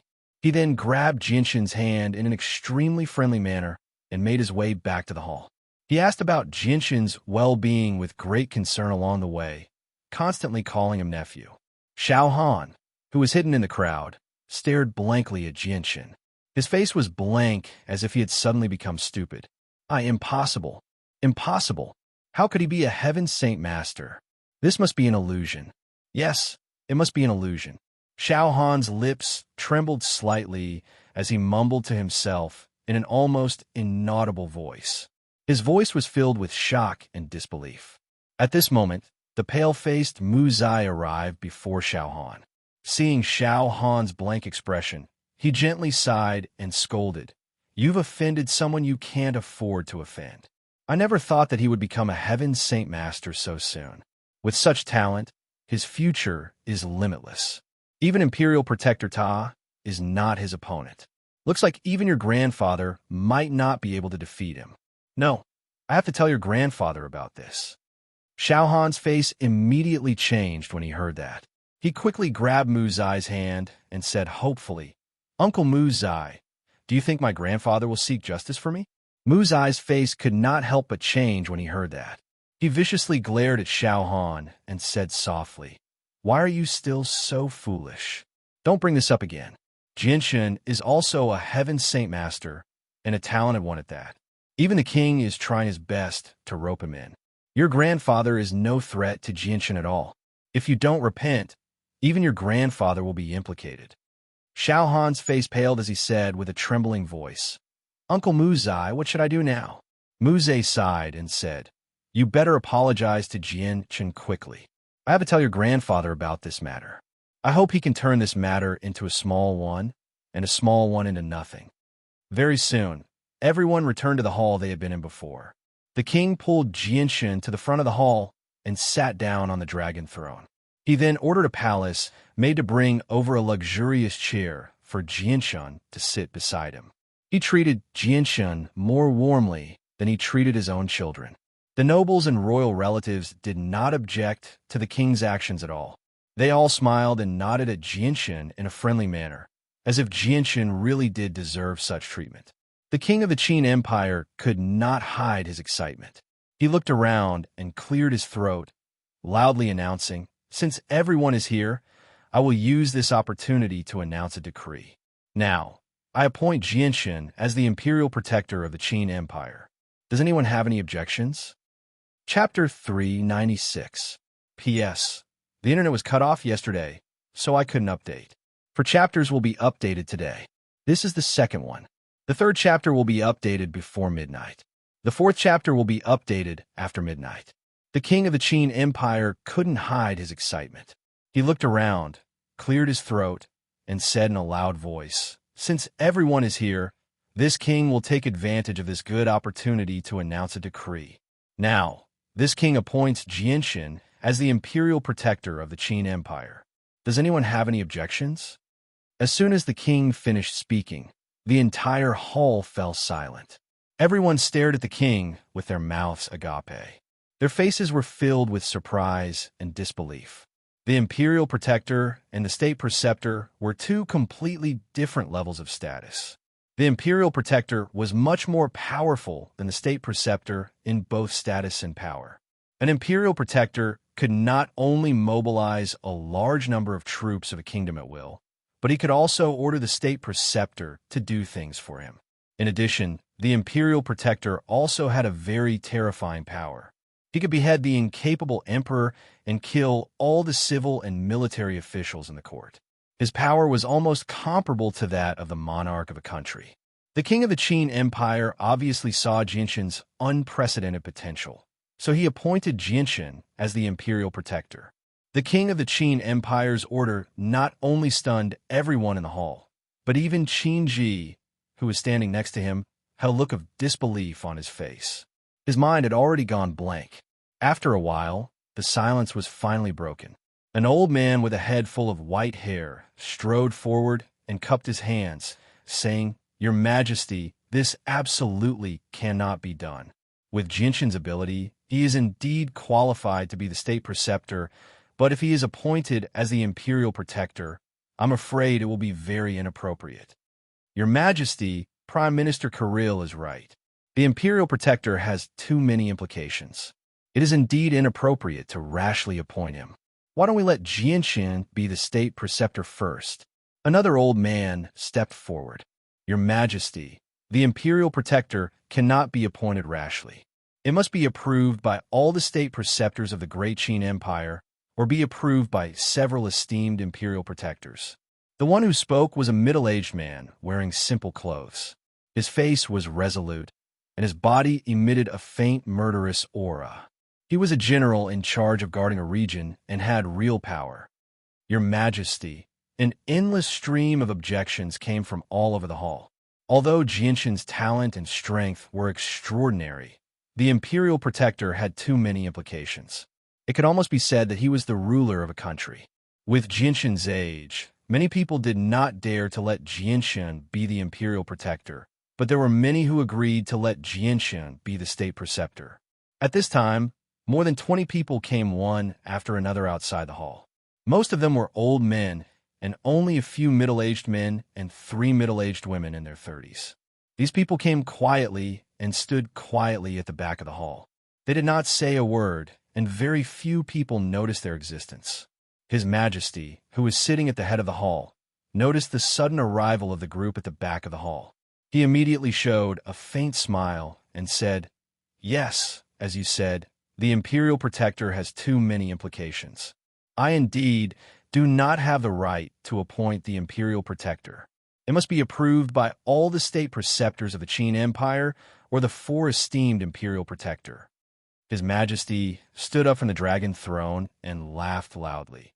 "In that case, I invite the state preceptors to judge whether nephew Jianshan can be appointed as the imperial protector. I agree that Jianshan can be appointed as the imperial protector." Several old men, standing not far from the king, were the first to agree. They were all state preceptors of the Qin Empire. Then they smiled and cupped their hands towards Jianshan, saying, "Greetings to Lord Imperial Protector. Your Majesty, I'm afraid it's difficult to convince the public with just the approval of a few state preceptors. If you want to appoint the Imperial Protector, you must get the approval of all the state preceptors of the Qin Empire." An old general cupped his hands and said, "The king of the Qin Empire said with a smile, Old General Shu is right. State preceptors, what do you think?" The king of the Qin Empire looked towards the back of the hall. "We all agree that Jianshan can be appointed as the imperial protector, An old voice was transmitted from the back of the hall. Everyone's gazes involuntarily looked towards the back of the hall when they heard the voice. All of their faces were stunned when they discovered that over 20 people had appeared there at some unknown time. Immediately, they revealed expressions of disbelief. Everyone present was a person of high status, so they all recognized the identity of these 20 people. They were all state preceptors of the Qin Empire. At this moment, all the state preceptors of the Qin Empire had gathered here. The 20 state preceptors walked forward at the same time. The people in front of them consciously made way for them. Soon, they came to the front. Their eyes all gathered on Jianshan. Soon after, they all cupped their hands and said, "Greetings to Lord Imperial Protector." Looking at the scene before him, the Qinhuang Kingdom's king immediately laughed heartily and was extremely excited. On the other hand, the authoritative figures in the hall were all dumbfounded. Their faces were filled with disbelief as they looked at the scene before them. At this moment, one of the state preceptors loudly said to everyone, "Everyone, don't doubt this." The appointment of Jianshan as the imperial protector was personally approved by the 4 esteemed imperial protectors of the Qin Empire. Just now, all of us received a message from the 4 esteemed imperial protectors. That's why we've gathered here. If anyone has any doubts about this matter, you can personally go and find the 4 esteemed imperial protectors to verify it. Hearing this, everyone immediately went into an uproar. None of them dared to say another word. The state preceptors of the Qin Empire were all Heaven's Saint Masters. When over 20 Heaven's Saint Masters bowed to him, Jianshan was stunned. He immediately became somewhat at a loss. What he didn't expect was that he had actually become the imperial protector of the Qin Empire for no reason. "Your Majesty, Jianshan's experience is shallow. I'm afraid it'll be difficult for me to take on such an important task." Jianshan immediately cupped his hands towards the king of the Qin Empire. The king chuckled and said, "Nephew Jianshan, appointing you as the imperial protector of our empire was approved by the 4 esteemed imperial protectors of the Qin Empire. Such an important task is not something that I can decide." Jianshan's face immediately became filled with hesitation. Becoming the imperial protector of the Qin Empire was no small matter. This matter had come so suddenly that Jianshan clearly found it difficult to make up his mind without carefully considering the pros and cons. Seeing the hesitation on Jianshan's face, Qin Ji, who was standing beside the king of the Qin Empire, immediately became anxious. He constantly shot Jianshan meaningful glances. His relationship with Jianshan was extraordinary, so he obviously wanted Jianshan to become the imperial protector of the Qin Empire. This was an extremely good thing for him. However, Jianshan didn't notice Qin Ji's meaningful glances at all. This was because he was also caught in a dilemma. Although becoming the imperial protector of the Qin Empire would give him a very high status, Jianshan didn't want to be restricted in any way. The entire hall became deathly silent. Everyone's eyes were focused on Jianshan. As for Xiao Han, who had a conflict with Jianshan, his face had already become as pale as a sheet of paper. His entire body was trembling. The authority of the imperial protector was much greater than his grandfather's. It could be said that there was a clear distinction between a superior and a subordinate. Qin Ji's expression became more and more anxious. He was afraid that Jianshan wouldn't accept the position of the imperial protector of the Qin Empire. In the end, he couldn't help but say, "Jianshan, after becoming the imperial protector of the Qin Empire, you'll be able to use the Qin Empire Space Gate and various resources of the Qin Empire without any restrictions. Moreover, your authority won't be any weaker than my father's." When he heard that he would be able to use the Space Gate at will, Jianshan's heart skipped a beat. After a moment of hesitation, he said, "Your Majesty, if I become the imperial protector, will my actions be restricted?" "Of course not. Nephew Jianshan, after becoming the imperial protector of the Qin Empire, you won't be restricted in any way. You only need to stand out when the Qin Empire is in danger. At the same time, you can't do anything that will endanger the Qin Empire," the king said with a smile. Hearing this, Jianshan thought to himself, this matter seemed to be beneficial to him. With the strength of the Qin Empire, the chances of him encountering danger were very small. Thinking of this, Jianxin hesitated for a moment. In the end, he still agreed to become the imperial protector of the Qin Empire. "Greetings, Your Excellency, Imperial Protector." After Jianxin agreed, all the nobles and imperial relatives in the hall bowed to Jianxin. The imperial protector had a very prominent status in the Qin Empire. In some ways, the power of the imperial protector was even greater than that of the king of the Qin Empire. This was because if more than half of the imperial protector agreed, they could directly remove the king of the Qin Empire from his position. They could even ignore the king's objections and easily start a large-scale war. From this, it could be seen what kind of status the imperial protector represented in the Qin Empire. Following this, all the state preceptors and nobles of the Qin Empire came forward to befriend Jianxin. Although Jianxin could only be regarded as a fledgling in their eyes, his potential was still there. His future achievements were simply unimaginable. Even the four most respected imperial protector of the Qin Empire were shocked.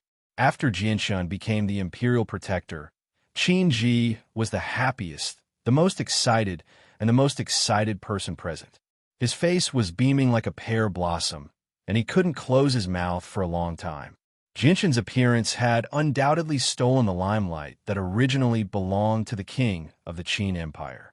Today was the king's birthday, and he should have been the focus of attention. However, the limelight that should have belonged to him was now completely stolen by Jianxin. At this moment, the king of the Qin Empire didn't feel the slightest bit unhappy. On the contrary, he was very excited.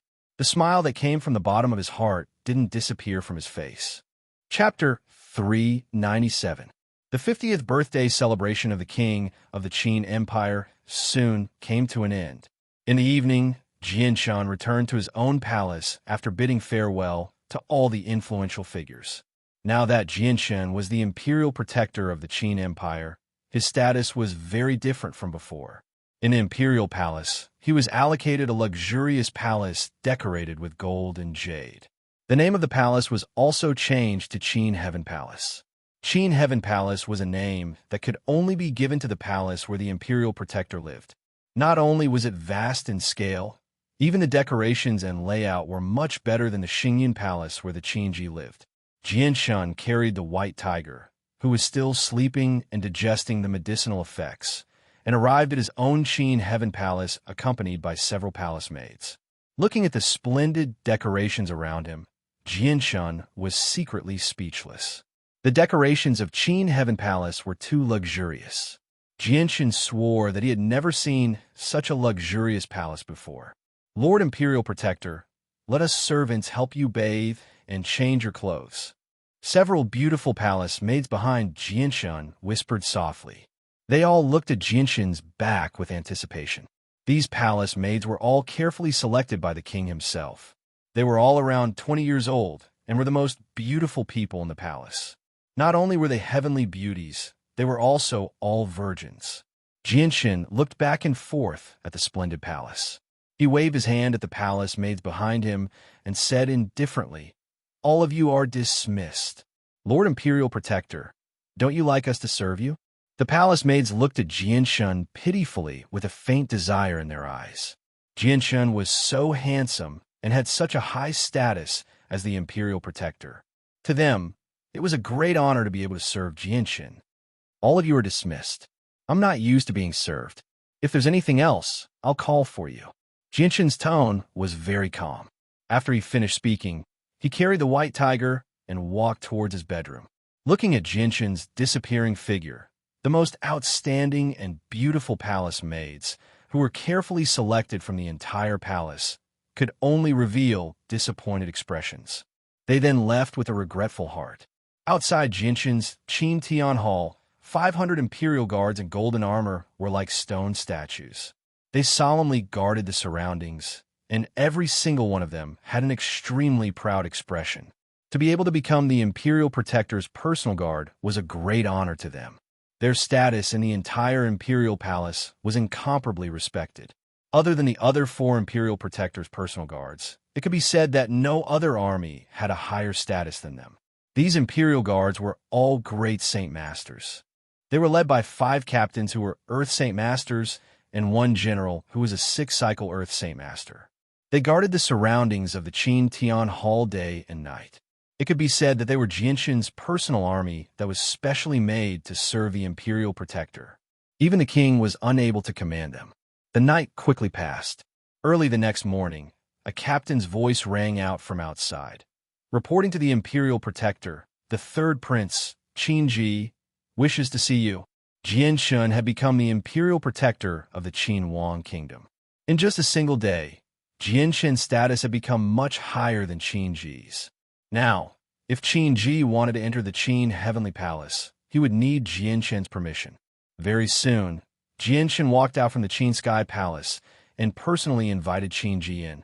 This caused Qin Ji to be overwhelmed by the unexpected favor, causing him to feel extremely emotional. Inside the Qin Tian Hall, Jianshan dismissed all the palace maids and then began to chat with Qin Ji. Qin Ji also excitedly congratulated Jianshan on becoming the imperial protector of the Qin Empire. He was truly happy for Jianshan from the bottom of his heart. Jianshan also smiled as he exchanged pleasantries with Qin Ji.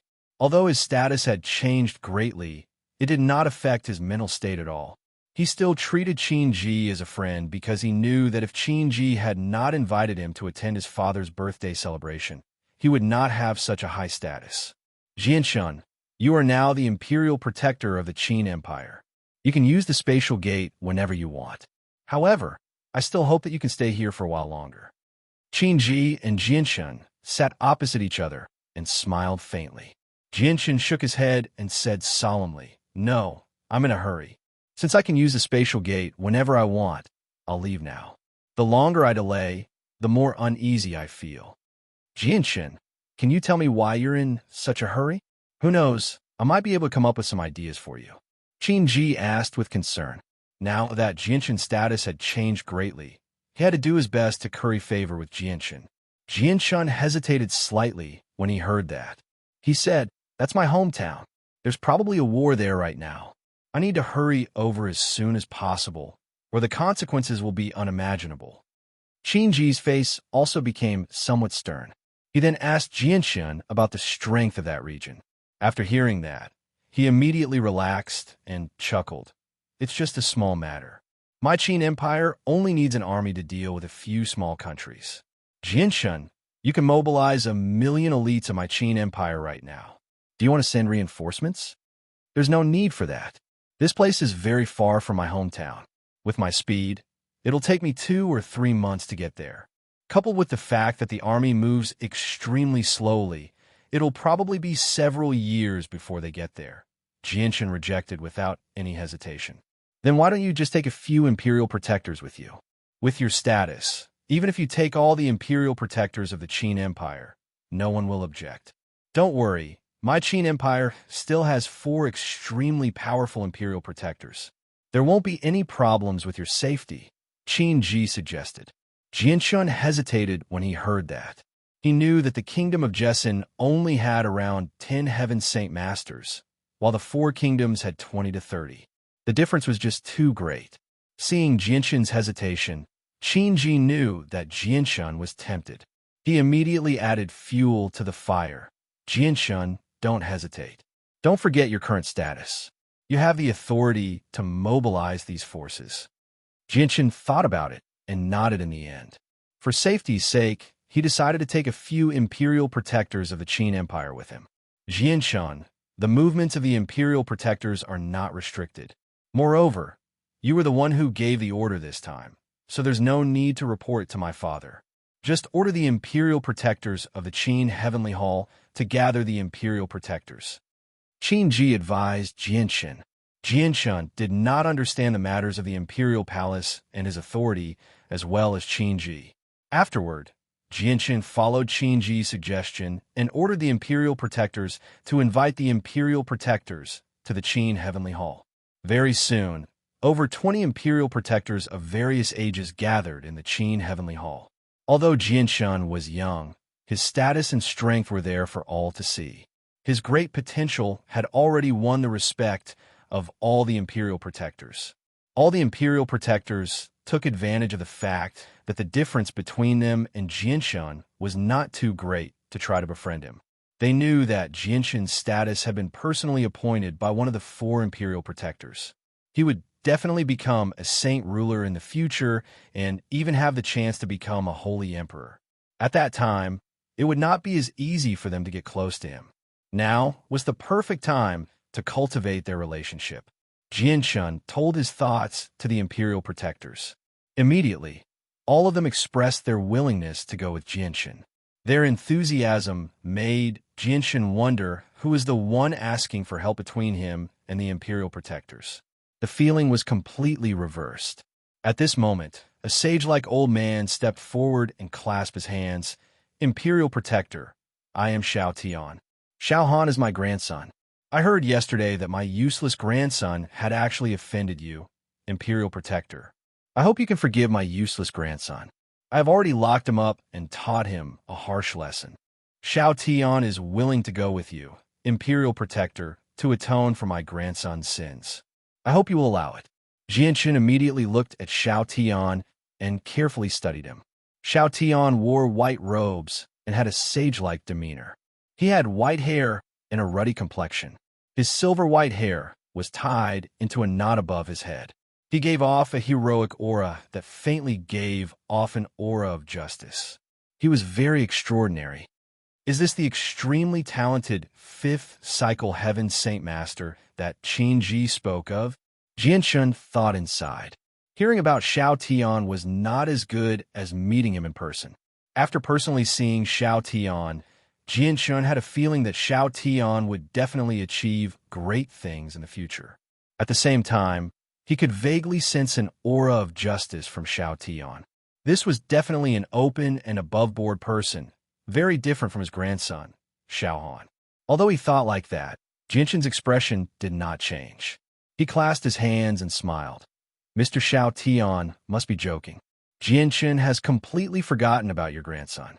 Since Mr. Xiao Tian is willing to go with me, Jianshun has no reason to disagree. Jianshun is extremely grateful for Mr. Xiao Tian's assistance. Xiao Tian laughed heartily and said, Imperial Protector is too modest. To be able to travel with Mr. Imperial Protector is my honor. Afterwards, Jianshun chose 4 Imperial Protectors who were stronger and more reliable to go with him to the kingdom of Jessen. After the selection, everyone left the Qin Heaven Hall together and walked towards the space gate under the lead of the 3rd prince. Out of the 5 Imperial Protectors that Jianshun brought, Xiao Tian was the strongest. He was a 5th cycle Heaven Saint Master. Out of the remaining 4, 2 were in the 4th cycle and 2 were in the 3rd cycle. Although these people were not the strongest among the Imperial Protectors, in Jianshun's heart, the 5 of them were the most trustworthy. The space gate of the Qin Empire was at the center of the Imperial Palace. With Jianshun's current status, he did not need to report to anyone when using the space gate. He brought the 5 Imperial Protectors to the space gate. Immediately, 2 of the Imperial Protectors threw out a few Class 5 monster cores to activate the space gate. After quickly determining a general location, Jianshun and the 5 Imperial Protectors left the Qin Empire through the space gate. Chapter 398.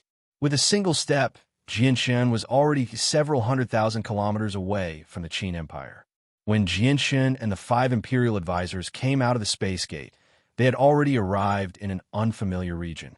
The space gate slowly disappeared after sending them in. Jianshun held the much bigger white tiger in his arms as he scanned the surroundings. He discovered that this was an extremely desolate and dry land. Not a single blade of grass grew on the ground. As far as the eye could see, there was no sign of life. Sir Imperial Protector, what is this place? An Imperial advisor of the Qin Empire softly asked from behind Jianshun. His eyes also scanned the surroundings, studying the environment. Qing Xiaofan, just follow behind Sir Imperial Protector. What's with all this nonsense? Immediately, another Imperial advisor frowned and said. Hearing this, Qing Xiaofan dryly laughed and embarrassedly said, I'm just curious. The 5 Imperial advisors that came with Jianshun were called Xiao Tian, Qing Xiaofan, Dong Junbai, Chao Kachin, and Tian Luo. Among the 5, There were 4 old men and 1 middle-aged man.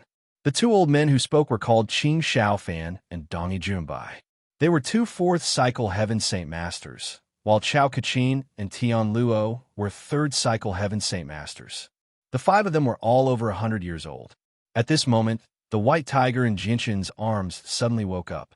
It opened its bright eyes and curiously looked around. Noticing the movement in his arms, Jinshan immediately placed the white tiger on the ground. He was no longer willing to hold it in his arms because the white tiger's body had already grown a lot. Its body looked like an adult dog, so it was no longer suitable to stay in Jinshan's arms. As soon as it landed on the ground, the little white tiger immediately began to run happily. It circled around everyone and occasionally came to the feet of the 5 imperial advisors to sniff around with its cute nose. Jinshan took out a few maps from a space ring and began to look at them. After a while, he threw them on the ground in disappointment and said, "I don't have a map of this area, so I don't know where this place is. Let's ask a few passers-by." Jinshan did not have the exact coordinates of the Kingdom of Jesson, so the space gate could only send them to an approximate location. Now, Jinshan did not know whether or not he was in the Kingdom of Jesson. Qin Shaofeng immediately cupped his hands and smiled. "We'll follow Sir Imperial Protector's decision." "All right then, let's leave this place." As he spoke, Jinshan waved his hand and a dense wind element enveloped the white tiger's entire body. Then, he took the white tiger into the air. "Whoa, whoa, whoa, whoa." The white tiger immediately cried out in dissatisfaction. Its body kept flapping in the air as if it wanted to jump into Jinshan's arms. It looked at Jinshan pitifully with tears in its eyes. "Haha, Sir Imperial Protector, your magical beast is quite intelligent. It must be the cub of a high-level magical beast." Qing Shaofan immediately joked. Jinshan chuckled and did not explain. He then floated over to the white tiger and knocked its little head. He jokingly scolded, "You're already so big and you still need someone to carry you? I can't carry you now. Let me control the energy of the world to carry you. Don't worry, you won't fall." The white tiger seemed to understand Jinshan's words. It kept shaking its little head and tears were rolling in its eyes as if they would fall to the ground at any time. Then, the white tiger's body shrunk at a speed visible to the naked eye. Soon, it turned back into a cub the size of a kitten. It was very cute. This magical beast can actually change the size of its body. It's unbelievable. The 5 imperial advisors all stared with wide eyes as they looked at the white tiger in amazement. Even Jinshan had a shocked expression on his face.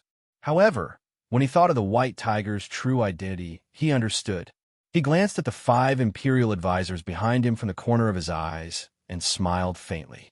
This white tiger was born different from the rest. This ability to change the size of its body might be its innate ability. That's right. This magical beast looks like a tiger, but it has a pair of wings on its back. It must be a mutated species. Some mutated magical beasts have innate abilities that people don't know about. There are also many magical beasts that can change the size of their bodies on the Tianyuan continent. Dongi Junbai said in agreement. He was the oldest among the people present and had the most experience. Seeing that no one was looking into the identity of the white tiger, Jinshan secretly let out a sigh of relief. He then picked up the white tiger that had shrunk to the size of a kitten and flew off in a certain direction. An hour later, Jinshan and the others had already flown several hundred kilometers. At this moment, a sizable city appeared in front of Jinshan's eyes. Jinshan's eyes lit up. He immediately sped up and flew over. In the end, he landed in a place with no people and entered the city on foot. This was a grade 2 city. It was not very large. Jinshan walked through the streets with the 5 imperial advisors of the Qin Empire. The white tiger in his arms constantly looked around, as if it was curious about everything around it. Jinshan went to the largest store in the city and bought a map that recorded the largest area. Very soon, he found the location of the Kingdom of Jesson. They were still over 15,000 kilometers away from the Kingdom of Jesson. They still had to pass through 2 more kingdoms. "Shopkeeper, I'd like to ask you something. What's the current situation in the Kingdom of Jesson? Is there a war going on?" Jianshan asked. I don't know about the current situation in the kingdom of Jessen. It's too far away, so it's very difficult for news to reach here. However, I've heard that a war broke out in the kingdom of Jessen 3 months ago. It seems like it's a four-nation alliance. Sigh. The kingdom of Jessen is done for this time. The shopkeeper sighed. Jinshin's expression changed slightly when he heard this. He took out a purple coin and threw it on the table. He took the map and walked out. After determining the direction, he immediately rose into the air and flew toward the kingdom of Jessen. The 5 imperial advisors also rose into the air and followed closely behind Jinshin. They left behind a street full of people who stared at the 6 people in shock.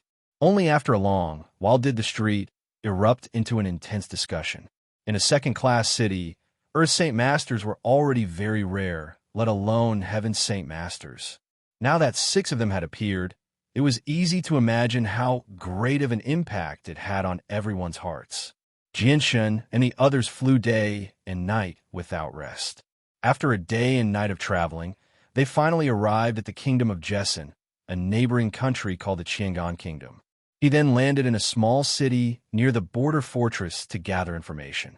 He needed to understand the current situation in the kingdom of Jessen so that he could come up with a plan.